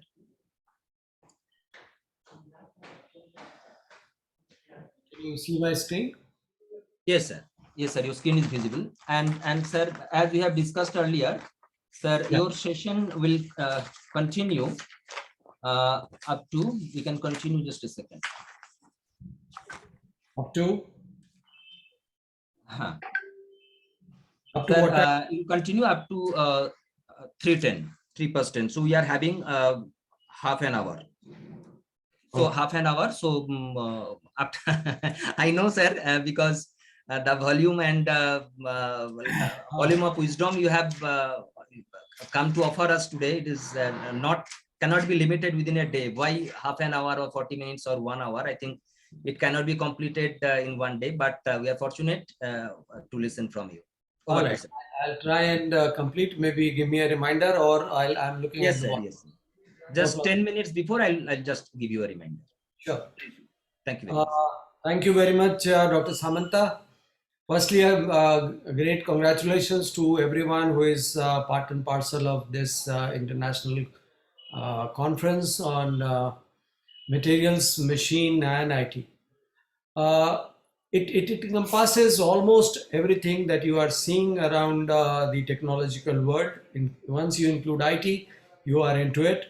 I can only tell you right in the beginning that what IT you see today may get totally transformed into a quantum IT, and that is what we are trying to discuss. Therefore, maybe 20 years from now, 30 years from now, you will have a different type of a computing system, which is quantum computing. I do not see that I'm an expert in this area, except that I did my specialization in quantum mechanics and foundation of quantum mechanics and group theory in my master's. And then I also continued my MTech in information technology. So this is a good marriage, and I tried to also work in this particular area to some extent. I'll try and explain and put the problem before you so that you can appreciate what is going ahead in this particular direction and pick up from wherever you wish to. I'll begin by a quote from Max Planck, who was one of those who began the quantum mechanics per se, that for religion, God is at the beginning. But for science, God is at the end. You can elaborate and understand that the way science is progressing, we are trying to decipher what is God's creation and what is the God's code that we need to understand. Moment we reach our end, that is what we will call as God. Another physicist who also is a Nobel laureate said someday that the first gulp from the glass of a natural science. So if you take a glass of natural science and you are trying to drink it, the first gulp will always turn you into an atheist, that you don't believe God, because that's how it will look like. But at the bottom of the glass, God is waiting for you. That's where we are heading towards. And once the quantum computation is a reality in the manner that we are expecting, you will see the real God appearing before all of us. Let me begin by understanding what is a quantum computer. A quantum computer is a machine designed to use the principles of quantum mechanics to do things which are fundamentally impossible for any present classical computer. All that you see today in the computer arena are nothing but classical computers. And therefore, what you're going to have is altogether a new set of things which will use different things, and the present computer system is not capable of doing those. So what is that we wish to cover here is being given at the bottom here, that we will try and understand some basic concepts and its use, some historical perspectives, some backgrounds required in mathematics and quantum mechanics. I'll not get into more details since time is less. What makes quantum computing actually work, some applications, then limitations of quantum mechanics or quantum computing as such, then some problems that are open still, some algorithms which have really made news, and then can we think of commercialization or business in terms of quantum technologies, and where are we today? I'll continue in this particular framework and try to finish as early as possible. There are two realms, two worlds. One is the classical world, and which we are living in today, and another is the quantum world, which we imagine, or there are certain aspects where we have quantum mechanical system only, or quantum mechanics only applicable. No classical mechanics is applicable there. You can see very clearly that classical systems deal with big mass, m is for mass, and small velocities. So when velocity is small or reasonable and mass is big, you have a mechanics system or physics which is classical mechanics. But the moment you get into finer details or smaller masses, that is where you come into limitations of classical mechanics, and then the velocity also is big, which means the relativistic impact will also come in. So that is the realm of quantum mechanics, and that is where we are. What are the inadequacies of the classical mechanics? Why did we need quantum mechanics per se? I'll briefly, one slide only here. We have seen that the atoms that we know as it is today, the Rutherford's atom, they are remarkably stable. Now, if they are stable, where is the problem? In the classical system, they should not have been stable. Why? Because the electrons move around these nuclei, and if as they move, they lose their energy. Logically, with the loss of energy, they should have fallen back to the nucleus, but that's not so. It is not explained by classical system. Second, the atomic radiations. There it was found that the frequency is inversely proportional to the quantum number of that particular shell. That again is not explained in terms of classical mechanics. The black body radiation again, where the energy radiation comes in definite quanta proportional to frequency, was not possibly explained by the classical mechanics. The photoelectric effect, on which Einstein got the Nobel Prize, also was not explainable in terms of classical systems. So the classical systems fail at the level of atomic scale. So as you come to smaller mass and larger velocity, the failure of classical mechanics is obvious. Now there are three terms which essentially depict the quantum mechanical concepts or quantum mechanical ideas. One is the discreteness, that means quanta. The word is quanta, means the smallest amount of anything, the smallest. So the smallest amount of energy is the quanta. So it was discrete amount of energy which was found to be seen in the black body radiation, atomic radiations and all that. So the energy became quantized. We call that as quantized. Then another concept of duality, wherein there is always a wave associated with a particle. That means every particle also has an associated wave. There is a dual nature of particles, and that is related by the lambda being equal to h by momentum, the p.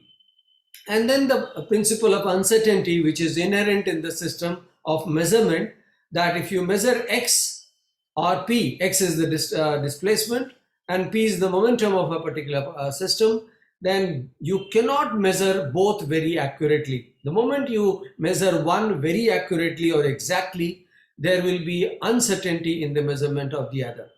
And h is of course the constant, which is called the Planck's constant. So these three terms very clearly define the changes in the classical system, and therefore we had to move to something called quantum system. Now, how old is this quantum system? This is almost 120 years of quantum mechanics, which is able to explain most of the phenomenon where the classical systems failed. 1901, Max Planck, he came up with the concept of the quanta.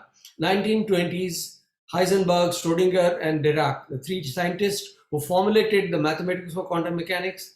50s and 60s, considerable development happened, like quantum adiabatic processes, generalized quantum statistics, where we have the world divided into bosons and the fermions. And that quantum statistics actually separated the world. The methods of stochastic quantization came in, and the role of Bose-Fermi symmetry in the non-relativistic quantum mechanics came out. This was in 50s and 60s. And then only in 1980s, you could see the application to quantum computing, which began. Therefore, quantum computing per se is not too old. It is hardly 40 years old. So now, how did it begin? In 1982, Feynman was a great physicist, said that some quantum effects cannot be simulated on a computer, which means classical computer. So they thought using quantum systems, and that is where the birth of quantum computing came. So they were trying to simulate the evolution of a system, which is the quantum system. How does it evolve with time? They were trying to understand on a classical system, and they said, no, it is not possible. Then late in 1980s to 92, we had some algorithms given by Deutsch and Georgia. Please remember that it was Joyce who is called the father of quantum mechanics, quantum computing. Feynman was for quantum mechanics. He came up with a parallelism called the quantum parallelism, and he demonstrated, however, on somewhat weird system, he demonstrated certain things which brought into forum the establishment of quantum computers. In 1994 to 97, Peter Shor, he saw that quantum computers can factor integers in the prime time. And that was the first computer algorithm or quantum algorithm which was solvable in polynomial time. Very great event and step taken by scientists. This immediately broke the encryption or the cryptography algorithm that we are familiar with in the classical world, which is the RSA encryption. So quantum, the moment it came, algorithms came, it brought revolution, and it was trying to do away with things which were done earlier in the classical system. Some historical concepts, which 40 years of quantum computing already on paper. So we have a huge opportunity still, because there are still so many problems which are open. Way back in 1973, Alexander Hollow published the paper showing that n qubits, I'll come to explain what is the qubits, cannot carry more than n classical qubits, bits of information. And that began the concept of the quantum bits started coming forward. 76, Roman Ingarden showed that Shannon's information theory, which is a classical theory, cannot be directly generalized to quantum case. So there was a need for quantum computing. Feynman, of course, had already said that in 81, 82. In 85, the Deutsch from the University of Oxford described the first universal quantum computer. So way back in 85. So we are almost 40 years ahead of it then. 1993, then Dan Simon on an oracle problem for which the quantum computer would be exponentially faster. He came up with a new computer where the speed was too high. 94, Peter Shor gave us a new algorithm where he discovered the algorithm to allow quantum computers to factor large integers. So there was already a historical development where we were seeing quantum computers at work. 95, Shor came already. 96, Grover gave another algorithm. About these two we will discuss even later. Quantum database search algorithm, and these two were quantum based algorithms, and that established quantum computing per se. Shor also came up with quantum error correction. We will discuss all these points as we go across. So this was the dawn of quantum computing when 85 to 92 to 93, 94, we have seen how it came up. But what are the existing systems which are existing? Let us understand, and in a fast manner we see that it was 97, the first paper on quantum computers came, where he talked about the bulk spin resonance on thermal and sound. 98, the first working 2-qubit NMR computers came. 99, the first working 3-qubit NMR computer came. 2000, the first working 5-qubit. So you're seeing the number of qubits are increasing. as you increase the number of qubits, you will be better off in terms of errors that you get. And 2001, you see that the first 7-qubit NMR system, computer systems came, and those were quantum computers. Then what is there, what is required for understanding these quantum computing concepts? This is a very good summary. If you have this slide understood, or if you work on it, you will understand the whole concept. You will have to understand all details of linear algebra as well as the dealing with matrices, because quantum mechanics goes only through them. The models of quantum computation has to be understood. You have to understand the postulates of quantum mechanics on which this quantum computing is based. Some algorithms have already been done, we will discuss. Then the theory of error correction. What is the meaning of error here? Why error creeps in quantum mechanics or quantum computing? We'll discuss. Then quantum information theory has already been evolved now, and it is available. Quantum cryptography is another big area, and this is the strength of quantum mechanical system, which will change and revolutionize the whole computing world. So are the computers still feasible or no? These are another questions that we have. Are there any fundamental barriers for the quantum computers to exist in terms of stability or scalability? We will deal with this. We are trying to build quantum computers. Of course, we are going ahead with this, but we do not have a desktop quantum computer still. And there are quantum computers on a few qubits. So problem still is to be realized for the larger number of qubits. Various results have been verified, and they have been derived in classical systems, intuition coming from the quantum computing. So these are all things that are required for us, or all of us, to really play with quantum computer systems.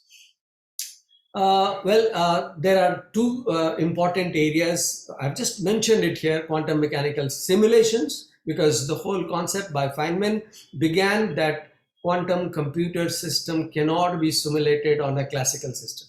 So the quantum mechanical simulation is one area. Another is the cryptography or cryptanalysis, where a lot of progress has already taken place. I'm going faster a bit. What does quantum computer derive power from? Where is it coming? Is it coming from the aspects of the qubits that we are dealing with, or the system that we are dealing with, or the algorithm that we have had? We will come to this, but let us understand here this, that any problem, you can see here, if you have a problem on a classical computer which can solve in 100 years on a classical system, in the quantum world it will take only half second. That's the power it has. So just to mention that, and we'll go ahead. So we are running for a speed. So classical world, the digital computer world, which obeys the Moore's law, has serial processing done in the classical system. But as you come to quantum system, we will harness the power of atoms and molecules to perform the memory aspect as well as the processing aspect. So we will have parallel processing, which means millions of operations at a time. Now this is the power. How do you have millions of operations at one time? You can see this here written very clearly, that 30 qubit quantum computer will equal the processing power of conventional computer that is running at 10 teraflops. So just a 30 qubit system will compare ourselves or with the classical system in a very, very big manner. Therefore, the speed is going to be tremendous, and therefore the hunt. So what is qubit now? Coming to the building block of quantum computers, qubit is a building block, and you can imagine that these are either atoms or even photons, the particles of light. Just as classical computers operate on bits, the quantum will operate on qubits.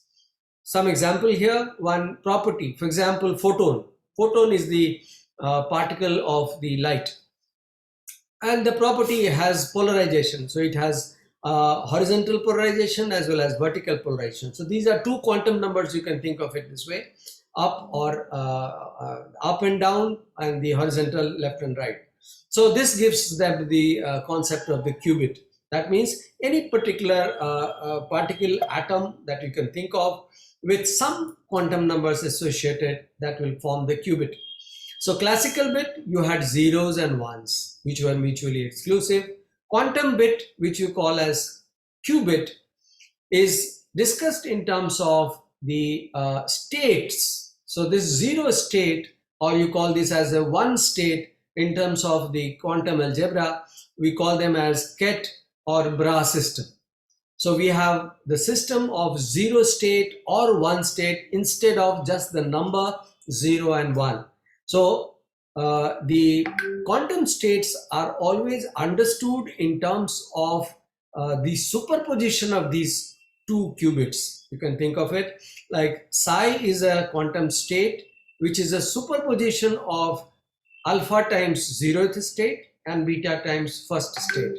So if you have two states, 0 and 1, alpha fraction of the state of the quantum system may exist in 0th state and beta fraction may exist in first state. Now this is something which is new, and this is quantum mechanical, which means can the system be in a manner simultaneously in 0th state as well as one state? This is quantum mechanics coming in. So you have the probability of occurrence of a state both in 0 as well as 1 simultaneously. The moment it is simultaneously, there are infinite possibilities of building these states. So you can have alpha as 0, beta as 1. This is one probability. Or beta as 0, alpha as 1, another probability. But alpha can be 0.5. So what is the value of beta? The only condition is alpha square plus beta square should be 1, because the probability cannot be more than 1. So you can have all possible values of alpha and beta. Therefore, you can have infinite states psi because of different values that alpha and beta can be given by just two states, 0 state and 1 state. Now, this is where we identify the quantum computers with infinitely or exponential number of states, and that is the parallel computing that we are talking about, parallelism that we are talking about, and therefore large number of operations can simultaneously happen. You have only 0 and 1 in case of classical computers. As you see here, a classical computer uses bits, zeros and ones, but a quantum computer, which is a qubit, can represent the values 0 or 1 or any combination of both. This is where this differs. So you can span all possible states of the corresponding classical computer. Thus, it works in an exponentially large space, and that's the basis. However, the ability to make use of this space requires that all of the qubits are intrinsically connected or entangled, and that is how it is found in nature also. And they are also isolated and very precisely controlled. If you can utilize the property of superposition and entanglement and have the proper control of the qubits, you have the control on infinite speed that you can have, and all the computers are going to be in seconds or microseconds that you see today. So if I have to explain it, what is a quantum entanglement?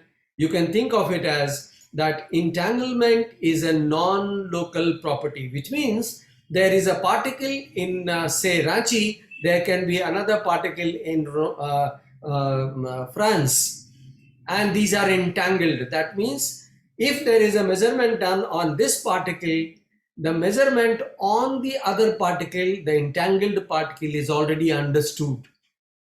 That means there is no need for measurement in the other one, and that is what is called entangled system. So this allows a set of qubits to express superposition of different binary strings. Now this, if you can understand this entanglement, if there is a change in the measurement of this, there will also be a corresponding change in the other one, even though they are infinitesimally or so distant apart that you may not be able to see each other. So that's the quantum system that we are talking about. The concept was already introduced earlier, so I'll go faster. So what are the real requirements as far as quantum mechanics is concerned? It is understood that quantum mechanics has bizarre features, some bizarre features like superposition, like the collapse. Now what is collapse? Let us understand, whenever you make a measurement on a quantum system, even though it is consisting of a state of 0 or alpha state of 0, alpha times state of 0, beta times state of 1, but the moment you make a measurement, it will collapse to either 0 or 1. You cannot retain that state for longer time, and therefore we call that it collapses the moment you measure it, and that is called decoherence. So retention of coherence of a system is a must for quantum mechanical system, but the system reduces to classical system the moment you measure it, and that is a real problem of quantum systems. Entanglement I've just introduced, uncertainty we have talked about. So the basic idea behind computing is to use these effects to our advantage. So if we can, well, we'll have the fun as well with the computer. I'll just repeat this, that the measurements, the last sentence here, the measurement proves tricky here because it decoheres or it collapses. It proves tricky, and thus it requires non-traditional programming techniques. So you have a problem here which is called quantum decoherence, and this is the problem that we have to tackle. So we need non-traditional techniques. The two algorithms that we have talked earlier, the Shor's factorization method and Grover's factorization, the search algorithm. These two algorithms use the property of quantum parallelism in a different manner. You can see the Shor's factorization manipulates the quantum states so that the common property of all the output values like symmetry or periodicity is read. So Shor's factorization reads the common property. However, the Grover's amplification techniques transforms the quantum states to increase likelihood that outputs that gives you the output of interest. If you understand this, I'll repeat if you want. Shor's algorithm, a factorization algorithm, uses the property like symmetry, periodicity of the system. So the moment there is a periodicity, you understand this will be repeating. The moment there is a symmetry, you can understand from symmetry that this is the result which will come in the output. But in the Grover, you see that the system is automatically transformed or evolved to another to that particular part for which the probability is high. So that is very, very important, that the system itself is transformed to higher probability, and therefore measurement will be corresponding to that particular state. And these are quantum systems that you have to make and utilize its properties. What is the basic difference? One of the major difference between classical computer and quantum system is how it handles small unwanted variations or noise. You can see if you have a system called 0 or 1, even if there is a change from 0.001 to say 1.002. So these variations are very small and they are easily handled. But in a quantum system, since all values of alpha and beta are valid values, are logical values or reasonable values, how do you treat them as noise? That's the question. And therefore, handling noise or handling disturbances in a quantum mechanical system becomes a real problem. So today's classical gates have very large noise margins, classical, but a qubit can be any combination of 1 and 0. Therefore, quantum gates cannot readily reject small errors. And this is one of the bigger problem here. So it can eventually lead to wrong outputs appearing in the computation. So this is to be handled. Therefore, error handling is very important, and we call them in terms of error rate. One of the most important design parameters for the quantum systems that operate on physical qubits is therefore the error rate. Low error rate have been difficult to achieve, and we have therefore the open problem of improved operation fidelity. If you have higher fidelity, which means lower error, better is the quantum computing that you can achieve. So a lot of opportunities for researchers of the future. We have something called quantum error correction, QEC, and a lot of research is already done. But then the quantum error corrections that we do because of the error which occurs is quite costly. And those logical qubits, which are in real sense quantum logical qubits, are difficult to obtain or are at the cost of some algorithm, some power that we have to invest. And that calls for a lot of research in this particular area. At this stage, you can suffice to understand that quantum computers in the near term, that means near time, are likely to have errors. So you will have errors, but this class of machine is referred to as noisy intermediate scale quantum computers. So these are NISQs on which a lot of research is still going on, and all of you have the chance to get in. But there are success stories as well. You have quantum cryptography already established by and large. Quantum key distribution utilized in the cryptographic system is already by and large understood. Then quantum teleportation is also understood. Quantum dense coding is understood. Error correction is also by and large understood, but then still there are open questions. Whether the quantum computers can solve problems in polynomial time or can it be built? These are the two very important questions that you all have. But there are so many candidates for making or building quantum computers. Ion trap has been used, NMR has been used, optical techniques have been used, solid state techniques have been used, superconductors have been used, quantum dots have been used, cavity QED is used, magnetic field based molecular magnets have been used, and then fluorine based ESR quantum computers are also in the queue. These have been covered. You have two models, quantum circuit model or adiabatic quantum model, computer model. We generally rely on the first one, where you have to initialize the state of a quantum system, then apply operations which are algebraic in nature, but quantum computer system, you'll have to apply the operations and measure in the end. These are the only three steps you have to do in the circuit model. So we can achieve. I will have to skip quantum mechanical aspect, but would just suffice to give you this slide. You can see there are 6 blind people on the elephant, and for some who touches the tusk, it appears to be spare. Those who touch the trunk, for them the elephant appears to be a snake. Those who touch the knee, for them it appears to be a tree. And for those who touch the ear, for them it is fan. And one who touches the swinging tail, will call this as rope. And this is what the quantum system is like. So one who interprets it in his manner will always try to possibly interpret his point of view rather than being wrong. They are all correct. And that the moral is, though each part is right, and all were also in the wrong.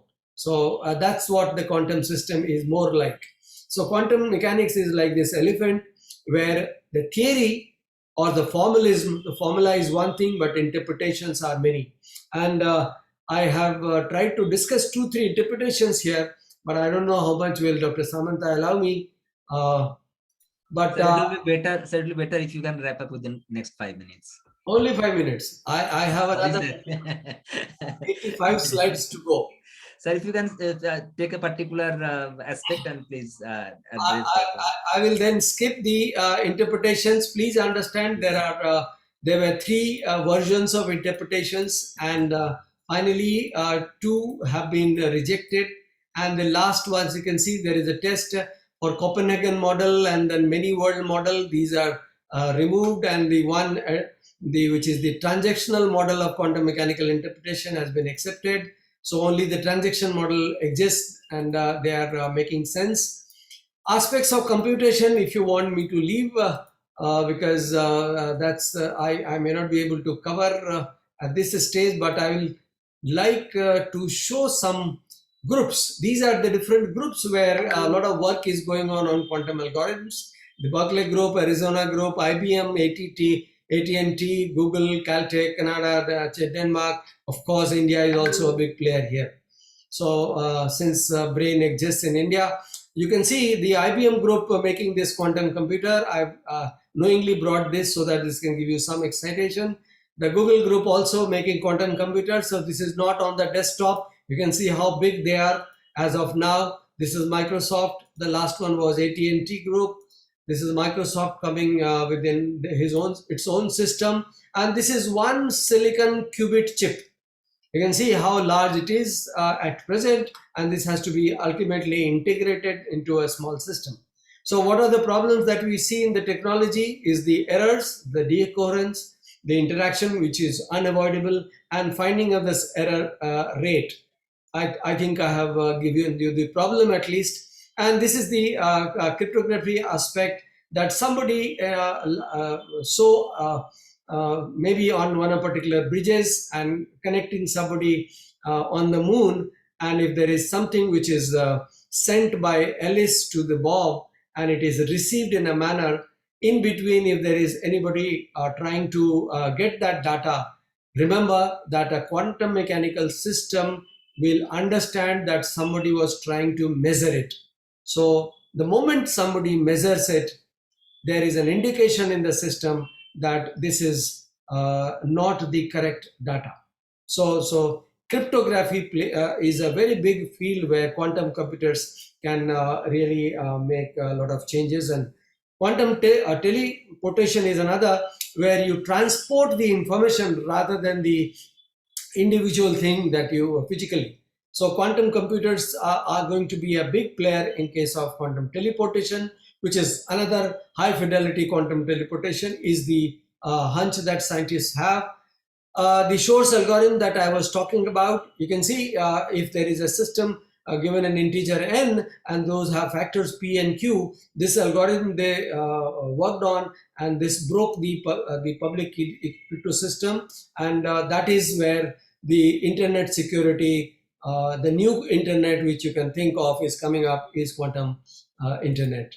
The Grover's algorithm, where they were searching which box will have 1 or 0, this speeded up the time instead of n queries to under root n queries. So you can see again the speeding up taking place in these cases. There is another area where we began with the Feynman concept of simulation. You can see the quantum simulation is an aspect where people are trying, and this has been resolved to a great extent by Seth Lloyd. So the three problems that we have understood are very clearly seen, possibly to be solved by quantum computers in a big way. Are these available in the market? Yes. Quantum technologies that you can buy today are these quantum random generators or key distributions, or the D-Wave quantum computers who claim that these are available in the market. You can go and purchase them as well. Without getting into the details, what are the challenges that we have? We have the large-scale quantum computers, not still available. New quantum algorithms, which are to come, still not available. The practical problems that you see that you will have applying this algorithm to the system, and then you have limitations of computers. Still much to be done in these areas. Where are we today? So we have a lot of promises, a lot of research on the quantum computing to be done. Software is at a high risk area, of course, and we need more of algorithms or killer applications so that quantum computing survives. So I'll summarize and conclude that quantum computers can solve certain problems more efficiently than classical, but we do not have large-scale general-purpose quantum computers yet, but physicists and engineers are working on it. And the most important application of large-scale quantum will be simulating quantum mechanical system itself. And there are still many open questions that you have. I'll end with a quote because I started with one. Science and technology alone cannot solve the problem of new millennium. We need additional guidelines for our actions, for selection, for the search of our research projects at research goals. These guidelines have to be with ethics, with philosophy, and with faith. This is another Nobel laureate's quote, and we can admittedly find nothing in physics or chemistry that have ever been a remote bearing on consciousness. Niels Bohr, one of the great physicists, said that we all know that there is nothing called consciousness as far as computing is concerned, but still there is a thing called consciousness, simply because we have it.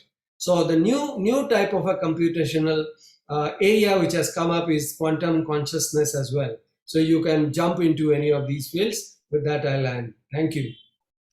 Thank you very much, sir. Words are limited because the way you have take us through about the journey from traditional computing to the quantum computing or quantum conscious computing. So it was, I think, we are honored to listen your session, sir. And as I said, participant, as I said earlier, that 40 minutes is a very limited time to cover the entire aspect, research aspect of quantum computing. But it was our pleasure that sir has almost touched almost each and every point and given us the food for thought. So on behalf of my colleague Dr. Praveen Singh sir and other member from the organizing committee, sir, we want to extend the heartful thanks to you, or sincere thanks to you for your for giving your valuable time for your busy schedule. So thank you very much, sir. Now by taking your due permission, we are moving into the technical session. Sure. Okay. So is VC sir there or sir has left? Not here. Okay. Okay. So sir, so shall we move into the technical session? Yeah, please go. Thank you very much, sir. Thank you very much, sir. So as mentioned earlier, or as it has been communicated earlier, that there are total 9 papers which will be presented right now, and I am quickly taking their name. I request my co-chairperson, Dr. Praveen Singh sir, and as well as our IT host Mobinji to quickly verify whether they are present or not. Naveed Khan, first presenter Naveed Khan, second Mr. Saurabh Sharma, then Mr. Utkar Singh, then Mr. Aditya Johari, Gunjan Kalra, Gunjan Kalra, then Miss Preeti Paswal, Dr. Mithilesh Kumar Sahu, Mr. Sanatan Srivastava, and Miss Shivangi Joshi. So these are the 9 presenters will be presenting their paper today. As we have mentioned earlier also that we are running short of time. And so I'm telling you the rule, all the presenter, please follow the rule carefully. Once your time is given, you need to start with share your screen and start with your presentation. You'll be given 5 to 6 minutes for your presentation. So please start with your name and affiliation, your affiliation with the organization, means whether you are research scholar, student, or academician, so that you need to mention, and then you need to start. And just within 5 to 6 minutes, we'll ring a bell, and whenever you will get the ring bell, then after just 1 or 2 minutes, you need to conclude your presentation. So that is why it is a request. Please directly go through as early as possible. Please go through your actual work rather than concentrating on the theory or introduction part. Better to go to your actual work and make us understand what new things you have done or what you would like to conclude from your work. So with this concept, I'd like to request Naveed Khan, our first presenter, to please start his presentation. Okay, sir. Yeah. And your time starts now. Now it is 3:21. The bell will be ring after 6 minutes. Naveed Khan, just share your screen. Okay, sir. Share, sir.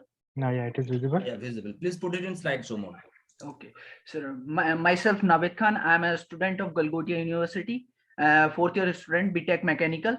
And I am the presenter of the today's topic. My topic is cooling load calculation by HAP software, a case study. And the list of content: introduction, calculation of load, and HAP software system, literature review, methodology analysis, result discussion, and conclusion. Introduction.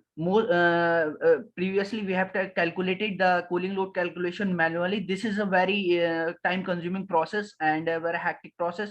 That's why we have to use that's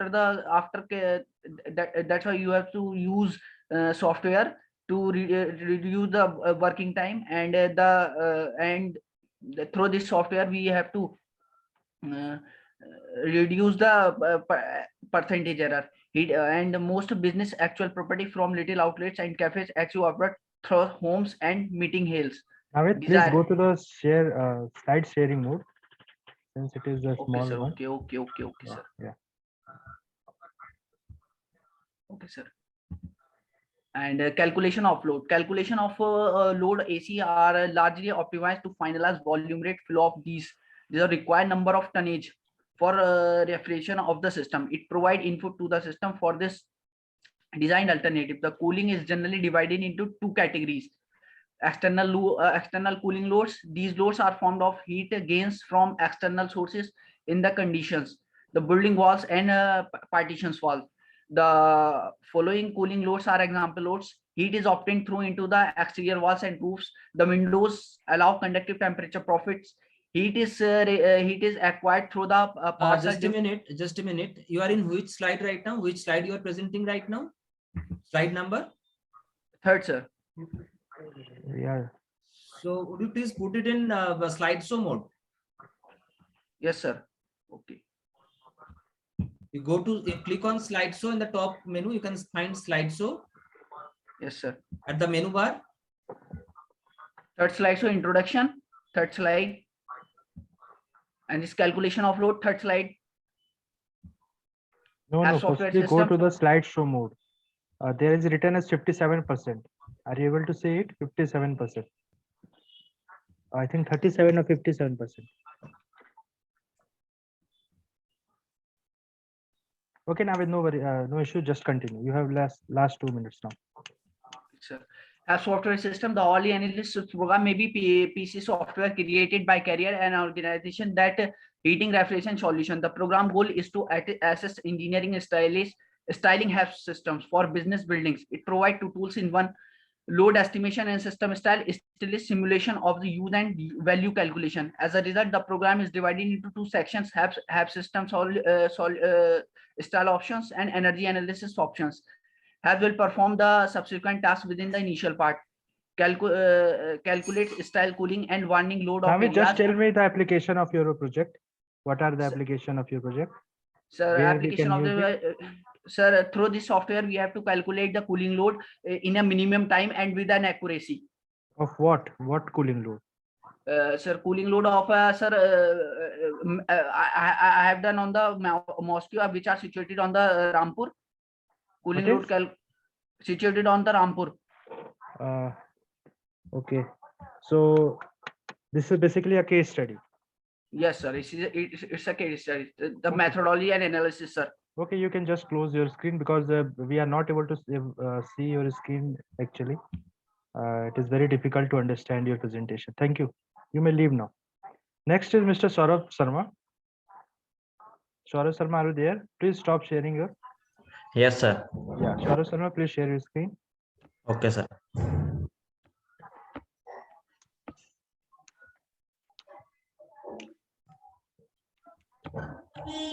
Navid Khan, you can stop your video.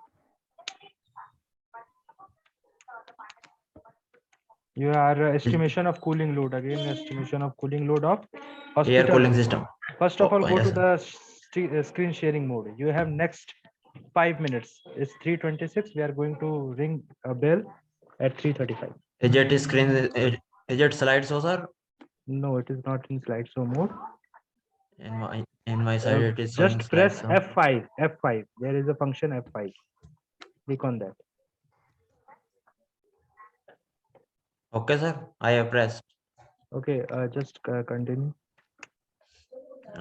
Good afternoon, everyone. I am Saurav Sharma I am undergraduate student from Galgoria University. Our research paper topic is estimation of cooling load of air cooling system for a hospital room. This is our list of content that I are going to discuss: abstract, introduction, survey and methodology, analysis table, calculation, results. Abstract: due to increase in atmospheric temperature and improvement in living standard, human comfort is essential in present scenario. So I have taken an effective building design parameter which is dependent on a cooling load. Cooling load is dependent on several building specifications like position, window glass, whether it is tempered glass, toughened glass, stained glass, or which type of glass it is. After all calculation, we have found that whole load of cooling on cooling coil is this much, 1,06,266 BTU per hour. Introduction. Heating and cooling load calculations are used to calculate the required capacity of cooling and heating system, which can support the necessary conditions in a conditioned space. And to calculate these cooling or heating capacity, we should have information regarding indoor outdoor design conditions. Saurabh Sharma, your screen is stick at first page only. Is it difficulties from my side only, or yeah? Now you are in introduction portion. Yes, sir. In slides, so this difficulty is coming. In slides showing from your side only. Yeah, yes, sir. Now to go to the main objective, or you can say the methodology.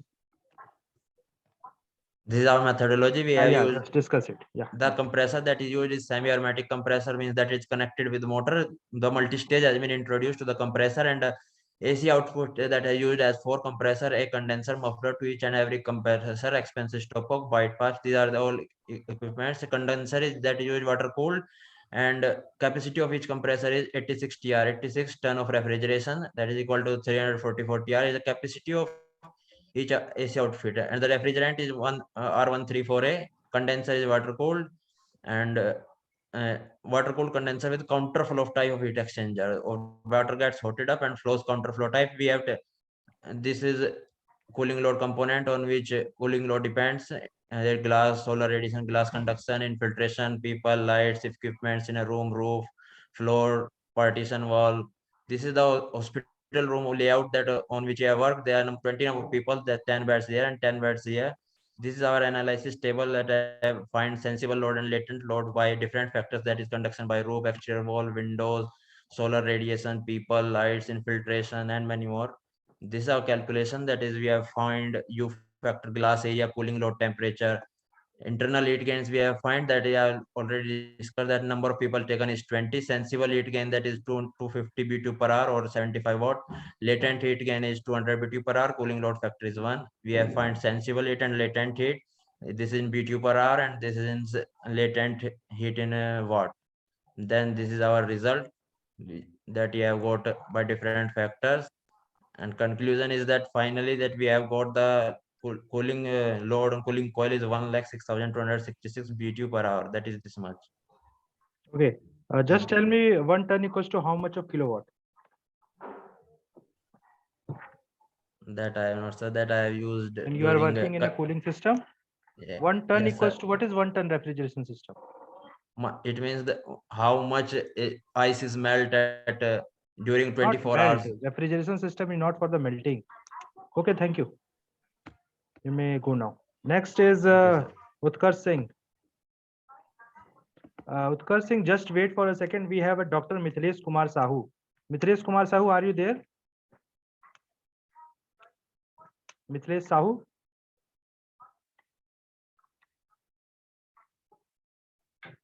Mithlesh Sahu, are you there? No. Okay, Utkarsh, just share your screen. Utkarsh. Sir, Mithlesh Sahu is here, sir. I think he is not. And he has right to unmute and share his screen also. No issue, sir. After Utkarsh, we can try it. Sharing? Yeah, Utkarsh, please share your screen. Your is finite element analysis of vehicle composite propeller shaft. Okay, go to the first of all share screen mode. Yeah, click on that. Okay, very good. Continue. Good afternoon. My name is Utkarsh Singh. I am undergraduate student of Galoti University, Greater Noida. My topic is finite element analysis of vehicle composite propeller shaft. This is the list of contents. This is the abstract. The aim of the project is to design and to do analysis of composite hollow shaft made up of carbon fiber reinforced plastic and glass fiber reinforced plastic, and to investigate the effect of propeller shaft at different mode conditions. This is the introduction. As we know, the propeller shaft in vehicles are made up of steel, which has lots of vibrations. It can get corroded easily. It does not have high strength, and it can fracture, and many more problems can come. In this, we have used composite material. As we know, composite material is a combination of two materials with different physical and chemical properties. The composite materials that we have used is carbon fiber reinforced plastic and glass fiber reinforced plastic. As we know, the composite materials have high strength, lightweight, These materials don't corrode easily like steel. These are heat resistant and have long life, less fuel consumption due to less weight. Today's people use composite for a variety of applications in various fields, some in aerospace, automotive, construction, and so on. This is the literature review. Objective: the weight reduction of the drive shaft can have a certain role in the general weight reduction of the vehicle and is highly desirable goal if it can be achieved without increase in cost and decrease in quality and reliability. So in this we are using, as I told, carbon fiber reinforced plastic and glass fiber reinforced plastic. So these are composite materials with which has less weight. This is the methodology. In this, I have taken the shaft. We have taken the shaft which has a diameter of 120 mm, inner diameter of 115.6 mm, length of the shaft is 2000 mm, and the thickness of the shaft is 2.2 mm. The steel shaft mass has come around 10.23 kg, and the composite shaft mass has been reduced to 2.60 kg, which is almost 8.6 kg less. So the torque has also been increased. This is the methodology. In ANSYS, we have designed the shaft FEM, and this is the steps. And at last, I want to conclude that the weight of the composite shaft is lower than that of the conventional steel shaft. Thank you. उत्कर्ष, क्या नाम है आपका? आदित्य? उत्कर्ष सिंह। उत्कर्ष, ना कोई graph है ना कुछ photograph है, क्या ये है? Sir last moment. Last moment? Sir आप सारे एक ही फैकल्टी के अंदर हो ना? उत्कर्ष, नावेद, सौरभ? Yes sir. तो बोलिए कुछ काम कराएं या फिर आप कुछ काम कर नहीं रहे हैं, कुछ दिक्कत है? ठीक है, you can leave now. Doctor Mithilesh, how are you there? Yes, sir. Once you will stop the presentation. Yeah, please stop the presentation, Mr. Utkarsh. Wait, sir. Yeah, Mithilesh Sahu, please continue. Yes,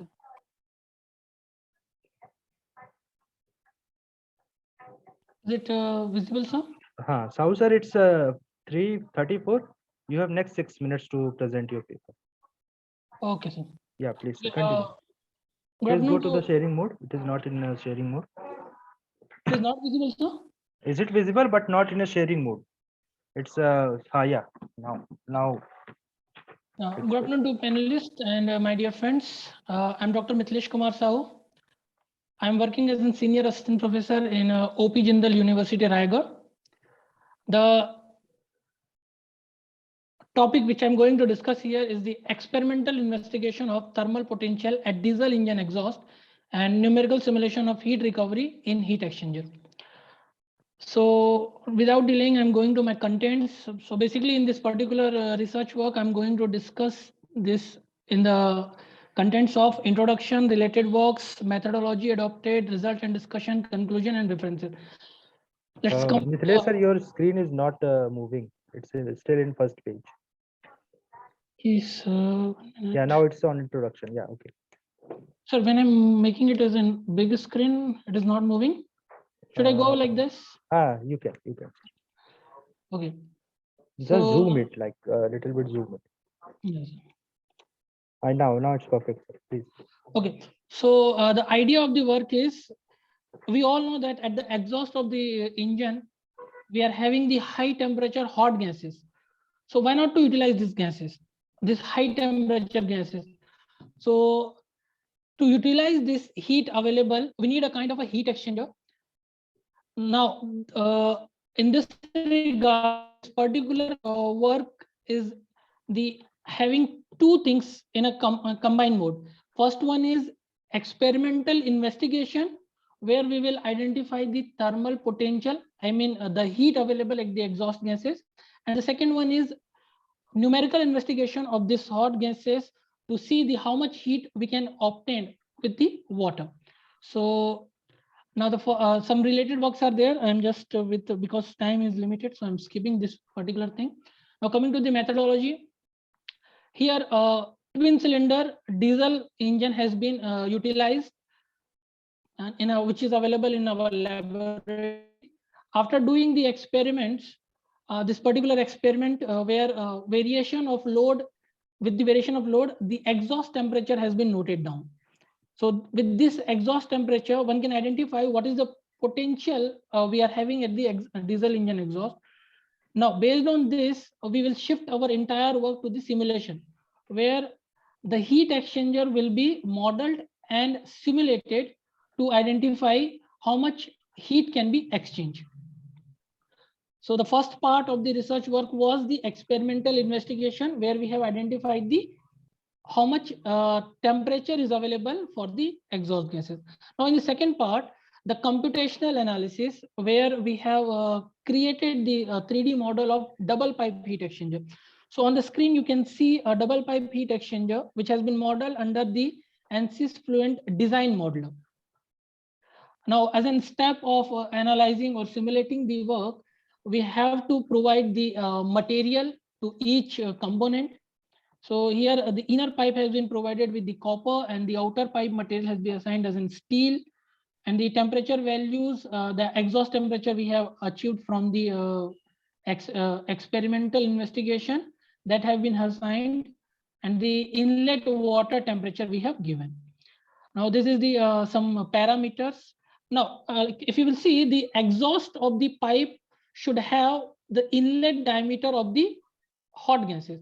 So that particular parameters have been taken while we are modeling the double pipe heat exchanger in ANSYS environment. This is the meshing. As we know that in simulation, the discretization, the second name of the discretization is meshing, where we need to discretize the particular part into small number of components. And we have to also keep in mind that the areas which are having the multiphysics, or which are very important for the point of fluid dynamics, that area need to be meshed in a proper way. Like in this particular work, we have used the inflation meshing. Now, one more thing is that discretization and the grid independency test. Our model should be independent of the number of discretization. So here the grid independency test has been performed, and we have achieved that if we are going more than 5 lakh elements also, there will be no much significant effect we are able to see in the results. So the model has been optimized particular for this much number of grids. Now coming to the result and discussion part, please come to the conclusion as soon as possible. The basic results we have seen is the temperature variation. So here what I'm showing is the hot inlet phase and the hot outlet phase. So in the hot inlet phase, you can see the exhaust gases which is entering, which is having the very high temperature, and the hot outlet side we are having the lower temperature as it is cooled down. Similarly for the inlet of the cold fluid and the outlet of the cold fluid.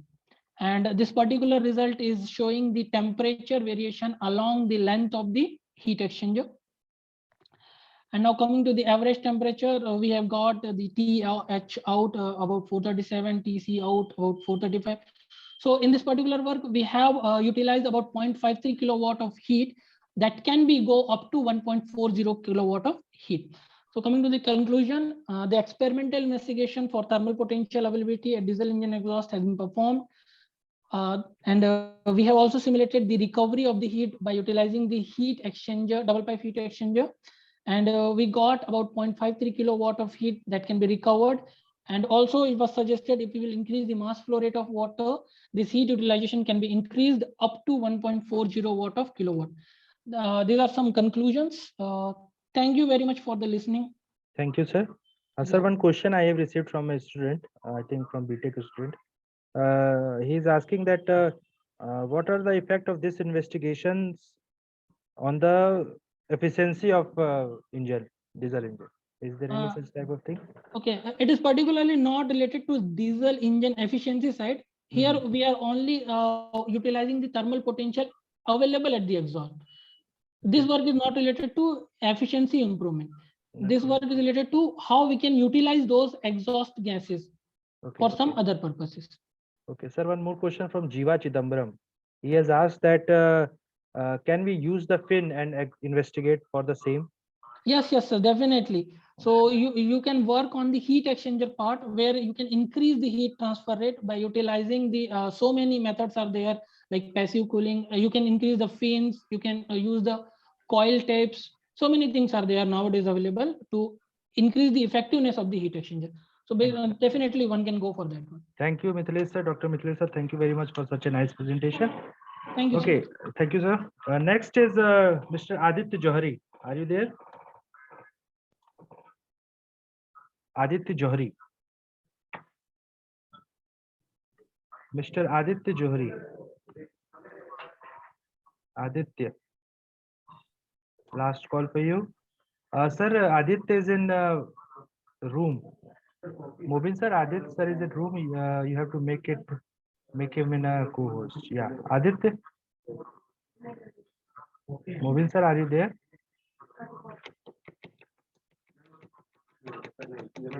Yes, sir, I'm here, sir. हाँ, ये आदित्य जोहरी बाहर है sir. हाँ, ये आ गए. आदित्य जोहरी को जरा host बना लीजिए. Okay, sir. Okay, give me a second, sir. I request to all the participants, please don't leave the room. Once you leave the room, you will not able to present your paper. The rights given to Aditya Johari.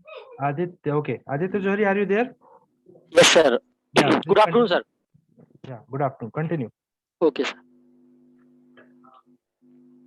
You have next 6 minutes. It's 3:44. Yes, sir. It is visible, sir. Yeah, it is visible. Please go to the screen sharing mode. Okay, sir. Yeah, please continue. Sir, Perfect. my name is Aditya Johari. I am from Galgotia's University. Now I am presenting my presentation on the topic engine performance analyzing for diesel engine using the hydrogen as an alternative fuel. Now this is the list of content: introduction, literature review, theory, calculation, material property, finite element analysis, result, conclusion, and references. Okay, introduction. Nowadays we are using the petrol, CNG, other gases for as a fuel in machines. But some countries or some industries we are using the hydrogen also. But the country's population growth and increase standard living with acknowledged as a main primary causes. So I am thinking that many people are suggesting that the hydrogen as a very good fuel, or we can replace the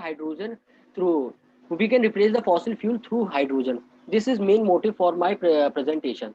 This is the recent research is also there to demonstrate that hydrogen does not ability to replace the carbon, but it is and used as a alternative energy transporter.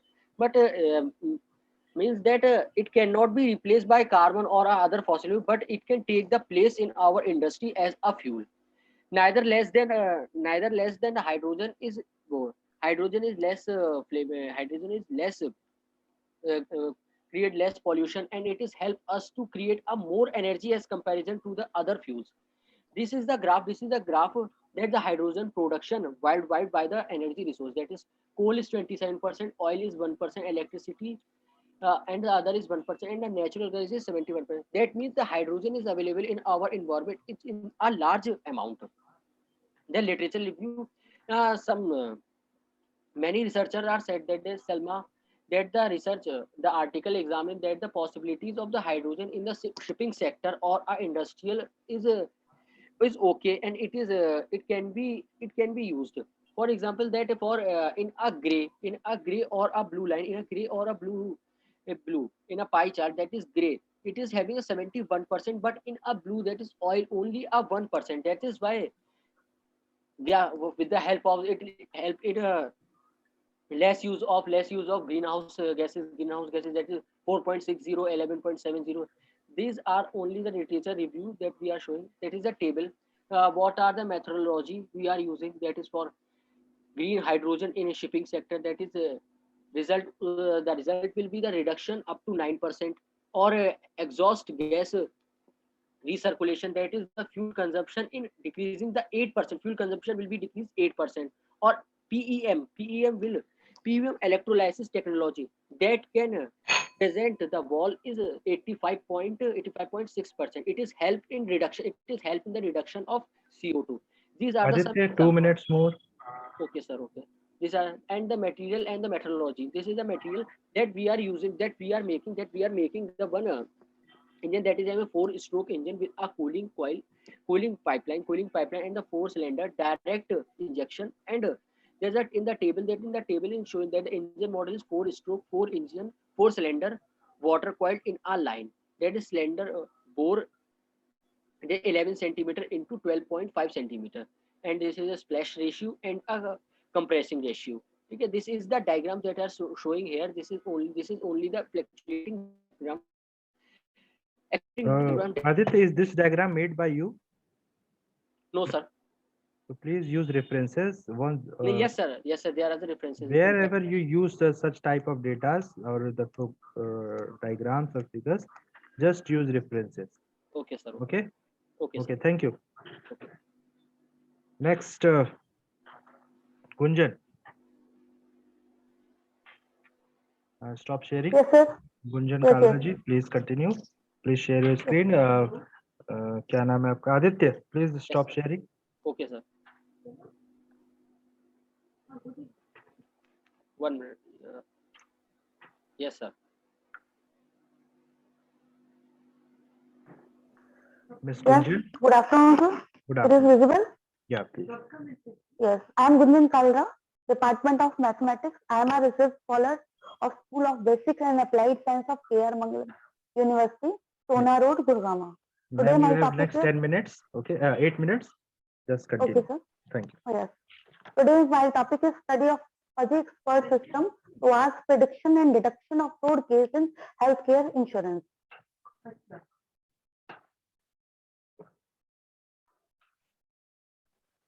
These are the contents: introduction and aim, data and methodology, result and discussion, conclusion and references. Firstly, I will discuss the introduction part. This paper takes about the claims information from doctor and preparing at insurance company and to distinguish the exploitations. Yes, there are many sorts of fraud, yet probably the most widely recognized, the fake, are referenced beneath, such as charging of clinical gear is more costly than the real hardware. The decision of the dates of administration, charging administrations that are costlier than the really offered type the assistance. The charging of non-covered administrations as covered administrations, wrong relieving of two methods. The two specialists treat as a similar patient. One specialist is referred patient to another specialist. Misuse, incorporation, any training is not predictable with the objective of furnishing the patients with administrations that are medically vital, satisfy the expertly received guidelines, and are decently estimated. Medical surveys absorption is a deliberate misdirection utilized to get unapproved benefit, which 2008. It is assessed that around the Forgot et al. 2021 has been distinguished irrigation system methods were assessed and recognized the best technique and their detail for novel automation. These are all the introduction part, and these are all the references of my topic. Then now I want to discuss my data and methodology part to improve the force of absorption claim discovery to specialists at the insurance agencies, and proposed strategies put advances are thought of recognizing this representation claim by the utilizing fuzzy expert system. We have developed a framework of fuzzy expert system in which we input the crisp value, which is understood by us. Then the crisp value entered into fuzzy file, in which we convert the fuzzy value into the we convert the crisp value into fuzzy value. The fuzzy inference system and knowledge based work on the in which we make the rules of two fuzzy file and then the process is defuzzifier, in which the fuzzy value converts in the crisp value, then we can get the output. The fuzzy expert system is any fuzzy logic based framework which either utilize fuzzy logic as the reason of information, utilizing various type of information. The fundamental component of a fuzzy expert system are fuzzy logic, fuzzy based guidelines, predictioning, and the learning strategies, Taylor and Blackley 2005. The important steps of fuzzy expert system are as following. Phase one, in next 2 minutes, please go to the conclusion. Yes. The next topic is the point of flow detection of protection guarantee depends on the fuzzy master framework. It is one of the techniques to get the fitting cases to the transfer some mathematical proportion of cases for extortion known as stored weighting, and afterwards select the best one. The fuzzy expert system of input variable via MATLAB has shown in figure number 2. The framework includes the following steps: input 1, input 2, then rule creation by the Mamdani rule, and we get the output. These are the steps. First, in fuzzifier, the fresh sources of information are taken, which are after effects the HMM stored away model component. Second is, after fuzzification, the detection motor adjusts to the standard base containing fuzzy if and then rule. Step number 3, the last advance, we get the last absorption score in indication motor. The main part is meaning of fuzzy if then guidelines. The fundamental cases are written. Ma'am, please go to the conclusion. Yeah. This is the framework. This is the fraud factors. This is the conclusion. In present condition, the exception in attention of well-being in everybody life medical coverage assumes a crucial part. The present study focus on the investigation of various parts of medical care absorption angles, their identification framework described by the different characters. This is also recognized various methodologies of fuzzy expert system and applied information design calculation for medical care absorption location. The study has been advocated that fraud of healthcare can be detected by the fuzzy expert system and can be implemented to detection of fraud in other insurance as well. This study also suggested to the researchers that they may use fuzzy expert system with artificial intelligence for more accuracy in fraud cases in health insurance. These are the references. Okay, ma'am. That I Ma'am, from where you got these data? Like fuzzy always needs some data. So which area you have covered this data? Yes, we take the data on hypothesis basis that from the various companies according to this system, we define different range. This is the range. In this range, No, from where you get the data? I just want to know that is this the result what you found is correct or not? How did you just explain it? Like I just want to know, you said that yeah, extremely low 0 to 15. So how would you verify it? Is it true? How can we assume it? समझ रही मेरी बात? So we take the data from the different paper. These are the references. In these papers, we take the data of. Okay, what is the confidence level of this fuzzy? Sorry. Confidence level. Is there any chance of error? I'm just saying that you are collecting the data. Data are all. If you are collecting 1,000 data, then definitely out of the 1,700 will be correct and 300 will be yes. Your error. So I just want to know what is the confidence level of that fuzzy log.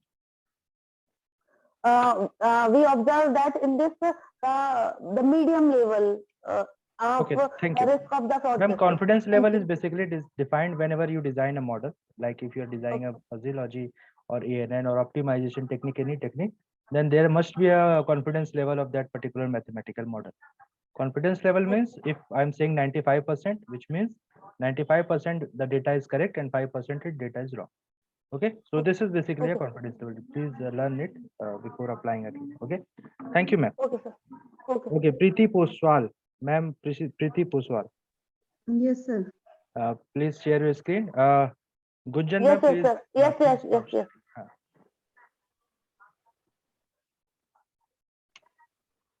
Okay, okay. Yeah. Miss Preeti, Yes, sir. please share Is your it screen. visible, sir? No, not now.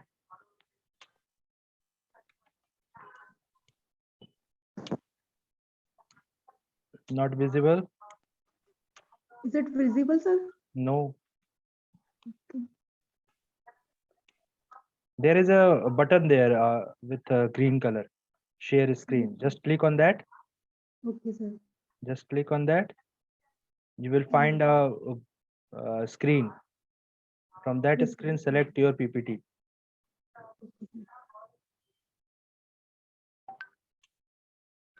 Just a second, sir. What is it? Please hurry up. You are losing your own time. Is it visible, sir? Now. Oh, no, ma'am, no. Oh my God. What happened? Okay, till time we are moving to the next participant, Mr. Sanatan. Are you there? Mr. Sanatan?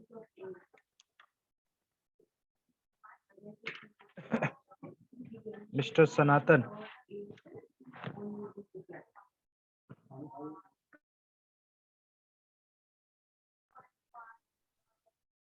Mr. Sanatan Srivastava. Not available. Yeah, Preeti Poswal. Yeah, now screen is visible. You Yes, are sir. using Just a second. mobile phone. That's why Yes, sir. there is a problem. Yes.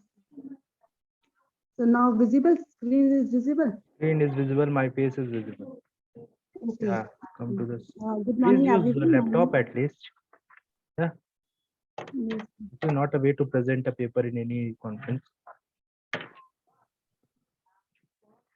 Okay, sir. My name is Preeti. I am a research scholar from Mangalam University, Gurgaon. The topic of my presentation is investigation and analysis of a fuzzy EOQ model for data rating item with price sensitive and stock dependent demand under shortage. These are the content of my paper. Firstly, introduction, literature review, model assumption and notations, mathematical formulation of model in fuzzy sense, defuzzification of the model, sensitivity analysis, conclusion and references. After that, basically this paper is based on the fuzzy set theory. Fuzzy set theory has a remarkable progress in the field of research. It is really useful for people engaged in research and development, including medical researcher, mathematician, and businessmen.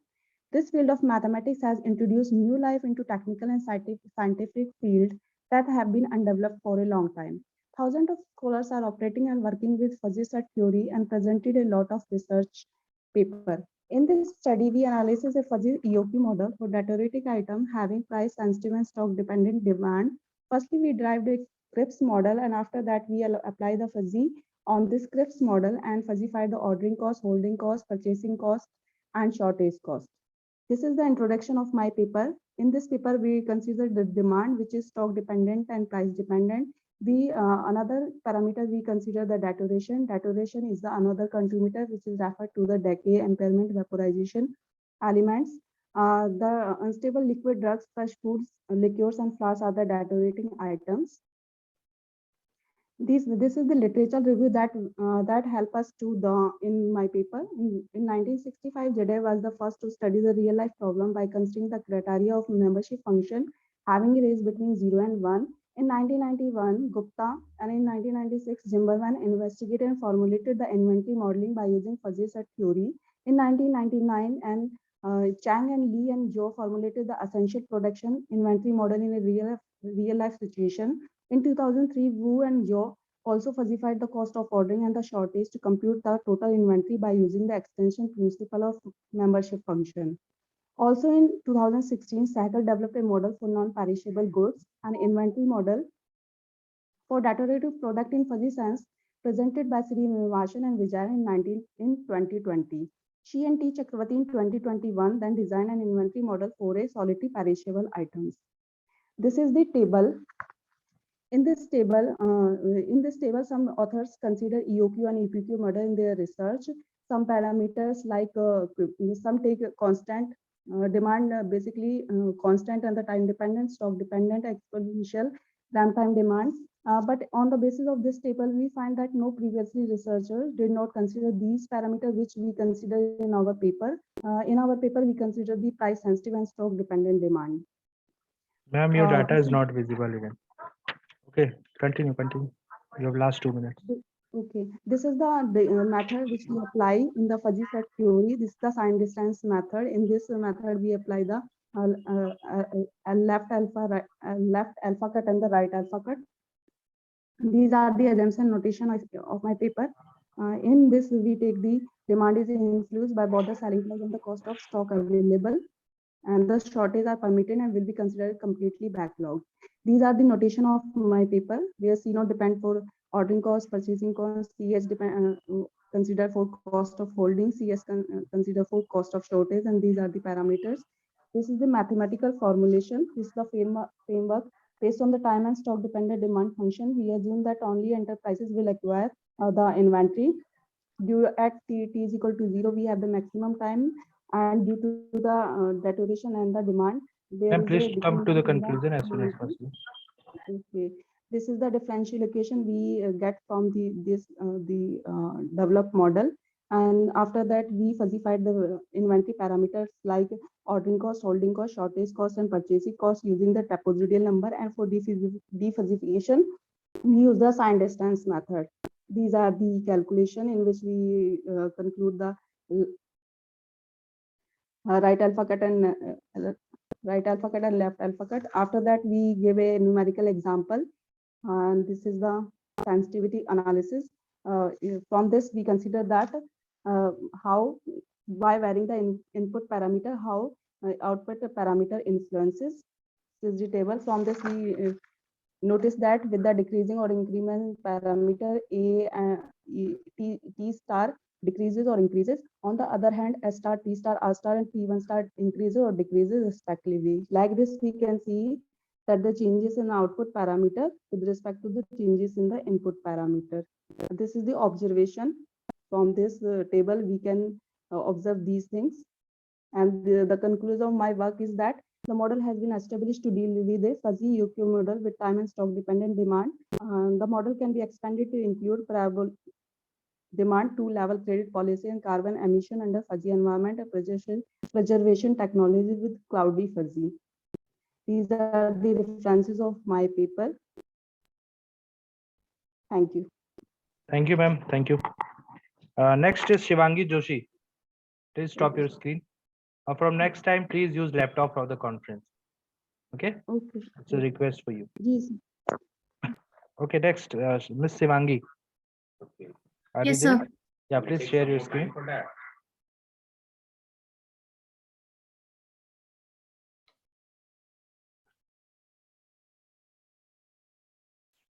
Is it visible? Yeah, it is. Please continue. Okay. Yes, so good evening, everyone. I'm Shivangi Joshi, and I'm a student of Graphic Era deemed to be University Dehradun. And the topic of the this is my topic of research. This is the list of contents. So this is the abstract. As we know that nowadays there is a devastating effect of diabetes around the world, and most of them are not being able to identify it early.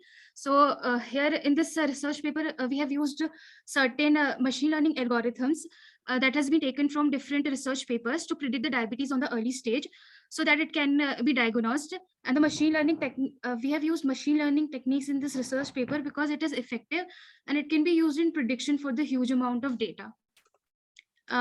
So here in this, the result, and this is the introduction. As we know that diabetes is a metabolic disease where pancreas doesn't produce insulin, and it is basically of three types: type 1, type 2, and type 3.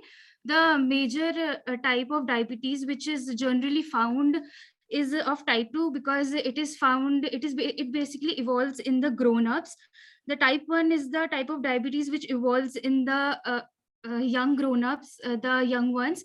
And the third type is the type of diabetes, which is a gestational diabetes, which is basically found in the pregnant women. We also know that diabetes is a major cause of the death and also causes some major disease like blindness, order failure, heart attack, and etc. So the role of the machine learning is that machine learning is a technique of data analysis that automizes the logical prototype structure, and it is a type of artificial intelligence that allows software application to become more accurate at predicting outcomes without being explicitly programmed. It basically, the machine learning uses a huge amount of data, and it uses historical data as an input and predict the output values. So here the machine learning, we use the large amount of data, and the algorithm gains its power due to its eventually of directing a huge volume of data and combining those data and from the various resources and statistics in this research. So these are the data sources. So the data sources in this research paper has been taken from the PIMA Indian diabetes data set that is taken from the UCI machine learning repository. And this data set is basically of the females. So there are certain attributes we have taken in this research paper. So I have used the machine learning algorithms like support vector machine, random forest, logistic regression, naive Bayes, neutral network, adder boost, k nearest neighbor, and linear kernel SVM. So these are the results. This study aims at comparing different models of machine learning that are SVM, naive Bayes, decision tree, etc. So here I have taken the data from different research papers, and I have compared the models and algorithms to find the best classifier or algorithm on the basis of their accuracy, so that it can be used for predicting the early stage of diabetes, and the people suffering from diabetes can get diagnosed at the earlier stage. So on comparing these algorithms on the basis of their accuracy, neural network gives a best result, that is of 98% accuracy. So these are the result graph of the research. And so here is the conclusion, that machine learning is one of the best application that is used for classification and prediction techniques. We employ a variety of machine learning algorithms in this work, namely decision tree, neural network, adder boost. And here we have used the PIMA Indian diabetes data set for a comparative assessment on the following measures, that is accuracy, recall, F1 score, precision. And the experiment results describes the neural network as the best classifier with the highest measure, that is achieved 98% accuracy. So according to this, the neural network method is the best at the early stage of detecting the diabetes data set. Thank you very much, Ms. Thank you, Shivangi. sir. It's a very nice presentation. Thank you, Okay, sir. you may leave now. Thank you. Thank you, sir. The last presentation of the session is Mr. Sanatan Srivastava. Mr. Sanatan Srivastava, are you there? This is the final call. Paper is IoT-based automated wheelchair. Mr. Sanatan Srivastava. Sir, Sanatan Srivastava is not here. Okay, sir, we will wait for next 5 minutes, then we just close the session. Okay, sir.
Mr. Sanatan, are you there? If you're not, please request to Movinji, please. Okay, thank you. Close the session.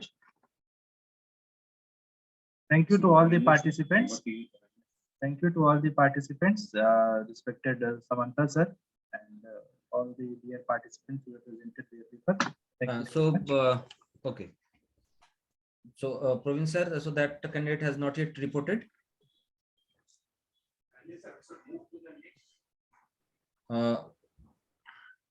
Movinji.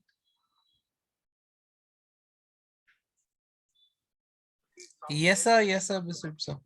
हाँ मोबिन जी हाँ बोल रहे हैं तो हम लोग तो ये रूम अभी क्लोज कर सकते हैं ना? Right sir, you can close the room और आपका validity session भी I think. हाँ, so all the participant, Praveen sir, all the participant, those who are present here and other author also, all the author and co-author, presenter, academician, research scholar, all of them need to join the valedictory session in different room. I think link has been shared with all the author through Dr. Praveen Singh through their WhatsApp group. So you all are requested to please join that particular group, particular room for valedictory session during 4:30 to 4:45. It will be started sharp at 5 o'clock and it will continue till 6:30. So with this, I think we can close this particular room. Yeah. Yes. Thank you.